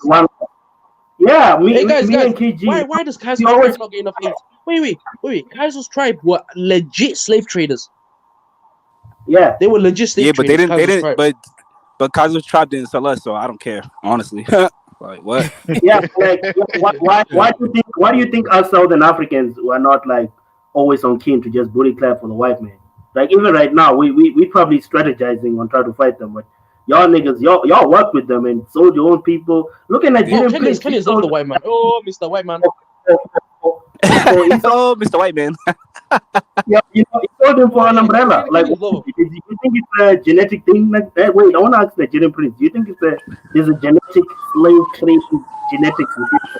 Musanda, I don't give a shit about slavery, none of that shit that happened 600, 500 years ago. I could care less. Hey, damn. So, hey, Nigerian Prince, you don't care about my ancestors, bro? Like, come on, bro. Like, you sold us, man. Like, chill. You don't care. You don't care. He just told you, boy. You don't give a fuck. Musanda, You sold us, man. Do you know if some of my ancestors got taken to? Do you know? I know.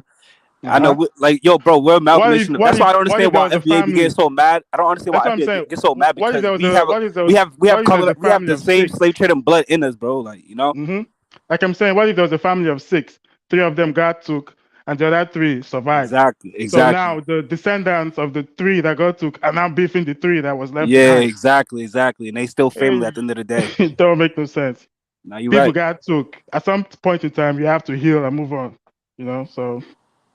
But we need somebody to blame for the slave trade, so we're just gonna say it anyway. Yeah, it's cool. You can blame whoever you want, but trust me, if you are looking for blame reparation from Africa, Nigerian princes, like, you gotta move on, huh? Yeah. Of course. What are you trying? What can you do? How can you fix it? Tell me. I want your land. Yeah, right. Land of money. Give me your land now. Even the Nigerians living I in want Nigeria reparations want now. I land. want your land, Nigerian prince. I want your land. Well, come take it. We have Fulani. I will take it from you, and I will kick your ass. Come take it. Fulani Listen, and I Boko want the Haram are Igbo land with the oil. Don't forget Igbo land with the oil. Igbos don't have oil. They have a little bit of the oil. It's the south that has the oil, like the Delta. Okay, then south with the oil. Isn't it? That's them 2 Nigerians people, Ijaws, the Isoko, Ishekiri, and all them people. Well, 2 Nigerians, you're gonna tell the Ijaws they gotta bounce. Well, good luck. Good luck with that.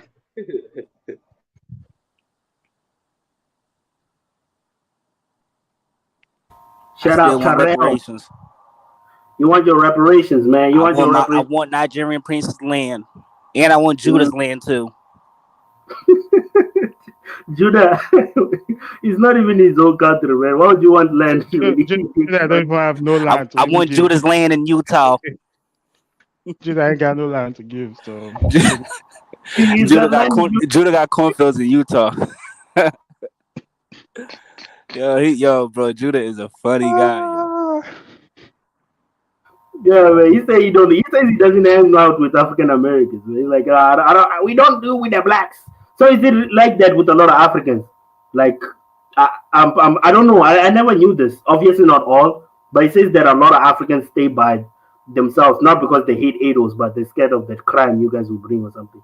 It's like whenever if you see the blacks, they come, they be like nincompoops. That's not all Africans. That's just the scary ass ones, like Judah.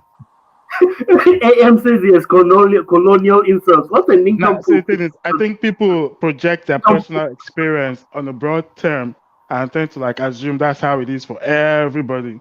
Because I have family in the US and they have no issues with Black Americans. So it depends on the social status. It depends on the social standards. It depends on the demographics, like what city, what region of America you're in. Because honestly, my city, bro, Africans, they get love out here, bro. Like y'all consider exotic. Like all the females want y'all, bro. Like honestly, if you Nigerian, bro, the females they throwing pussy at you, bro. Like literally. Hey, bro, stop. Look, man, you don't have to overquote it. That's a fact. That's a fact. Musanda's getting jealous. You don't like when they're talking good about Nigeria. It's always you only like the negativity. Can we at least have something, Musanda? God damn. Musanda, no, bro. Nigerians are the shit right now. Nigerians are the shit right now because of Afrobeats, bro. They're the shit right now. All the females want Nigerian men. Hey, listen, it's true though. In the UK, the Igbos are killing it, man. Most countries are Igbos. Ain't no Igbos want to. No wants to hear that. Probably not the ADOS in the FBA because they're like a fucking xenophobic fucking sect group. But the majority of us, they love Africa. I'm talking about by lineage. I'm talking about those that are from the cloth. Those that they've red blood in them. They're red. They have red blood. They've red blood. Yeah, they're like. So listen, Terrell.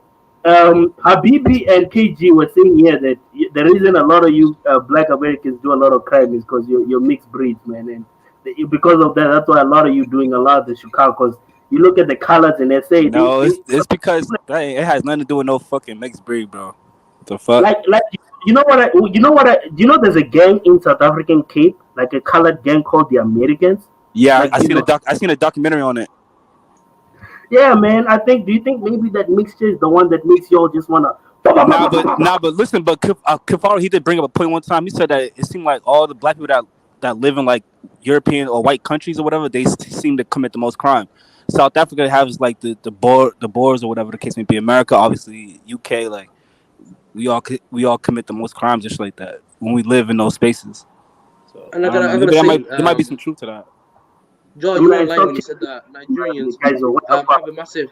Wait, guys, he wasn't lying when he said Nigerians are massive. Like in the UK, like like most of like if you talk about like black population, they're the ones that have the highest degrees or doctors or high qualification jobs are Nigerians, and that's the reason why women are throwing themselves at Nigerians. Yeah, Nigerians in the shit right now, bro. Yeah, and I'm not gonna try to sit here and try to. Yeah, Nigerians are hot right now, man. Yeah, no one's fighting to be with them. Nigerian Prince, if you came out here, bro, you'll get any type of female you want, bro. Like, but yes, money. Y'all like exotic right now. All you have to say is I'm from Niger. Yes, money. That's why. Yes, money. That's the main reason. It's not my dad. My dad. Just tell her I'm related to Burna Boy. So listen, my dad pulled the mixed breeds are very dangerous. That's true, and that this is what KG and Habibi were saying. There are a lot of you mixed breed ADOS motherfuckers. The reason you do all this shit is because of your white DNA. It makes you want to, Oh each other. no, he's talking with that Negro shit. Listen. And I started with that BS. Anybody that has non-African DNA have that violence in them. Come on. Hey, so Masan, is all the crime that happens in South Africa, is it from the board, like the colors and shit, or what? It's not about crime, but you do crimes amongst each other the most. People who are mixed breed, like Latin America, they do all these crimes amongst each other. Oh, like the most. in Brazil and shit, in the favelas, right? Yeah, they're mixed race. But what about like Haitians? They're not really that mixed, and they fucking this. How country's a shithole. I mean, Haitians are like that one few, and most Haitians, to be honest, are trying to get out of that environment, right? I mean, bro, being fucking a black, we inherently violent, bro. That's just what it is, bro. Don't try to point that on fucking Europeans. That's you're playing that victimization shit, bro. That's when people become. The white man made me kill somebody. The white man made me violent. I think, okay, let me be honest with you. I think what happens between you guys, you and the colors, the similar thing between you and colors, and Habibi was saying this before. There's nothing similar to us and colors, bro. Maybe colors and Creoles or something like that. Maybe they might be more similar. Not genetically. I'm talking about this. You're similar in the terms of you have too much ego, and when two people with ego come across each other, one. That has nothing to do with our color. That has nothing to do with color, bro. We have Nigerians. Nigerians are fucking egomaniacs, bro. We just have that Yoruba, Igbo fucking. But Nigerians may debate with you and complain, but some Nigerians are willing to let it slide and get off stream or get off. Like, not all Nigerians are just gonna like push on and end up with the shooting of each other. But what you do notice between colors and black Americans, the ones that live to see on TV, is that out of nowhere they can play a dice game and the shootout happens. Right? It's like two egos just playing with each other. Let's be honest, that shit does happen a lot in not all black Americans, but in black American community. Because why is the same thing that happened with Takeoff not happening with Elon Musk and Joe Rogan? Right? Like, why did that even happen? Like, we have this thing called checking in America. Where it's because of the culture, bro. It has nothing to do with the fucking DNA, bro. It's the culture. Place, bro, is what I'm asking. Where does this culture come from? Because it sounds like it's just fucked up, bro. It's just like a degenerate type of culture, bro. It's fucked up. I ain't gonna lie. It's a genetic. We promote violence. We promote all that shit. Like, not all black. Nah, I disagree. My black people do not promote violence. Nah, I'm not saying we promote violence. I'm saying that like the culture kind of promotes it in a way. You know what I'm saying the culture is like it was kind of like manufactured by like whites, blacks, all type of people. Wait, this is my view, not South Africans' view, because Don Parker seems to be crying here. This is my personal view, not South Africans. But all I'm saying is this is what I think a lot. I think a lot of biracials personally have to some degree, I do agree with Ja. I mean, if you look at rap lyrics, you do understand, them trying to generalize women as it's the culture, but it has nothing to do with. It has nothing to do with fucking the fucking lineage and shit like that. Honestly, but why do you blocks that nobody owns? Willing to put your life on the line for a property that you don't physically own or get no type of income from. Do you see the idiocracy? I mean, not allowing other people to come in that neighborhood because you own it. Apparently, I mean, where's the legal right for you to own that town? Or I mean, it's just it's not too intelligent. It's low IQ. who fight Sunday, you need to stop with this your arguments and causing havoc Southern on low African IQ. Bantu propaganda, bro. Fuck Okay, that. see, I think listen. Okay, you said Bantu plus white equal gang. What are you talking about, man? You switch ass niggas, bro. Listen, I think what Musanda is trying to say is that people, different racial groups tend to commit different type of crime. Like if I watch the news and I hear 12-year-old kids got killed. It's not Listen, Musanda, listen. Oh my God. I'm saying they do like other people. I'm talking about on each other the most. I'm focusing on the. I'm just trying to from my own perspective. Just let me get me out. So like if I hear he's like saying that slave descendants are the worst when it comes to crime. There's something about them that just want them to kill each other. That's what he's trying to say. Yeah. But how can you prove that it's genetically or it's it's in the genes or it's in the blood? There's no way you can prove that. How can you? What do you mean? We just look at argument that anybody that has DNA outside of Africa has a evil in them apparently or some shit like that. No, I'm just saying certain racial groups you could say might tend to commit certain crimes.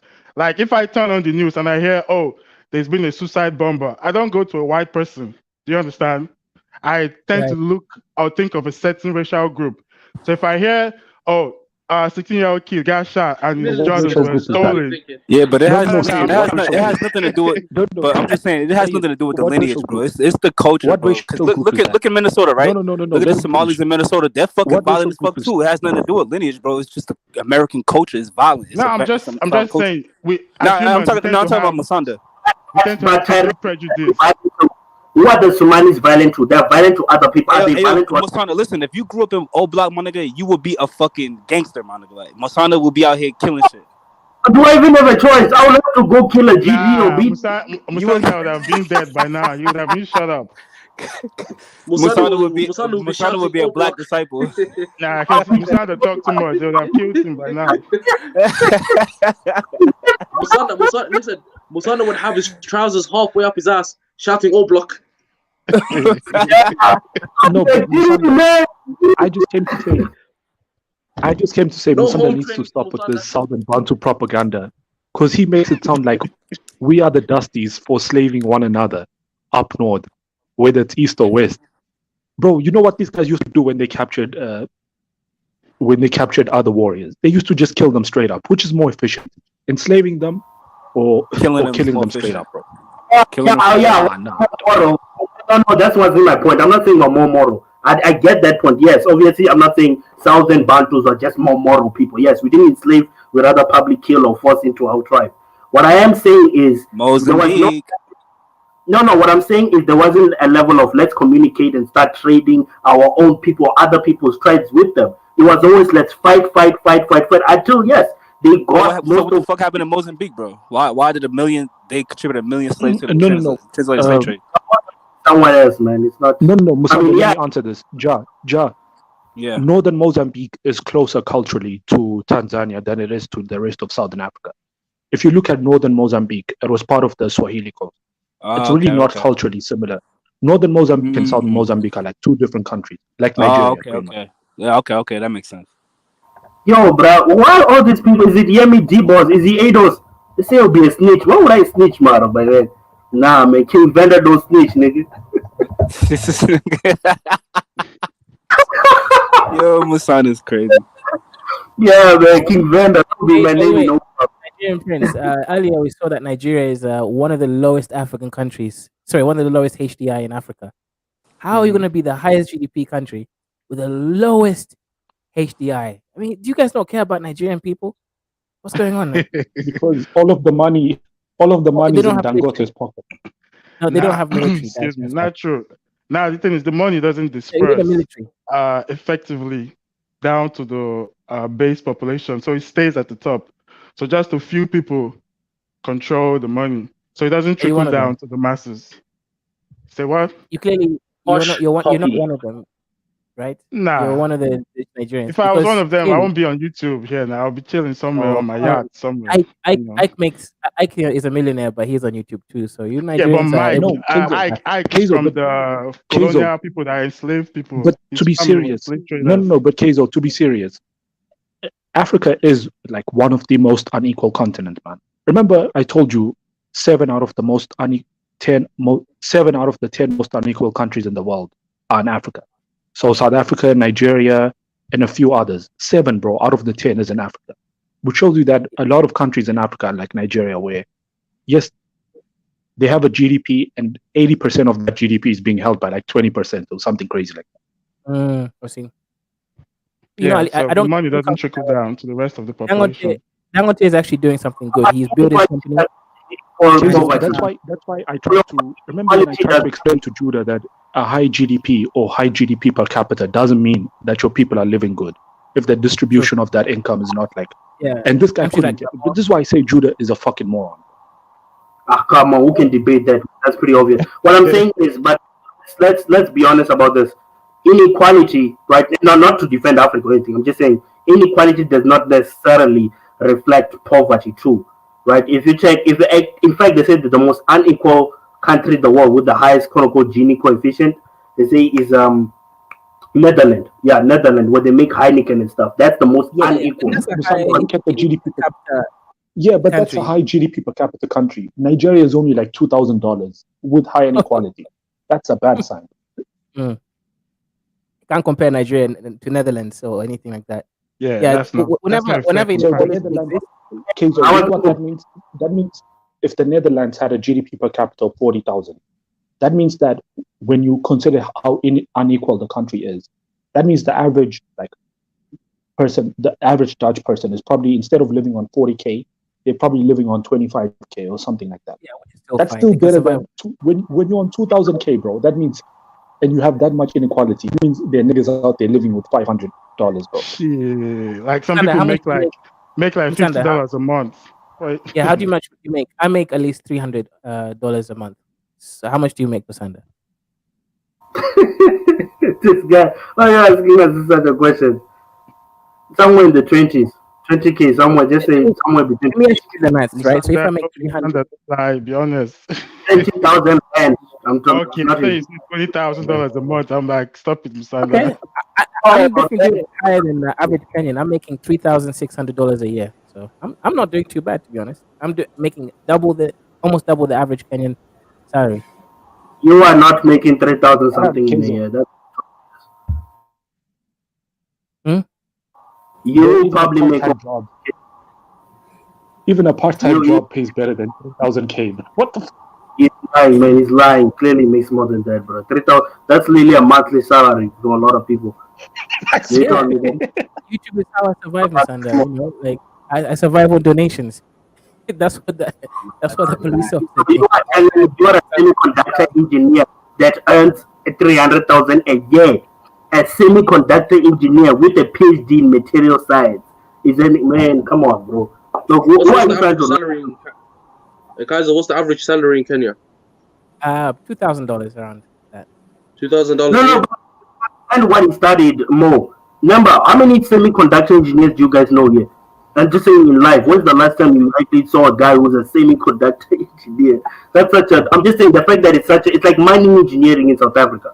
Clearly somebody who's a mining engineer will earn way more than any engineer on any. You know what I mean?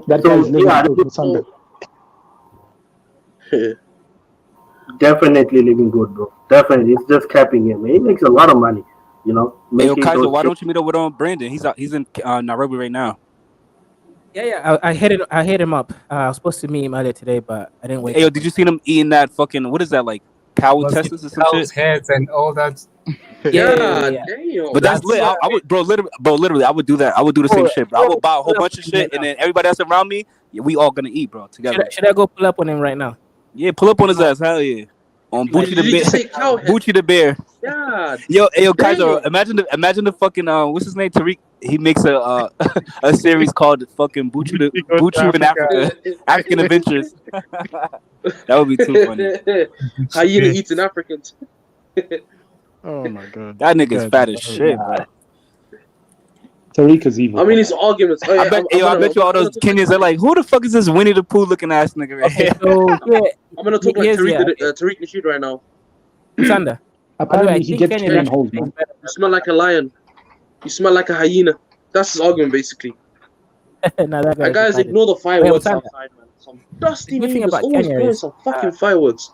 they have a market economy where you can actually get paid decently. So, like, let's say, for example, if you're just a dusty average engineer, you're gonna make about $1,300, around several or to $2,000. If you're really good, you can get paid up to $10,000. That's sort of the average is around $1,500 for the average Kenyan engineer. That's just a guy with minimal experience. So Kenya is a good economy if you've got skills, and this goes all the way up to $30,000 if you're really good. Hey Kaizo, not to throw the conversation off, right? But like you guys in Kenya, y'all don't fucking y'all don't have like seasoned food, bro. Like, bro, this nigga Bucci was eating intestines with like literally salt, bro. Like what? Like, Yeah. So this is a problem, right? No, so let me give the context. Okay, so it depends on which tribe. So the Swahilis, they have very good seasoning because of obviously Arab and Indian Indian trade, spice trade. The Somalis, they have Listen, all I know is when I come out there, bro, I'm bringing my own hot sauce, bro. Literally. No, you don't. I'm bringing some hot sauce with me. Ja, have you ever tried Nando's hot sauce? You guys don't that's have nice. Nando's in the US, right? Peri sauce is so good, man. It doesn't taste Bro, like I can it eat doesn't that shit. taste. Nah, that shit. Have you tried the garlic one? The garlic one is nice with the hot, like the spice, Yeah, extra the spicy. purple one, right? Nah, Yeah. Nando's That's the is not purple that. covering. It's not that hot though. I like the flavor though, but it's not No, you hot. just Yeah, add the that's why I extra like it scotch because it's bonnet, not man. hot. Just add the scotch bonnet inside it, Nigerian It's friend. too. This It's too Nigerian big. wants to burn, bro. Yeah. Aren't you If already my hot? mouth, What's going on? no burning, then fuck that shit. Yo, bro, I can't eat food if it don't have like some type of spice to it, bro. Like it has to See, have that's like the scotch West bonnet pepper or African something like that. African blood in you right there. You see, Yeah, hell you yeah, can't bro. deny I your love, roots. bro. That's Everything just I eat African is blood. spicy, bro. No, I'm telling you, everyone across the equator eats hot food. I've noticed South Africans can't handle hot food. No, it's not just South Africans. Most Bantus don't have that spice tolerant genes or something. I don't know what's wrong with them. Same thing over here in Kenya. Like the Bantu tribes, they don't like spices. It's not that they can't even. They used to that pygmy meat. That's what it is. This guy, no, they don't eat pygmies. Yo, Joe, why do you hate that guy, man? Why do you hate Pucci the Bear, man? Nah, I don't hate him. He's just I don't hate him. He's just fucking. I don't hate anybody, honestly, but he's just annoying as fuck. He's Yeah, the fucking Trump annoying. dick riding is when I have to stop watching him, bro. Yeah, like I can only listen to him for like a little bit, and I just be like, I'm out of here. Him and the other guy, Simp Police, but I can't listen to that shit all the time. Who's Simp Police? You mean Uhuru? I don't know his name, but his name is like Simp Police. He be on Dinah's channel all the time. I don't know. Simpolis Academy. Dynasty is also. Yeah, exactly. Simp Police Academy. Yeah. Yeah. Oh, that guy. Yeah. Now, so to answer your question though, for real about the food, if you want good food here, I'll show you the best. Go to the Swahilis, pretty much, right?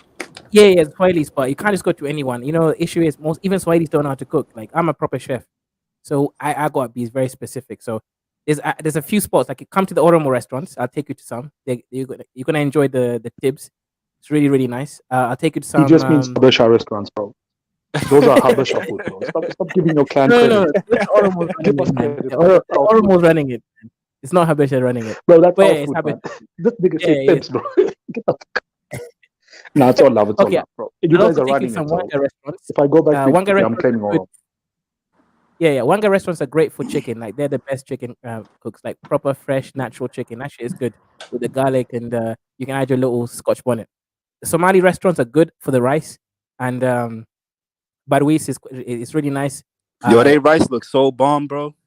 Yeah, the rice is on point, and rice is one of my favorite. Oh, the Indian food also is pretty good. I'm not gonna lie. Arab food, Keizo, I don't think we have Arab. is it just me or does Somali Hey, yo, bro, dish I used to eat look Indian food, similar bro, to but like Indian I don't dish? trust that shit, bro. Literally, like.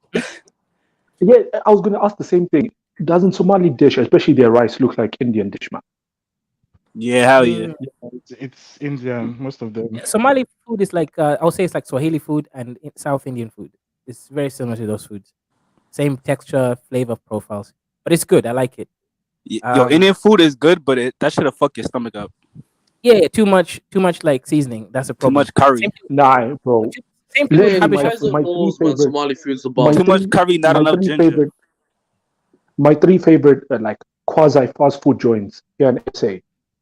Spurs. I don't know if you guys have Spurs, Nando's, and thing. Little Yeah, India, bro. hey, you know about Nando's? Okay, shit. Bro, Nando's exists here too. Nando's is a South African thing. I don't know why you guys act like. Nando's is a South African restaurant, right? Bro, how can Good this to know, man good to say know. you know about Nando's? Yeah, it's a South African restaurant. Look at Mo. I hold my hands up, but yeah, it's quite good in the UK. Yeah, Mo, I that was don't like Nando's KFC slaps, that bro. much, man. Nando's KFC, I chicken don't is like that much. undefeated. The No, KFC you know, chicken KFC is over whack. here is nothing like the even the way they States. marinate it, they make it soft and like proper flame grill. They just do a good job. I'm not Okay, gonna so lie. do you Never guys have tried. Hey guys, what I found out is, you know, the UK size McDonald's meals is at least 1/3 smaller than the US ones. God damn. I seen a video comparison yesterday where the drink, like the large for us, is a small for them. I mean, Mo, why are you trying to say the Americans are fat? I mean, hey, I'm not saying anything. Ja, would you I'll defend your let the food people? speak for Yo, watch itself. your mouth. Yo, watch your mouth, Mo. You guys weren't lying when you said you do everything big. There was no cap there, sir. I'm just saying. Nah, Americans are fat as fuck, bro. I'm not gonna lie.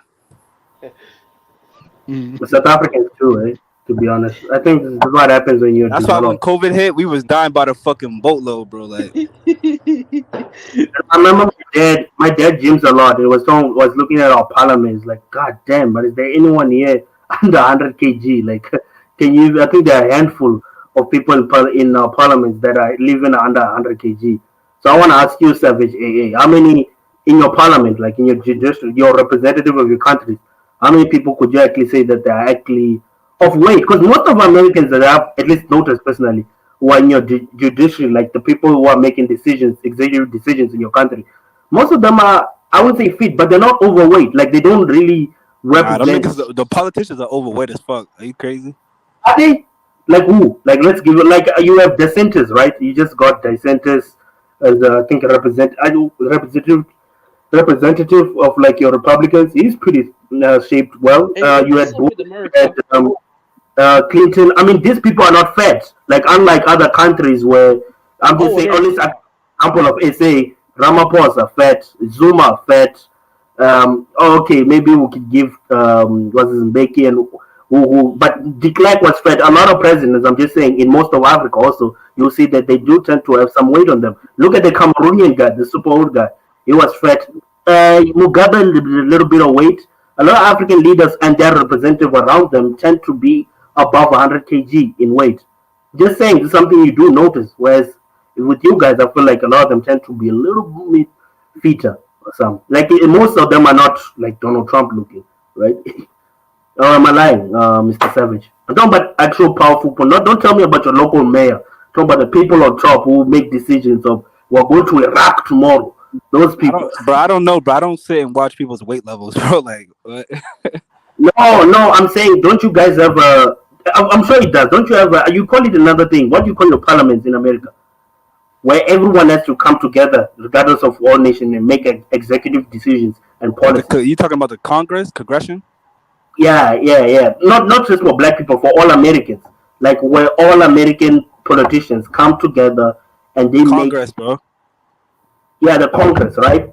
So on your Congress, a majority of the people there fit or are they overweight? Is what I'm asking. I don't know, bro. I don't sit and like watch the weight level and shit. I'm just saying that Americans in general like are overweight. Like that's just a fact. Like it don't matter where you go to. Like Italians, they're fat as shit. Irish, everybody's overweight, bro. It's the food. Don't you think the age range too? It goes by age because I feel like young Probably. Yeah. Probably, yeah. I noticed that a lot of I noticed that a lot of conservatives are like overweight. Like people that grew up in a church and shit like that, they're like overweight. Like I noticed that. Yeah, but you're right. I think I noticed that too. A lot of black American women are fat too. You know, I mean, Kevin, send me money out of that. Yeah, like the older ones, like people in my generation, they're like pretty fit. You know what I mean? Like, you know. Oh, the older ones, they're just nope. I know I ain't gonna get no man, and I'm gonna die alone. yeah, like that bitch Full Black, whatever her name is. She's probably overweight. With like menopause. She's gonna show up now. Just say her name. Nah, no, you're Nigerian person. I fucked up. Get my people's name out your fucking mouth. You ain't one of us. Get you fucking tether. Yo, bro, they kicked me out of Mouthy Megan's channel, bro. They silenced me, bro. Oh, they're like, real? You're a tether. You're not real African American. Like, bitch, shut the fuck up. Yeah, but how does that shit work? If one of your parents is American, shouldn't you qualify as one? Like, now we're all just American, bro. Like, I don't get it. Because even the person that created it, Tariq, I thought his wife is mixed. Bullet, it's Bullet here. Bullet, I want to ask Bullet, so you give us an answer about Bupel. Bullet, are you there? Edwin. Yeah. Bullet. Yeah, Bullet. Bullet. From South Africa. South Africa. Nigerian prince. South Africa. Calm yourself, bro. Calm yourself. Wait. We don't want to be roasting your Bullet accent over here. Would you say, Abby? I'm greeting him. I'm trying to be respectful. South Africa. Oh. Hey. He said, no, Can I finish asking him? Is Bupelo half Nigerian or not? No, I want to ask Bullet. Is Bupelo half Nigerian or not? B31. Is he half Nigerian or not? Nah, that nigga hates Nigerians. He can't be Nigerian. Who are you that nigga South African. Who are you talking about? He's talking about Buffalo. Who? Bupelo. The guy, don't you see him on the screen? Bupelo. B31. Is the B31. Bopel, I don't know who's Bopel. On the stream, B31. Oh. Yeah. B31. Yeah. Nah, I don't see Bopelo, yeah. No, it's not on the stream. He comes a lot on the streams, man. B31 is his name. He's the one that I thought maybe if you don't know him, I guess it's useless. I haven't seen him alone, bro. He said no. Right, nobody cares, bro. You know, you go alone before he find you and beat you up, bro. Oh, wait, can I ask you a question? How's it that? I just want to ask the FBA. How's it that I'm not FBA, bro. is half Caribbean? I'm not FBA. I'm African American, bro. Okay. So how come they don't tell? Okay, since Nakmizi identifies as FBA, how come they don't tell him that he's not a real FBA because he's half Caribbean? If you're half, you have to show that you're them loyal. niggas be picking and choosing, bro. They be cherry picking who they want to be with them. If you align with their fucking ideology, then they accept you. And Nakmizi, wasn't Nakmizi telling you you're a tether and the African rifle? He said I was a tether, bro. But I'm like, I don't understand how I'm a tether when my mother is Gullah Geechee, bro. Like, they're the most purest African American you can get, bro. Nah, man, Abibi. What do you know that is half Eidos? Did he tell you something? He told you himself. He told us himself, bro. He said he's half Caribbean. Yeah, he has Somali DNA too. Wait. Guy that's always gatekeeping FBA. You telling me he's the one coming here saying he's guys the tether, but he himself is the Hey, yo, Masanda, them niggas pick and choose who they want to represent them, bro. They don't. It's weird, bro. You know what I mean? That's why I don't really identify with that shit. I'm just African American, bro. That's what you mean, man. But like, he's the one that was shitting on what's that guy's name? American Rifle. Like, you're not real FBA. You a tether. Your mother was Caribbean. Now her baby's telling me that this is selfish. Yeah. You are very weird. You want to make things worse? No. Let's make things even worse. His kids are more Caribbean than they are FBA because he's married to a Caribbean woman, or at least. Yeah, So that's true. You know, the mothers are like the first teacher of the children, so she's probably gonna teach them like the Caribbean culture and shit. So, Dude, yeah, I agree. What Mike said? What Mike said about him, is it true though? That his first baby mama is getting her back blown out by Nigerians in Brooklyn. Why do we always have to be dragged inside everything? I'm confused. Right. No, that's what Mike said. Were any of you guys here when Mike said that? Ja, I know you were here when Mike said I was here when Mike and Nakmizi got into a crazy argument. That was You realize crazy. McMeezy never. Yo, that was never the most. denied That it, was though. the dustiest I ever seen. Like the dustiest argument I ever seen, bro. Mike, But yo, you McMeezy don't want to never get on denied. Mike's bad side, bro. If you get on his bad side, bro, that nigga will mention your dead Yo, mother, your kid. He's talking about fucking your he didn't give kid a in shit. the ass. Mike's But crazy. Ja, can you at least admit that McMeezy never denied that his baby mama is getting her back blown out by two men? Nah, he never denied. She getting that long stroke Kwame, nigga. That's long stroke. that long stroke Chukwameka. That Yoruba and Igbo mix, bro. Yeah, that's crazy. Yoruba and Igbo tag team. Bro, he didn't even say one; he said two, bro. That's what I knew. I was dying. I believe it, bro. I believe that shit. Yo, Nigerians, they're the shit right now, bro. I'm not gonna. Yo, Nigerian Prince, bro. Y'all the shit. You come out to America, bro, you gonna get everything you want, bro. Y'all the shit right now. Like y'all. Nah, I want to go to South Africa first. For whites in America, let's be honest. They're the ones trying to be senators there and promote. Oh, you trying to get a little vendor thought, Nigerian Prince? Because it will be easy for me to go to South Africa. That's why I'm trying to link up with Bullet and Josie and the rest of them South African people. So when that shit doesn't work and they start acting xenophobic, yo, Nigerian Prince, when that shit doesn't work and they start acting xenophobic towards you, come over here, bro. Nigerian Prince, let me ask you a question. How tall are you? Wait. When they start treating you like a quede, just come over here, bro. You be good. No, wait. How tall are you? These FBAs, they only on the internet. They're not in real life. I'm 6'2". You said you're 6'2". Nah, I can't be around you, bro. You're going to mong me. Who's 6'2"? I'm 6'1". You can't be taller than me standing next to me, bro. Who's 6'2"? Musanda? Nah, I'm 6'2". Nigerian Prince. You're 6'2"? I'm 6'1", so I can't be next bro, to you. you're the tallest Nigerian I ever. What? Nah. Yeah, this nigga's literally a giant in his village, bro. Nah, wait, bro, Giannis is Nigerian, bro. I'm not even the tallest person in my family. What you talking about? The people are tall here. Don't you see all the NBA players that are Nigerian? Oh, true. Yeah, that's true. So you feel about Israel getting his ass whooped by that Latino? Who? Israel, as in Adesanya. He's talking about Izzy when he got fucked up last night. Musanda, it's the fight game. You win some, you lose some. You win some, you lose some. You win to fight another day. Tyson's the baddest motherfucker on the planet. He got beat, so it happens. You know what's crazy about both of them, though? Musanda, you know what's crazy about both the Nigerians who got smacked up in the last few months? Both of them were winning until the final round, bro. Yeah, the final round. Like if Izzy just ran away. Bro, if he just ran away the whole round, he would have won. He was winning on points. Even Usman was winning on points. He just got caught by the Yeah, that's what I'm saying. Both of them got clapped in the final round, even though they were winning. Which happens. But yeah, Nigerian Prince, bro, if you have to come, let me know. I'm gonna come out with my highest heel shoes. You go around wearing sandals. Nah, I got people in Josie. They do fraud though. Let me be honest. So I'm gonna chill with them. You know, we'll be in. Yeah, but I'm just saying, if you and I have to ever meet, bro, you have to be wearing sandals. I have to be wearing like Jordans or something. The highest heel. Yeah, when I come out there, I'm going to East Run.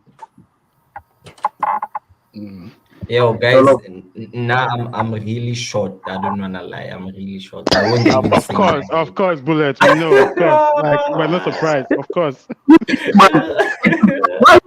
I'm surprised that Habib is saying he's tall because normally Ethiopians are close to my height. Short. So yeah, I'm surprised by Habib. I thought you were capping a baby. No, but honestly, I come from a tall family. No, I come from a tall family, bro. On my mom's side, I come from tall niggas. I'm actually like one of the shortest on my mom's side. My dad's side, I'm midgets, though. Yeah, the average height here, we all know what it is. I think it's 5'6" or something in SA. Yeah, but you know, no. You see, that's cap. Because I feel like the Boers enhance that height too much, bro. Boers on average in SA, bro, they're like 6 foot. Yeah, those Boers are tall and big, and they're very That's big. that Dutch blood in them. Yeah, rugby size big, like big. What percentage are they? Yeah, but I think African Americans will like our average is like 5'9" or some shit like that. I'm 5'10". I'm 5'9" to 5'10". So I'm not that tall. Like I'm average. But generally, if you check men in Southern Africa, black men, we are not that tall. If you go to Malawi, most of the Malawians I meet, they are so short. those guys like they are shorter than me. So men in Southern Africa are short compared to West Africans. Yeah. But the women are thick though, so yeah. Yeah, the women are thicker than the Snicker, bro. It's our genes, you know. And sometimes I'll be on Instagram, South Africa, people in scrolling. I'm like, God damn, what the heck? Yo, bro, they so thick, bro. I be watching like the traditional like Zulu dances and shit. The women are fucking bad, bro. Yeah, Their titties are like, it's yo. If you wasn't here, excuse my language, but their titties are fucking so juicy. Like, what the fuck? Savage, let me tell you, don't ever make the mistake of going to those Zulu dances and think you'll pick one up. You'll end up dying there. Their fathers are taxi drivers. Nah, I wouldn't go. But I'm not a. Listen, I'm not a passport. I'm not a passport, bro. I'm going there to enjoy the culture, bro. I'm not going to fucking pick up. Yeah. I'm not going up there to pick up a Vimba. I'm not trying to get AIDS, nigga. The fuck? Ah, bro, come on, what the fuck? Nah, I'm just playing, bro. Chill, bro. Chill. Bro, you know that it's actually going down like by large margin. HIV in SA, like it's I like should have never brought that up because people are gonna talk shit. No, it's fine, but it's actually less and less people getting HIV in general in SA. The reason that thing popped up is because one, it was input into the people, but secondly, the treatments of it were not or took later to be introduced by Thabo Mbeki. I think part of it. I think part of that shit is like propaganda too. Honestly, because it's like they don't want us to like reproduce and shit like that. So I don't know. Nah, that guy took almost 10 years, almost a decade to. Yeah, he didn't want to introduce that to the. But I don't know, man. I guess it's hard. Like he wins. He's a good president, by the way. Thabo. He was. He really grew this economy really big. You know, it wouldn't be what it is without him. But I don't know. Maybe the thing is his excuse of eating fruits and we don't need these pills from. I think because they were made in America and it's an economy, so he didn't want to be dependent on America to make South Africans survive. So I think some people say that's why he pushed on eating fruits and beetroot, and maybe that will destroy HIV. But yeah, man, you know, yeah. Yeah, on another note, so I want to address what Bullet said. He said that don't approach a Zulu girl because her fathers will kill you. You know, I've always had that mindset too when, like, I remember when there was this girl, her name was funny enough, was also Zanel. My friends used to mention this, like, also, you know that her father's Zulu, bro. You know Zulus, man, when you do something, bro, they might come for you and stuff. I don't know. I always thought maybe it was just a theory from vendors or something. I didn't even know that Tswanas had the theory. Zulu fathers. Let me tell you, Musanda. The thing is, the Zulus you find in those villages where you see those girls dancing, they are different from the ones you find in Joburg. So there's a difference there. The ones in the villages, they are very cultural, so they will discipline you. They're more traditional, yeah. You can't just you can't just pick them up. You gotta. I feel like they're more messy. You gotta negotiate a bride price. Because those girls are still pure, right? They're virgins and stuff. Yeah, so it's traditional. yeah, You can't true, just. But you get those ones who are just faking. You get those ones. There are those ones who are just faking. But yeah, most of them they are still kids. But you get those ones who are not virgins, but they like going there. Interesting. Yeah, Zulus. Bullet. Do they wear like a certain type of fabric to like distinguish between like who's a virgin, who's not? The colors, I know that they normally explain when it's reed dance. They normally explain that the women who are wearing these colors, it signifies they are pure, they are virgins, and the ones who are wearing this type of colors and they have maybe long skirts, that maybe signifies they are married or what. So those colors have meaning as well. If you listen when they explain when the ceremony is busy, like when the ceremony is taking place, they explain what's going on. Okay. Hey, Nigerian Prince, do like the females out there wear those the waist beads? What does that mean? The waist beads.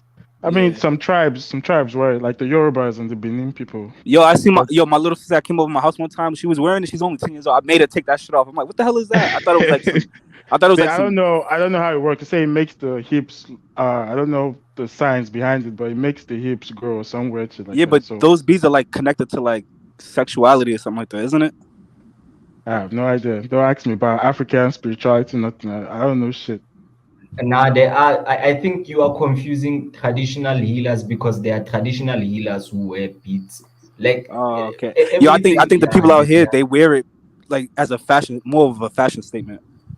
Yeah, you have like some thought. You have like some thought ass fucking strippers that be wearing that shit, like waist beads, because they think it looks cute on them, but it has like some of them wear the little behind. tiny ones on their ankles, on their waist, and stuff like that. Yeah. So yeah, I guess it's what's it called, beauty enhancements, you know. Yeah, true. Yeah. Hey, my big brother Brian's here. What you got to say, bro? Brian about to start talking about Sudan and what's that place? Tonga. No, Fiji, yeah. Fiji, yeah. Madagascar. Madagascar, that's just here he goes. no, that just happens to get on people's DNA for some weird reason. Nah, that's true though. You're right. Right. Whereas Fiji is just, it's just Fiji. I love the place. Hey, when you was mentioning about the Mozambique, how they consider a lot of slaves, or probably like 1 million slaves. They didn't contribute a lot, but I mean, I guess it's 1 million is a lot. But I noticed that listen, Brian, when I looked at my great grandmother's DNA a couple days ago, she has Southern African DNA. She has like 2-3%, something like that. So. That shit is true, at least there's an American who's relating with us. Yeah, because most of them. Most of us, we relate to y'all, bro. Only the ones that you see on the internet, bro. They the ones that these FBA. They the ones that have that problem. Yeah. Nah, stop the cap, bro. And bro, it's not like I'm giving you my experience from my city, bro. Because at the end of the day, like out here, we all connected. We all unified. I don't think most Americans hate Africans. I think they just don't care. I think that's exactly. That's true. I think for the most part, like if I go around my friends or so, we don't think about Africa like that. You know what I mean? But we know that we're from Africa. We just don't think about it really like that. Just like how in Africa, people probably might not think about, like, you know what I mean, African Americans like that. You know what I'm saying? It's just what they do. Actually, they do a lot. I mean, maybe not all, but I'm just saying they are. What do you mean think of America? But that's why in these spaces, right? I noticed that in these spaces, Africans are always like, when they get into an argument with African Americans, they always have a point because you guys are more knowledgeable about our history than we are of yours. So it's like they don't really have a leg to stand on when they argue with like Africans and shit like that. You guys know a lot, like Masana, you know a lot about African American culture. I noticed that. Yeah, the DSTV did that. Musanda is the wannabe FBA. He wants to be FBA. So Musanda is like he wants to be Lord Dirk. He's the little Dirk of South Africa. He knows all the rappers that were killed this year. He knows everything. He knows how many albums take off. He knows everything about hip hop. He's never been on the plane. So I say no, nigga. Nigel is a vendor FBA. Yeah, Masanda. Y'all love Masanda, bro. Just look. I'm just saying, like, yeah, I used to look up. Look, okay, I'll say, bro. When I was a kid, I grew up watching a lot of American things, right? I wanted to be an actor. I think it played part with. Obviously, I can't be that now, but I wanted to be an actor when I saw Will Smith and all these famous guys everywhere. Like I will lie to you, like Will Smith used to be one of my biggest role models. Why didn't you become an actor? Man, parents, man. Plus I'm in South Africa. It's cool, man. It's maybe later on in life or something, but I'm just saying there was also that. Musana, as long as you identify as black out here, you're gonna be good, bro. Because what's his name? Amara, he made a good point last night. He was saying how like African Americans, we take blackness, like we take that shit to the extreme. Like we are serious about it. And that shit is true, bro. Like some Africans when they come over here, they don't identify as black, and then that's where the connection happens. Is Nasty C, he's a South African rapper. One person I'll say I relate to a lot. Even he said he was highly motivated by T.I. You know, he actually ended up meeting him and stuff. Yeah, like out there. That guy sounds like a black American though when he raps. You can't. I seriously, I dislike Nasty C. Like he wants to be American. Yeah, like you can't tell the difference. You think he's from Atlanta. Teach you, bro. You're a sellout. Who pimp you are, number? He's a sellout. He's always ask easy. Yeah, finish, bro. Don't come here. No, bro. If you get famous, I don't give a fuck how many times you do. I'm gonna get an African brother of mine. Exactly. One. There's this guy, Slick Talk, right? He's always bashing South Africans, which is weird to me. Lately, the guy pushes the bars, right? And shout out, because I'm sure you probably listen to some of his songs, Can't Imagine, right? Where he talks about how I'm at a level where you niggas could never be, and that's why you constantly insulting me. You've never been where I am. There's no South African artist as big as Nasty C. That's a fact. And you have 30-year-old niggas, 40-year-old, always talking about what kind of genre? I don't know who that is. What kind of genre of music does he produce? Hip hop. Is he like hip hop? Hip hop rap. Yeah. Now I was gonna say Masana, like Amapiano. African Americans, we have like a special connection with like South Africa, bro. That Amapiano music, bro. That Amapiano music, I'm starting to hear that in like cookouts out here, bro. Like people, we love Amapiano. You know what it is? Because it's the. Listen to Maglera Dope Boy. I know Bullet knows him. I have a friend who actually knows him directly. Maglera Dope Boy, bro. Like, obviously, he wants a little bit of. But Musanda, you see, yes, here is the problem. Wait first, Savage. Amapiano is taking our country globally, and you guys are stuck in hip hop. Hip hop cannot take SA artists globally. You guys are stuck in hip hop. Let us embrace Amapiano. That's true. I support Bullet on that. Let's stop with No. But the thing about it, okay. Let's be factual about one thing. The only artists that we know today, Namplante, that are actually having a sustainable life are people in hip hop, aka Casper, Nasty C. These are people that actually can make a living. Most Amapiano rappers, they are just trends. Let's be honest. Most Amapiano can I respond? Let me tell you. Most Amapiano rappers that are trending now are not trending. Musanda, wait first. Sheba, I would rather listen to American hip hop than listen to the hip hop that is produced there. You understand? Amapiano is there, man. Amapiano is there for us. If you want hip hop, listen to American hip hop. Don't listen. They can make hip hop too, but Amapiano, I agree with you. Amapiano, that shit is getting global, and a lot of African Americans, they identify with it because of the house music. The house music influence. Masanda, the house music influence. It comes from Chicago, bro. House music comes from Chicago, so I noticed that a lot of Chicagoans, a lot of people from Chicago, they love Amapiano, bro. Savage. Not give you anything. That is a fact. Most people that are still constant and still good. We're not talking about trends. You guys are still doing it by trends. The only people that are consistent in South African music for most part are people in hip hop. That is a fact. Amapiano is here to stay. Stop the cap. Amapiano's here to stay, bro. That's what we want, bro. Produce more of that, bro. We already have enough of hip hop, bro. Produce more Amapiano, bro. Do you know Monique? She's from USA. She was big here. She's a house artist. She's from your country. She worked with Black Coffee. Her name is Monique. I don't know. Maybe have you heard of her, or you don't listen to house music? Exactly. No one knows her, but people know Nasty C. No, but I was asking. We are no longer listening to Come on, it shows. People know Nasty C. They don't know this unique character you're talking about. It just shows, bro. I'm just saying, that's what people are saying. People do, and that's what I'm into. The truth is, but I understand what Amapiano in SCB is bigger than hip hop. That is true. But hell no, that shit's not bigger than no hip hop. You crazy? It's getting up there, but it's not even as big as South African hip hop. We are talking about South African hip hop, not hip hop in general. South African hip hop. Apart from Nasty C, who else is producing now? Apart from Nasty C, Casper Your Vest, Kulichan, I mean, they're still They are producing producing nonsense. They are producing trash.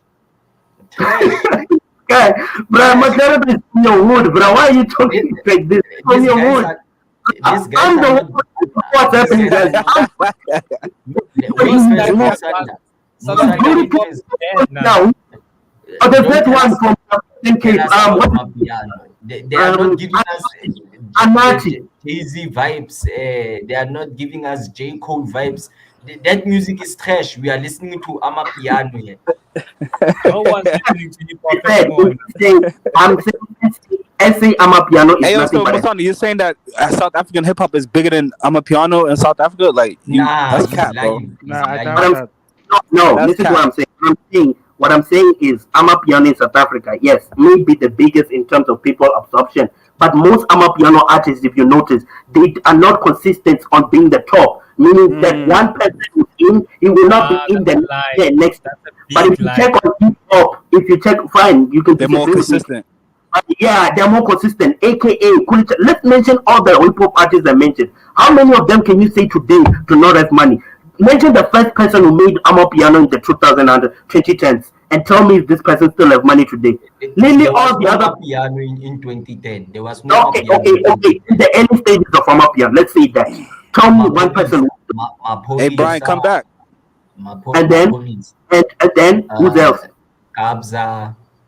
Let me think. Same thing. Next. Those two cannot count. They're literally together. Next.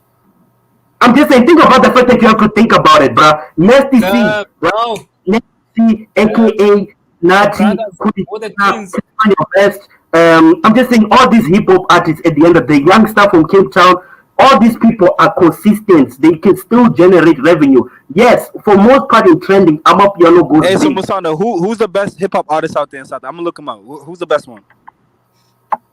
Okay, there are a lot of factors have to be added to this, but I'll say give me your top three. Okay, probably. Nasty C is a good lyricist. I'll say that, but hip hop isn't like in really bring a show. I'll say in AKA for sure. Casper, That's why I would say putting hip hop. Casper is just released. Nasty C is the best. Nasty C is the best. Mad Dog, that's my brother right there. Hey, shout out to Sam. Salute, brody. That's the Ijo youth right there. You know, if you know what I mean. Let me tell you why. Hey, Mad Dog, where you from? You Nigerian? Yeah, from the Niger Delta. Oh, okay. Salute, bro. It's my brother right there. Come on, come on, man. We don't talk about underground, bro. Underground. The best. Don't even disrespect that. Yes. It's the best to come out of SA, right? What I'm saying is as the best in terms, because it's hard to say, right? Because right now comparing Nasty C and AK is a weird thing, right? Because they are hip hop, but they're kind of also different. Like I don't know, I just have that weird vibe where I feel like if I'm listening to AKA, there's some mixture of old music he's gonna use, and he likes to do this thing where he takes classic South African music, mix it with a lot of cultural things happen. Like it's very unique on his own way. Whereas with Nasty C, where I agree with some of the panelists that he does have that American vibe, American South African, let me say upper class South African vibe. Like I'm a post South African. Yeah, that's always been first and foremost, right? You know what? Before I go address AK, let me start with the show in my own terms. Because now I'm AKA Pastor Brian these days. You know what I mean? I just want to bless the show and every single one of you, 6 other men that are on the panel, in the name of Black Jesus, right? You know what I mean? With that said, man, get that white Jesus out of here, bro. You know what I mean? I said Black Jesus, bro. No, oh, okay, Black. All right, we can agree. Look, AK is a bum. He's a hater, man. I can't respect that brother. I remember when I was growing up, it was AK there were pretty much there were a few good African rappers I listened to. It was MI from Nigeria.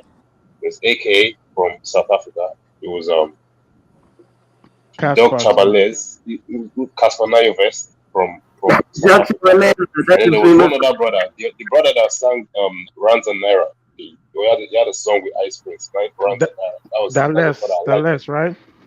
Oh, Dallas. Yeah, that was another one. And then the other Nigerian rappers, of course, the Chocolate Boys and the crew.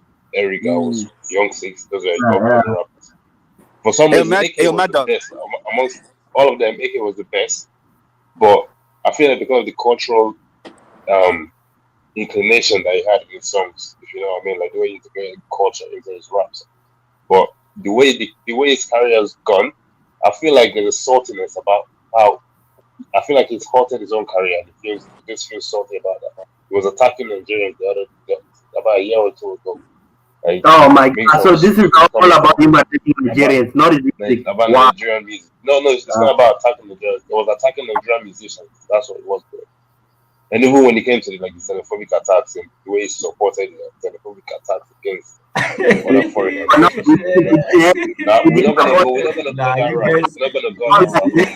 gonna go that route. Mad Dog, you don't know any French hip hop artists? Y'all notice that a lot of French, they make good hip hop, bro. The only French hip hop artists I know is what happened is yo, bro, French hip hop is fire, bro. The videos are like, you see me, I can't stand that language. I just can't stand that language, so I really don't listen to much of that. But there's a brother called Gazo, But even like UK drill, that shit is fire, bro. Like the lyrics are crazy. No, UK drill is what I listen to, really. Yo, bro, that shit is fire, bro. When I listen to Bronx drill, because that's my favorite drill out here in America is like Bronx drill. But when I listen to it and I listen to like UK drill, the UK drill lyrically are better, bro. Honestly. Yo, no, I won't say lyrically. I'll say rhythmically is better. You know what I mean? No, lyrically UK got it, but when it comes to like vibes and like the energy, I would say New York got it. No. I'll say rhythmically is the UK. Can you West African let me speak? West Africans, please let me finish. Hey, yo, take a backseat, Bantu. AKA is the one that West African time. Relax. Yeah. AK is the one that really gave you guys a spotlight. And on that beef thing, I remember what happened. There was an unrest that was happening in Johannesburg. AKA just said, "Listen, bro, you don't know what you're talking about, right?" And then I think Burna Boy said, "I'm never gonna go to SA, whatever." When I started giving these insults about xenophobia and whatever, then AK is like, "Fine, I'll stay here and suffer in Senton." And you guys, I guess, took that very harshly. But he's telling the truth. How did AK pull spotlight on us? Musanda, you smoking crack for breakfast, man, look. Spotlight almost. Hey, put that nigga on, bro. Without AKA Burna Boy. Oh, hold on. You're saying AKA put Burna Boy on? Bro, Musanda, bro, you're smoking. Yo, that's crazy. Yo, I gotta tap into AKA. I gotta see who this is, bro. I think. Oh no, he's a bum. It's a light skin bum. I think first, guys. I think what Musanda wants to say is that the time Burna Boy came back from UK, he wasn't that big. He went to South Africa. He started making collaborations with AKA. It is the time where he started becoming big in Africa. You understand? He was in SA that time. So all y'all Nigerians, y'all better pay homage to South Africa, bro. But nobody pay no homage to no flipping South Africa, bro. Look, Burna Boy today is the artist he is today because of the UK. Simple as that. What Burna Boy done in SA is what Nigerian musicians do this all the time. Like Wizkid lived in the USA in California for 2 years. You know what I mean? Like they go out there to these places. Like these man live in UK these days. They're just trying to build their fan base in many parts of the world. That's what it was. It's not like SA Book Mother. Like Burna Boy is known for it yesterday because of his affiliations with UK artists and producers. You know what I mean? And the fan base over there, you've got a lot of like Nigerian diaspora. If you get what I'm saying? That's who made Burna Boy. That's who made this. That's who made the videos. The Atlanta and the UK is what make the video. You know what I mean? Like it's not about an essay, right? You cannot tell me that flipping AK put Burna Boy on, and Burna Boy is a bigger artist than AK. AK can't list Burna Boy. Can't smell Burna Boy's stuff. Yes, them up, but that time AKA was bigger than Burna Boy. When Burna Boy came to SA, that time AKA was the bigger one. But that's time though. Yeah, but now, and we cannot refuse that Burna Boy worked hard, and now he's the biggest artist one of the biggest artists in Africa. we cannot refuse Yeah, that. But and even when it comes to hip hop, I feel like South African hip hop, even Nigerian hip hop to a certain extent, is so washed. Like it's very unauthentic. It's just American kind of like leaning, and then you have some that are kind of like UK leaning drill rap as well. Most especially in Ghana these days. But I just feel like also for South Africa's case, that you guys need to focus more on like a more pop musician. That you got them in the country. There's this song I was listening to about a day or two ago. Matter of fact, I've been bumping over the weekend, right? It's Sete is the name of the song. Sete, yeah, Sete, yeah. Bro, that song is so lit, man. It's so fire. Like the first time I seen it on the YouTube reel, then I was like, yo, what song is that? Go look the song up. And it's so lit. Like you got the other artists. What do they call these two boys again? You know the kid that had the Summer Moyu or Summer You put that. I think Diamond is the name of them. Diamond Boys is the name of something like that. Like you got very good musicians when it comes to like Major League, bro. South Africa has good music. What happened to this guy, DJ Sbu, SBU? How'd you say his name? Nah, he's still there. He's doing podcast now. Doing podcast. There's this song they have with this girl, Jetta Nazui, something. I can't remember. Yeah. He makes drinks. He makes I used to play. Yeah, I used to play that song every day. Nigerian Prince. Do you know the energy drink called More Fire? Is it available in your country? More Fire? I don't know. I don't think so. I've never seen. Nah, man. Hell no, bro. Nigeria is a high value country with high value drink. They'll rather get a white man in Nigeria than take South African energy drink. You know Nigeria. Funny enough, there was this South African beer company that came to Nigeria like 3-4 months ago. But I don't remember. They make this kind of like fruity beer. I've forgotten the name. I don't know if they started production though. But I know it's a South African company. It's Flying Fish from Messi. I don't know. It's a Flying Fish. You said fruity. Yeah, I think it's Flying Fish. Yeah, Flying Fish. Yeah, something fish. It's I just presumed. Someone in the chat just said the name Black Diamond. So they're called Black Diamond. The South African, the two brothers. I don't know if they're related by blood, but there's two brothers. You know what I mean? Oh, yeah. I see. Listen to these guys. Bullet, what's a Mutsana Niger? Mutsana, what are you laughing at? Say it again. The first time I talked to a Mutsana Niger. You kill me, bro. No, I'm just saying. I'm not Bullet comment, bro. I've Nigerian. But yeah, Black Diamond is the group I was talking about, yeah. Yeah. I didn't know you listened to those guys also. Oh no, I love South African music. Them man got some good songs. I can't lie. Yep. Oh. I can't lie. That's like back in like Channel O days. I don't know if Channel O still exists though. But let me tell you. There's a song that has came out recently. It's called Soweto. I think it's from Nigeria. Yeah, that song. Victoni. Yeah, that song is fire. Soweto, yeah, I like that song. No, Soweto is good. Them Nigerians, why the people keep changing my name? All them man are like one-hit wonders, bro.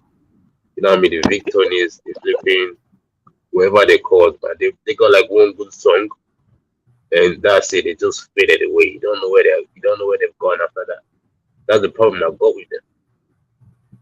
You know what I mean? So like who were them new Nigerian artists come out with their banging one-hit wonder songs and that, like the one-hit wonder sensational song? I really don't listen to them, man. You know what I'm saying? Like I don't really listen to lots of those young Nigerian artists like that. I know they're not gonna be here for long. You know what I'm saying? Because I don't know take them that serious, but hopefully Victoni stays, man. There's another kid as well, Finesse. What was that Nigerian Prince? What's that brother that sang the song Finesse? Fields and Buju. Fields and Buju. That was Fields and Buju. But Fields was a producer before, so he now started, doing songs and stuff, but he used to produce for Yeah. Davido and the rest Yeah, of he used to them. be a producer. I know Fizz has been here for a while. He's gonna be here still. But Buju, I think, is gonna be here for a little while. Yeah, Buju, he's gonna be here for a while. Like the young Nigerians coming up, like those guys are really talented though. You can't deny that, you know. Their songs are always going viral on TikTok and YouTube, all these places. You see? Yeah, but that's the thing. It's just viral songs. Yeah, so it's mostly It's viral viral sensation, but you know the challenge is to stay relevant, like you said. That's the hard part, you know. That's the thing. Yeah, but the main point is hip hop guys are consistent. At least that's just the fact. Hip hop Compared has to- longevity in South Africa. Nah, that's bro, why. stop. But Amapiano they is don't. taking over. Bro, the hip hop Me, is yeah, good. I'd rather listen to South All the- African all the rappers are Amapiano good. than Habib, tell them, Okay, Habib. so let's name this longevity Amapiano guys that are just consistent that everybody knows. Because I named about 10 rappers that people Musanda, 1 second. Musanda, just look at where AKA and Casper Nyovest used to be and look at them now. Bro, where are these guys, man? They're done. I mean, come They on. had like a award, they're done. No, watch, Even bro. Nasty C, Cassper Nasty C is Nyovest done. has not been the same. Cassper Nyovest has not been the same. Even, okay, what about hair. Nasty C? Cut Nasty his C long is hair done, off, bro. bro. Nasty C had one No. good album, he's gone. No, they're just taking a rest, guys. Come on, man. You guys keep saying all these things. They're Bro, still it's over, taking. bro. Musanda, have you Musanda, listened let me to tell some you. of AKA's new tracks? Bro, that shit, I can write that stuff, man. That guy's Yeah, done. and it's trash. It's trash. even Just AK like now. I think there's one of his just songs like that sounds like Casper, it's Amapiano trash. too. Yeah, man, Casper and AKA should sit back and give the young ones a chance. But Those even guys. even the young ones are trash. What is Nasty C doing? Let me tell you, I saw an interview where Nasty C went to an American university this year, and he told them that now he will feature with anyone in America who has talent and who is not big. So I'm saying, so this guy is desperate, and we are bragging about this guy. Nah, we cannot brag about Nasty C. No, like we have Nasty better C had people. one good album, bro. I can brag about young star. Right, okay, what are we considering successful? Because I consider successful one being able to draw up the numbers and also use those numbers to Internationally renowned tracks, bro. If you don't have internationally renowned music, you're trash, bro. Nah, that's too harsh now, Abi. Come on. Okay, at least if the Nah, yeah, Nigerians because don't know your music. there's some good like underground No, music. no. If the Nigerians don't know your music, if a Nigerian prince doesn't know your music, you're trash. Let's just. Oh my god, I know some of like the older ones. You know, what's that guy's name? Mendoza, AKA, and the rest of them. You are in tune, man. No, I'm honest. Those are the ones I know. I know the old from the channel. Nigerian prince, how old are you? How old are you? 33. Chose, bro. Yeah, that's why you Nah, love Mendoza was good. I don't know what you're talking about. I like Mendoza. That was Kwaito. Even Rick, man, that's my vendor brother, bro. That was you, bro. That shit hurt me when he did that shit, bro. What Like, did he do? What did he do? That's his vendor brother right there. Yeah, he committed suicide. Yeah. Oh, for real? And- he You said made he a committed song. suicide? Yeah, he actually made a song about it too. Damn, Called- that's crazy. You should listen to it. It's a pretty dope song. It's about depression. He made a song in 2020, right? Obviously there are no comments under it where he was talking about how I guess he's always had depression, and then I guess for most time he's been trying to fight it off. Like it's a song. It's called Home. I'll write it on the back chat. It's a pretty dope song. In fact, before he died, right? He said the lyric in that song. He said, "This is still my land." Something about this is still my land. I'm not going anywhere. Like this is my home. This is still my land. Something like that from the song. I don't know by that, but I'll check the lyrics again for you. But yeah, man, he said, right, because it was very famous. He made a deal. Like, you know what helped me, right? This guy had everything going correct for him. He had a deal with African Bank, which is technically a state-owned bank. If you just look at the shareholders, like the government and stuff. He had a collaboration with I think Nivea or something. Like he had so many things going well for him that so many artists in SA would wish for. So many Amapiano artist would wish for. You know what I mean? Piano wasn't there. Amapiano wasn't There was there. not Amapiano there. Musanda, Amapiano started in 2016. The deals that Ricky Rick had, Amapiano artists wish they could even touch or had a sniff of. That's a fact.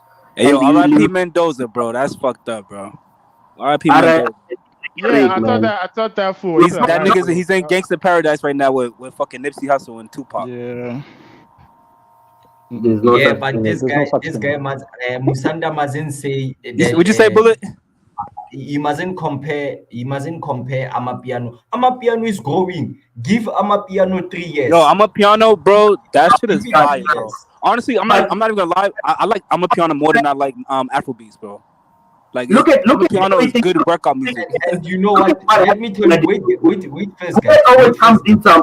But like we don't have time. We don't have. My main point.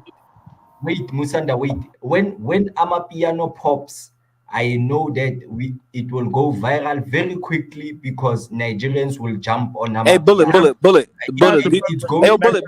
Bullet. Do you consider that song Jerusalem? Do you consider that like Amapiano? No, that is Musanda's people. They like that type. Oh, that's music, Vendors made that song. It's from the north, yeah. Yo, listen, Bullet. Yo, that Jerusalem song, bro. We love that shit out here in America, bro. Yo, look, my aunt, when she throws a cookout, she always plays that song all the time, bro. She loves that song. Yeah, it was What song was that? I know. What track? The Jerusalem song. Jerusalem, when they had the big dance about it, yeah.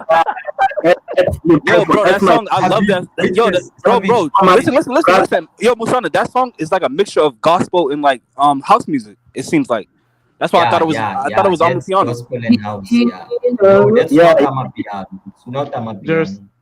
Yo, so what do you? So Bullet, what do you consider Amapiano? Because I consider like house music in South Africa. That's Amapiano, right? Bullet was capping there. Amapiano. Ayoba says Amapiano started around 2012. Still today, they don't get the deals that Ricky Rick got, bro. I don't know what this guy is trying to debate on. You guys are never going to be as big as hip hop artists. You're just a fucking trend and just going to die off. I'm doing it. Can I respond? The first time. Yo, Masana, that's not true. If they stay consistent, they will be big, bro. They will. The problem is South Africans don't travel, so they won't be able to take their music out. That's true. Let me tell you guys. The first time Caspanyo West performed in UK was because of Amapiano. Y'all gotta be like Nigerians and travel out, bro. He got a feature. Nah, bro. No. Don't even do that formula, fam. Don't be like Nigerians at all. Anyone that. Nah, because what Nigerians they travel out, they export their culture everywhere they go, bro. That's why everybody loves Nigerians. Nah, Nigerians don't travel out. Nigerians run away. Let's say, are you crazy? Not gonna do that. At least South Africans are in a place where they can don't travel. Run away. Their own country. You guys stay that way, yeah. We are talking about music. Let us not go there, man. We are talking about music. Yeah. Because if you guys don't do that, very soon Nigeria will take over Amapiano, and you guys will be forgotten about. As long, my brother, let me tell you, we know that reggae comes from Jamaica. As long as it is global, I'm proud. I don't know. But you know, the last Jamaican group to win, what's it called? Reggae album of the year. They were all white people, right? That's crazy. What happened.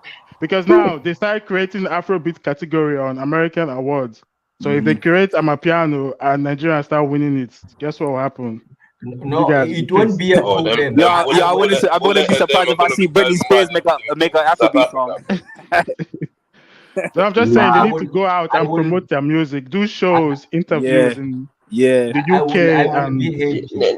I will be happy if we have contributed something like that, because for example, if a Amapiano artist did a show in Chicago, bro, they will get so much love out there because house music comes from Chicago, bro. But like if you look at like South African music needs to have a staple, a cultural staple to it. True. In order for it to move as far, like you see, Amapiano is probably the biggest thing that's come out of the country ever when it comes. They should open for Dirk, and that's because of the cultural staple. Like, they should open for Little Dirk. Open for Little Dirk.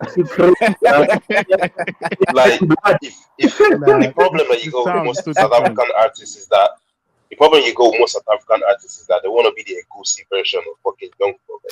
Like, you got Yo, you know what I noticed out here, Abby? Not to cut you off, Mad Dog. You know what I noticed, that like a lot of older African Americans, they love like Amapiano. Like the younger ones, they're gonna listen to hip hop, but like the older ones, bro, they listen to with you. Amapiano. It's good music. I know I'm backing up Amapiano here, but I never listened to that shit, bro. You never listened to Amapiano, bro? Let me tell you. No. Let me tell you. I've listened to a few Amapiano songs, and those are the only ones I understand. The rest of them is just noise, bro. You know, if you come to SA, there are so many music genres. You would think Amapiano is the biggest currently, but like Musanda's province is taking out. Let's not do that.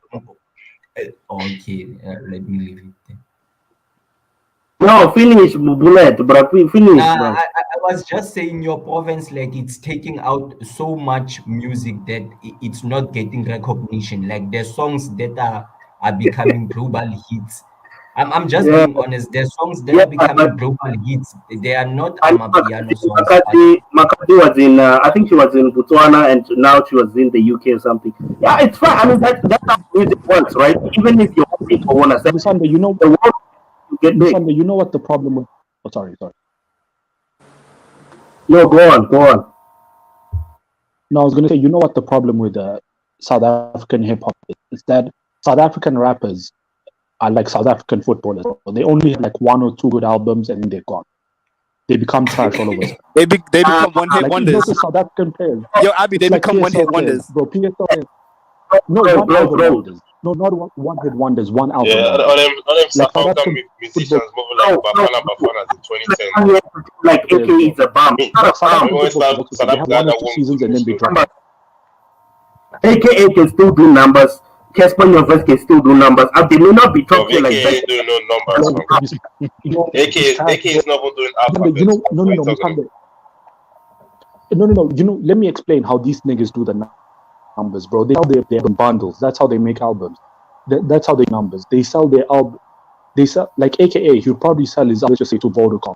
So when you buy like Vodacom airtime, you end up getting his album. That's how he makes money. Yeah. Bro, no one's saying that nigga. One of the ringtone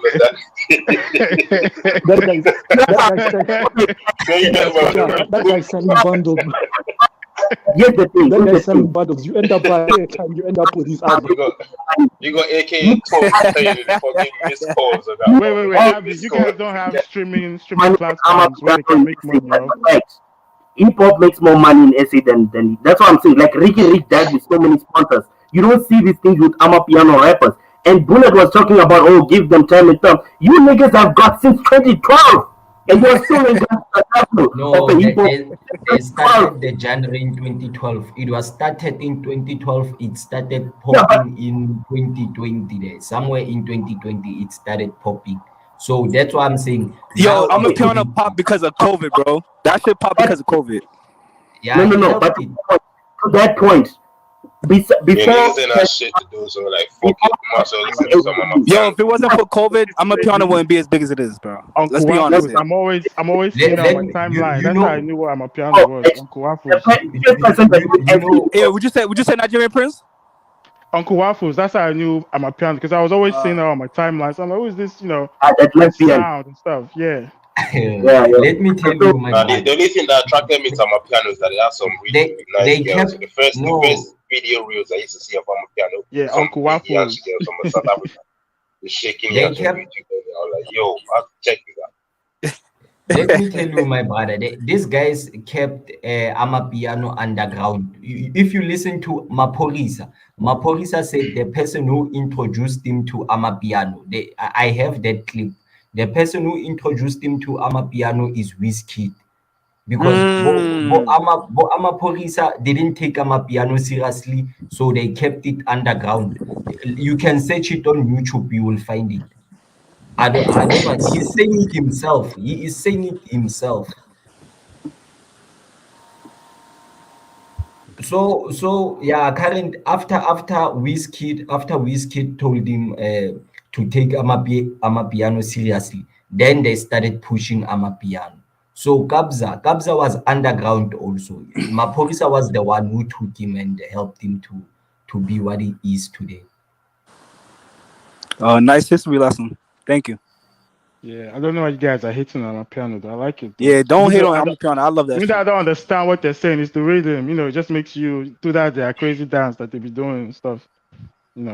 Yeah, it's just like Afrobeat. Let me tell you, I don't hear anything. Soweto. I don't. There's one era of African songs that what are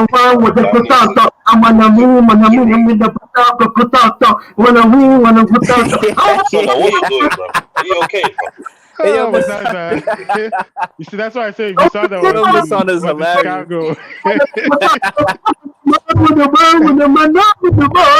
Like, I don't know what's being said, but it's dope. You know what song? You guys know what song? Last.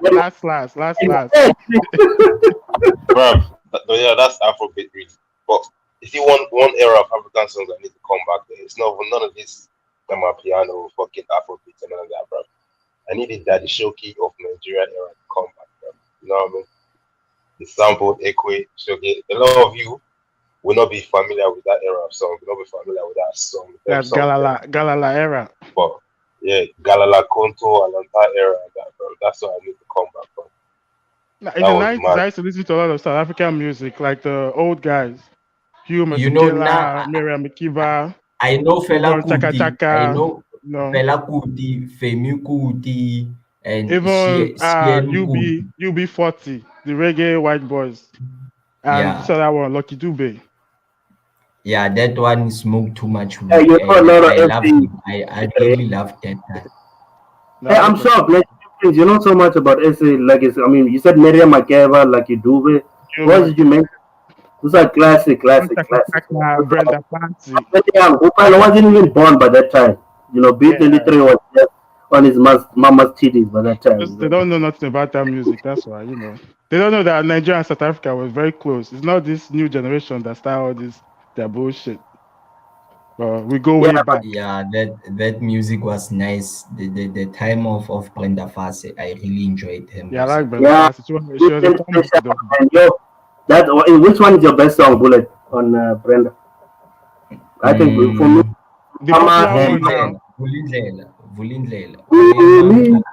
Yeah, that's the best one. I think I love. Let me ask you a question. Was on the train track. In your opinions, who's the best artist to ever come out of Africa? Who's the best artist? Like, there's that one artist you put a finger on. Best artist in the sense of what? Like in the sense of fame? Ever. Music, fame, just the whole package. I'll say Burna Boy. I would say Burna Boy too. Yeah, I would say Burna Boy too. Yeah, currently it's Burna Boy. Ever came at the continent since Burna Boy. You're talking about from inception, or not just currently. From inception, literally the whole time. Like most people did not know Fela Kuti, and I'm just saying, Burna Boy, he took Afrobeats global, bro. Like, you got to give him his cake, bro.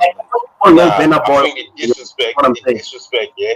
It's so blatant, bro. My pick is Awilo Logomba. Like, you just have to do that, brother. I don't know him. Like, let's talk about man, you mention Awilo, bro. What's going on? French speaking African countries, you know him, not like, just imagine. Just Musanda, just imagine Awilo Logomba existed in the social media era, bro. You know how far that brother music went? Bro, come on, white girl in Eastern Europe dancing. There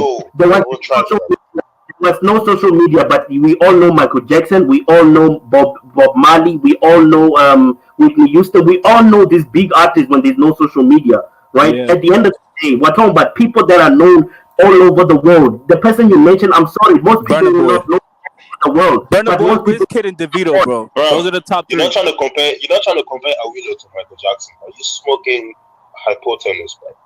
Wait, what? Wait, what? You're not trying to compare Awilo to Michael Jackson. Them man had their chins behind them. Michael Jackson, who?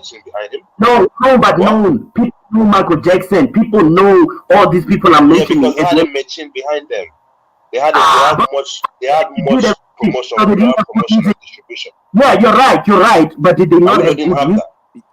Like there are people. Okay, bro. Let's not act like Michael Jackson did not have competitors. He had competitors who will get the machine too, but they did not go as far as he did. He bought the fucking Beatles, right? He did have the numbers. People are listening to his fucking music. All I'm saying is, and actually bought more music after he died, right? Bruv, it's night and day. When you say it's night and day, you're not trying to compare the promotion of Michael Jackson. The most known African artist in Africa is Burna Boy. And it's weird because you're Nigerian. Yeah, that's the fact. I think you support Wizkid. You support Wizkid, ne? Yeah, I've noticed. Yeah, I've noticed. No, I'm not a Davido type of brand. Davido is my guy. Davido is my guy. Yeah, I think. But you see, Burna Boy is from the Niger Delta, so I still have to be biased towards Burna Boy. Yeah, overall, no offense, but Davido's trash. His wife is hot. Yeah. His lady's hot, but he's trash. What did you say? Who? I said Davido's trash. Davido's not trash, bro. Yo, bro, the first Afrobeat music that I ever listened to was Davido, bro. Don't listen to Davido. Abby, the first Afrobeat song that I heard was from Davido, bro. His music was the first to even crossover to the US. Like, start playing on. Yeah, that's a fact. Hell yeah. Okay, but just listen, Abby, the first time I heard Afrobeat was from Davido. It was in 2014, bro. It was from Davido, bro. It was the that song. I'm not. That's also my first time. That song was Africa's anthem at that point. Yeah, but just because you're a pioneer doesn't make you good, bro. Like he's clearly you might not like it, don't say it's trash. If you don't like it, he's not trash. He's not Abby, you're capping, bro. He's not trash, bro. Come on. Compared to Burna Boy. Okay, look, I'm being facetious, but compared to Burna Boy, he's trash. Burna Boy, you can tell that his style is not original Nigerian. He mixes some Jamaican influence with Fela. No, some African American too. That's why we vibed to the ball, bro. Yo, that guy is still African American swag, bro. Let's not act like he didn't. Yeah, bro. That's what I'm saying. He mixed a lot of stuff, so it's not like he's authentic. He has his own. But that's Afrobeat in general, bro. Afrobeat is a mixture of African American and Jamaican and cultural. That nigga used to do reggae and dancehall. He used to do reggae and dancehall when he first came out in Nigeria. Burna Boy. Have you guys noticed though when you see his track on the low? First video that I watched. Hold on. Let Abby talk. Yeah, I was gonna say, have you guys noticed, bro? When his track on the low plays in the club, bro, that track is the best track to get a woman to grind on you. Yeah, that's a fact. To get a woman to grind on you. That is the best. Yeah. Oh my god, bro, that guy's a G. That's a fact. No, we're not arguing Burna Boy. We're not arguing Burna Boy. No, but you're not giving Burna Boy his flowers, bro. Like, come on, has got a pedigree compared to Burna Boy. He makes club bangers. You can't deny that. Whenever I pay a DJ to play a song, I already know the song, bro. It's on the low, like no other song, bro. Like that guy. On the low. You see, this is the thing, right? No matter how much you rate Burna Boy, I feel like Burna Boy will always be. You know what Burna Boy in music terms is to me? It's like Burna Boy is like the Neymar of music, right? You know, you got like Ronaldo and Messi in football, and then you just got the other shining star that's Neymar. You just have ball there. But Burna Boy will really never overtake Wizkid and Davido's fan base and support. You will never take that spot from them. You know what I mean? Just because they came out much earlier than he. Bro, that nigga Burna Boy is the king of Afrobeats, bro. I remember when he's the king of Afrobeats outside. No, wait, hold on, Musada, hold on. You agree, right? You agree, right? Nigeria. Outside, he's the king of Afrobeats outside of Nigeria. In Nigeria, he's not. Who's the king of? So who's the king of Afrobeats in Nigeria, bro? Davido. But no one is Davido. Of Africa. You would say Davido? Outside. Davido is my guy because I remember like in 2010, I think it was 2010 to 2012 when Wizkid first came out. Because Wizkid came out before Davido. People don't know that, right? Yeah. Wizkid's first album was Superstar. Yeah, I remember when he came 100 naira, I bought that shit and I was bopping to it. About a year or two later, this brother Davido came out with a song. I remember what was the song? Mano Get It. Back when was the song, right? Omo Babalowo. Yeah. Omo Babalowo was the album. And then I remember my brother telling me that, yo, you know this kid Davido, his father's a senator, but this kid is so fucking talented, bro. Like, you need to give him a lookout. Like, this is the brother. Like, give him a shout and that. And I was listening to songs here and there. Then he came out with some album, Omo Babalowo, and like, bro, this was one of like the best things ever. Like, the brother's energy was mad. And people love Wizkid compared to Davido, but it's just that Davido is more infectious. Bro, Burna Boy is the king. That's just it, bro. That's, you know. No, Burna Boy is no king, bro. Burna Boy is the king. Burna Boy is good. He's doing okay for himself. Burna Boy is the blood clot king, bro. Come on. Burna Boy is no king, fam. But you see Burna Boy, you see the problem I got with Burna Boy is this, right? Burna Boy is a bit of a hipster. He's a bit of a hipster. Very Hold on. Would you say my dog? I just want to say quick and then I'll shut up. This guy keeps talking about how Burna Boy is not famous in Nigeria, but that was never the question. The question was, who's the biggest African? Exactly, Musonda, exactly. Musonda, what are you talking about? I didn't say it's not famous. I said it's not in Nigeria, not in South Africa, but all over the world, and that is Burna Boy. We may not be the best. I don't care. You can't go around that mad dog, bro. That's a fact. Musonda and Savage, listen to man. This is an original perspective. Burna Boy is second fiddle compared to Wizkid and Davido in Nigeria. In Nigeria, probably. But outside the country, it's bigger because of the English shit. That's why you're when man's wearing a skirt, when man's wearing a skirt on stage, what else do you expect? Of course, the West is gonna love it. But that's why you love to see men wear skirt and that. It's big out here. Savage, check this out. Do an interview with Chicken Shop in England. That's not my king, bro. The brother's a bum, it's dusty, man. Nah. Not preparing to know David. Right now, I think globally, Burna Boy is the most famous African currently living. Currently, right now. Yeah, because of one song. Because Wizkid and Davido has been. They I don't know if them two have had a pregnancy. I know Davido just lost a child. I don't know what the fuck they're doing. Yo, bro, Burna Boy is the reason why African American women they want to throw pussy at Nigerian prince. It's because of Burna Boy. Nah, that's not true. Stop. No, that's Nigerian Burna Boy, bro. It's because of Burna Boy. Nigerian prince, fuck. I don't know, but Nigerian prince. If African American women are throwing pussy at you because of Burna Boy, just know that's some second fiddle pussy, man. That's some female Pukisha pussy. High mileage. That's the Glorilla pussy and that, bro. You know what I mean? That full black pussy. Yo, Nigerian Prince gonna get some of that full black pussy. Nah, I want straight off the Lord pussy. I don't want no high mileage pussy. Yo, John, don't mention that woman, bro. You might call her up. Yo, bro, I hope she doesn't come. Please don't come. Anytime she appears, bro. Yo, that bitch is crazy, bro. I don't be wanting to disrespect her. Who's that? Bro, your auntie, bro. We won't say a name. No, we won't say a name. You know her. So write it on the back chat. We won't say a name. It starts with the number 3, and then you add +1. So, and then starts with... Oh, hell no. Nah, she's going to show up. I don't call her name. That nigga. Yeah, that nigga's mental. That nigga's tapped, fam. Let's let that one do our own shit. Yeah, don't say a name, man. Just. But that's my G. That's my G. You see, I was trying to make her my sweetheart, but she can't real don't recognize real. You know, real recognize real, but she ain't real like me. You know what I mean? She don't understand the good thing. I was trying to make her my sweetheart. This is shit, bro. The hell with that one. Yo, listen, I don't know what the fuck you talking about right now, but Burna Boy, he's the king of Nigeria. He's the king of Africa right now, bro. When it comes to this music shit, he's the king. He's literally the most famous African, period. I don't think there's a more famous African. Yo, why are you hating on Burna Boy, bro? Like, what's up with you, bro? Come on, bro. See, when I seen him do that Chicken Shop interview, it's not tribal with this Nigerians, man. Yeah. You're taking this tribal shit to the music, bro. You can't do that. Burna Boy is from his tribe, though. He's from the Niger Delta. That's where he's from. That's his tribe. Who, Burna Boy, right? Yeah, he's from Mad Dog's tribe. But Mad Dog's over here booty clapping for Davido. Oh, Davido. Like, all right, we get it. He's second. He's the second best. Nah, like, it's giving you a Nigerian perspective. So the thing with Burna Boy is like he's always getting into trouble, starting up stuff, shooting up the place and stuff like that. Davido is but that wasn't the question. That wasn't the question, bro. The question was who was the best.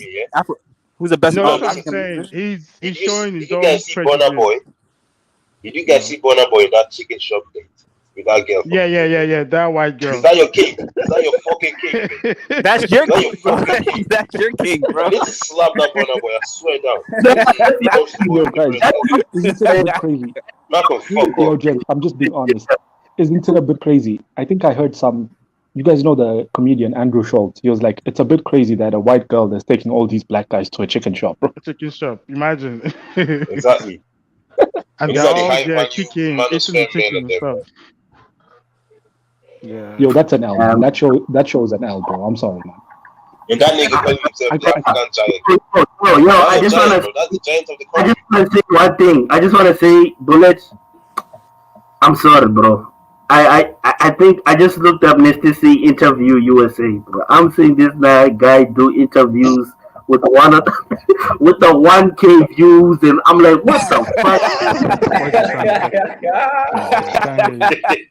Yo, no. You guys want to see? No. You that guys nigga's whole wanna hear the village is funniest thing? tuning in. Yo, no. You guys want to see the funniest thing? Please Google Casper Nyovest when he went up to Sway. You know when they do the 5 fingers of Sway thing? Bro, Casper Nyovest can't rap, bro. bro, I swear that I've seen that. Let me tell you this, yeah? You know this guy, Mick Mills. Anyone of you ever watched Mick Mills' second, Omedi is his name? Mick Mills' right hand man. He went on Sway and done the 5 fingers of death thing as well. Yeah. Did you see that Omedi's 5 fingers of death was the worst thing ever until Casper went down there, bro? Like literally, in the middle of the 5 fingers of death, Omedi was doing. If you ever Omedi want to was stop mumbling. Man went. You know what I'm saying? That's why we played the whole session, bro. And we still have better 5 fingers than Casper Nyovest, bro. Casper has washed up ever since man cut his hair, cut them 2 long hair at the back of his head. He's not been the same, bro. Man's been out like a dog Sunday, even before the beat changed, the guy was already struggling, bro. If you're talking to people, why are you just standing there, bro? Why did you do?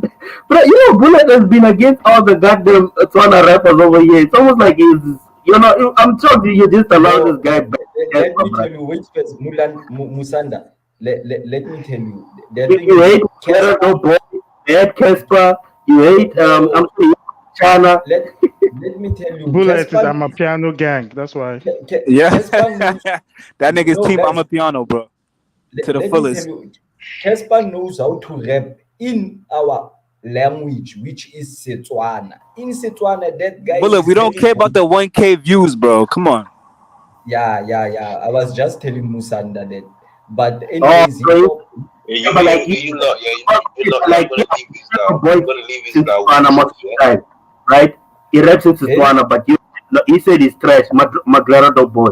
You said he's trash, but he raps mostly in Setswana too. You're like, no, it's trash. He's also an American wannabe. He's an American I'm gonna leave this now. And I'm gonna give you the truth. Look, say whatever you want about this brand. Awilo Logomba is the best music artist that the continent ever produced, but human need to respect that brother's legacy.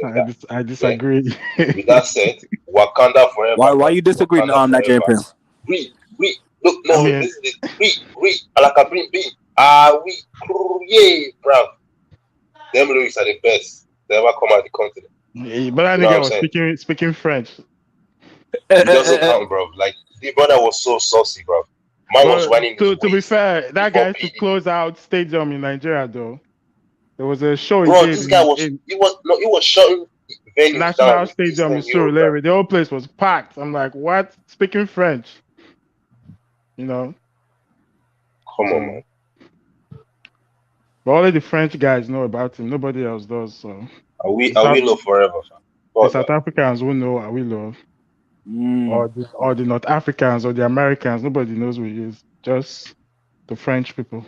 Yeah. Musanda, have you found the video yet? You can sorry, video for what? Just Google Casper Nyovest 5 fingers of Sway, bro. You're going to see a man sweat like he did a math AP test, bro. Oh, what was happening? We said Casper Nyovest what? He can't spell English.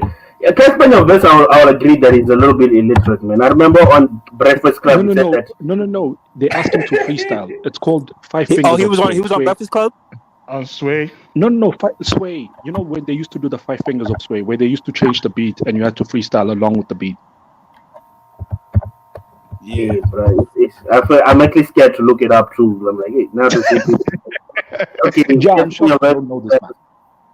Oh, he can freestyle on Sway. I mean, okay, is it the 5 finger? I'm gonna check. I know the only thing I know about Casper, right, is that when he was on what's it called, Breakfast Club, he said his art was, you know, that phone that Casper Nyovest made a deal with Atmel or something like that.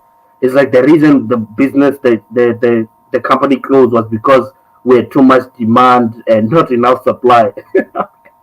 And then everybody just stood there like that makes sense, bro. I swear, look it up. Like, just go and say, what Breakfast Club, Casper on your vest. This nigga just said that's why my business closed. We had too much demand and no amount of supply, and everybody just listen like it's normal. So I get that maybe because English maybe is not his first language, but you know I don't think it's that bad, man. I think Casper on your vest. Okay, Casper on your vest not a rapper. Let's he's an entertainer like Drake. I wouldn't classify him as an actual rapper. Right, his job is to entertain you with the repeats of the loop.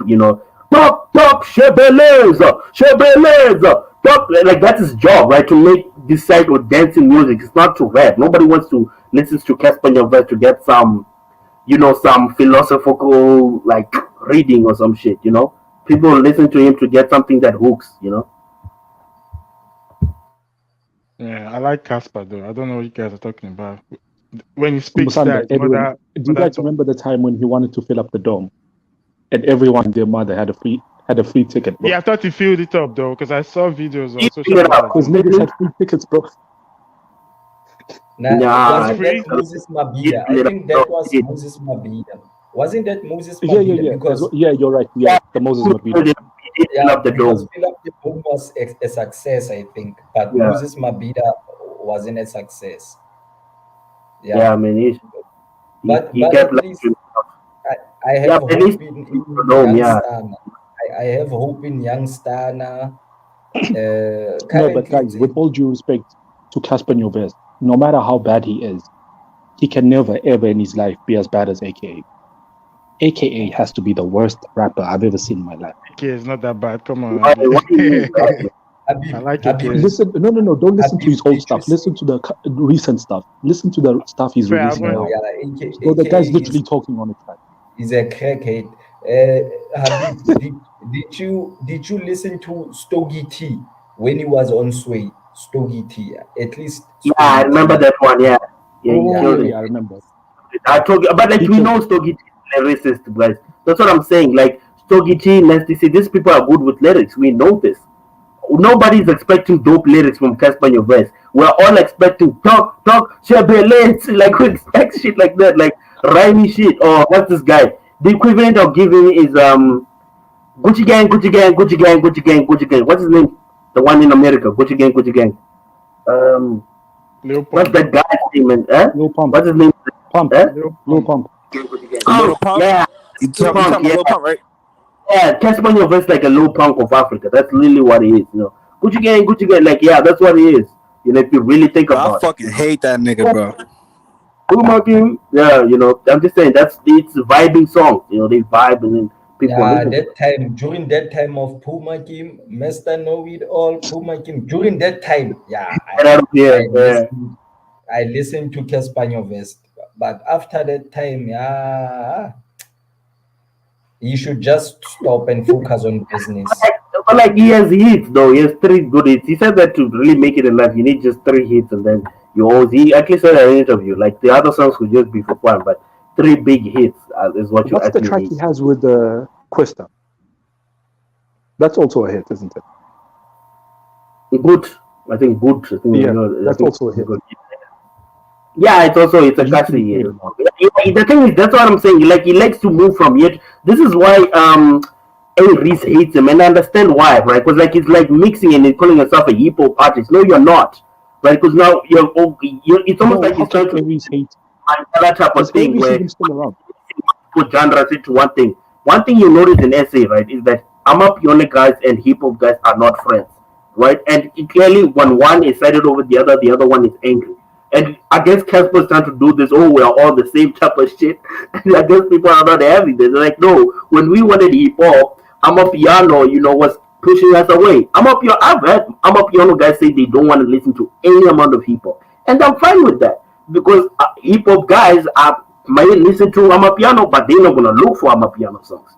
Like, I feel like there's a two-sided. All I'm saying is, Musanda, we need to start a campaign to get Young Thug to come over to SA, bro. Now that he's in prison, now that he's in court order in the US, he needs to come and hide in SA, bro. How could he do? We can't even. I'm telling you, bro. If that guy came, Musanda, if that guy came to SA, Musanda, if that guy came to SA, I think if that guy came to SA, could fill up the door. Do you disagree? No, Musanda. Even if he was hosting an event in Northern Cape, bro, I would go. I would go and just to see it. Did you go to Burna Boy's show when you came to SA? Album photo. It's gay, that guy, man. Why are you listening to that guy? I don't trust that nigga, bro. This nigga was wearing a dress. You know what I mean? Bro, I don't trust that nigga. I listen to Lil Durk. I think Lil Durk should come to SA, bro. Listen to some. Let's go 10 by 10, bro. Do you realize how many hits Young Thug has, man? Ja, back me up. Yes, a lot of hits. Look, Young Thug is more famous than Lil Durk. Now, he said that Young Thug should come hide in SA or something and do a show in SA. I know he could do a lot of numbers. That's true. He could do a lot of numbers. But yeah. Yeah, he could do a lot of numbers. But personally, I would like to see Lil Durk. Even though I know that he won't do as many numbers, I would really like to see Lil Durk. He's I'm just saying he's the actual real rapper who lives his life. He's not like all these guys who are just, pretending, and even if they're not pretending, they die. He stayed alive, unlike King Von here. I respect him, man. I respect the guy's hustle. Who? Lil Durk. Yeah, Lil Durk. I think Lil Durk and Youngster CPT should make a song together. You'll be shocked. The two colors making. Hey, Musanda, you don't listen to G Herbo? G Herbo, nah, man, it's too late for me, man. I don't listen to that. Nah, bro, his music, bro. I would say that out here we vibe more with G Herbo than Lil Durk. Fuck, bro. Look at Drake, man. You don't want that smile in my face. I'm like, man, Nah, G Herbo's official, bro. It's not about skin color, bro. It's about no, man. I've heard people say he's fake. He didn't living that life, bro. Listen, bro. That nigga way too light skinned to be gangster. I don't give a fuck. Nah, that nigga lived a crazy ass lifestyle, bro. G Herbo, his music, bro, is good. I don't respect you as light rapper. Who told you that light skinned niggas are soft? They're soft as hell. That's cap, yo. Light skinned niggas, they have like the biggest chip, bro. Them niggas are crazy, bro. Look at Malcolm X. He was light skinned, bro. That nigga was a beast. Would you ever call a colored soft? Show me a famous rapper who's light skinned who got killed and was gangster about it. Show me one. Look at the way the Young Dolph. What's his name? Young Dolph, man. This guy PNB died, bro. The guy literally just killed by that nigga was soft. I don't know if he was soft. Yeah, but he probably was soft, bro. But I ain't gonna lie, Philly is gangster. But I don't know why he came out like that. Bro, do you think what happened to PNB would happen to King Von? Would happen to all this? Hey, it already happened to King Von. That nigga's out of here, bro. What are you talking about? King Von died because at the end of the day, he trying to be a tough ass dark skin nigga and got his shit splacked all over the scene, nigga. No, he got shot by that pussy ass nigga. No, he was bleeding and then the other guy got a one up on him. It's not fair. It wasn't a fair fight, but I get it. It was fair. No, it wasn't fair. It wasn't fair. He was trying to fight and dude killed him. That was fucked up. Is at the end of the day, a lot of light skinned niggas, bro, like y'all niggas should not be in this rap scene. You're too weak, man. You're not feeling like that. G Herbo, we don't focus on skin complexion, bro. When it come to music in Chicago, G Herbo is one of the best, bro. He's probably better than Lil Durk, bro. Tell me light skinned nigga. Tell me one. And the G Herbo doesn't count. I told you. No, tell me no, not real. No, SA light skin don't matter. They're the real gangsters. I know. I've seen them. I'm talking about in America. You can't tell me one gangster light skinned nigga. They're all pussies. The police come. Officer, he's over there. He's over there. That's what light skinned rappers in the US do. They pussies, man. They ain't killing. Biggies. Not a rapper, but who's that guy? Javante Davis. He's a boxer. That guy's light skinned, bro. Would you ever stand up with that guy? Okay, I'll give you one. Let me give you one. Bro, light skin niggas out here, bro, they have a bigger chip on their shoulder than dark skin niggas, bro. They up for that, bro. Okay, let me give you one. One excuse. Look at Malcolm X was light skin, bro. That nigga was a bit like what? Yeah, no, we're talking about that. No, we're talking about the music. What I'm talking about is Suge Knight is one guy I'll give you, but he wasn't necessarily a rapper. But I'll say, yeah, Suge Knight is a little bit gangster. I'll give it that. Yeah, but he was chumping all the right? rappers. Drake is pussy. J. Cole is pussy. Yo, how was J. Cole pussy, bro? How was J. Cole pussy, bro? The nigga needed fucking therapy after the goddamn. Bro, he makes conscious music, bro. How is he pussy, bro? You go to J. Cole, he probably slap the shit out of you, bro. Come on, like. Therapy. There's a video that he made. I listen to a lot of rap, bro. It's a song that he made called Neighbors. The neighbors think I'm selling dope. There's a video that he posted. Check it out right now, where the actual SWAT team went into his house because they thought he was selling drugs. So who do you like more? You like Kendrick Lamar more or J. Cole? I mean, on music part, I'll say J. Cole, of course. But I'm just saying, I know that J. Cole's a pussy, Kendrick, right? No, Kendrick is there. We'll never order gun. Watch, I'm talking about in music. Yes, it's the best. But I'm just saying, at the end of the day, light skinned niggas ain't built like that, bro. I'm sorry, bro. If you're light Yo, bro. Brian, tap in, bro. He's coming for your people. Which Brian? Just call me Brian light skin. Is he doesn't he reminds me of a light skin nigga. He acts like one. He's always booty clapping for Creoles. I don't know. He sounds light skin, but I don't know if he really. I don't know. I think he's dark skin. I don't know, but I don't know. If he is, I'll be disappointed. But oh shit! I'm starting to stirring up dust. But all I'm saying is, at the end of the day, man, the real rappers, they look like Habibi's photo. That's the reason why Habibi posted that. That's exactly. That's the reason why you posted that, Habibi. Not some light skinned niggas, bro. Dangerous? You think dark skin? Nobody thinks of the dangerous light skinned niggas who will rob me. Super dark skin is more intimidating than someone that is light. We understand, but don't mean they're soft. Yeah, exactly. No. They showed me this. Dark skin is more intimidating, but the light skin, they have a chip on their shoulder, bro. They're crazy, bro. Do you not look, man? Do you know the guy who killed Takeoff and how dark skin he was? Like that guy was dark skin. He's okay. He's dark skin. So if he was light skin, he won't be able to kill Takeoff, right? Is that what you're saying?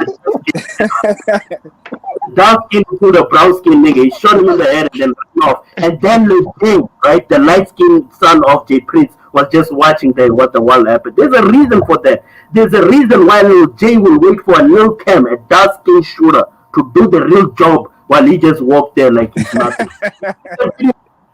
Do you see that video? Acting like all gangster and shit, like it's not. We all know that nigga he's not real.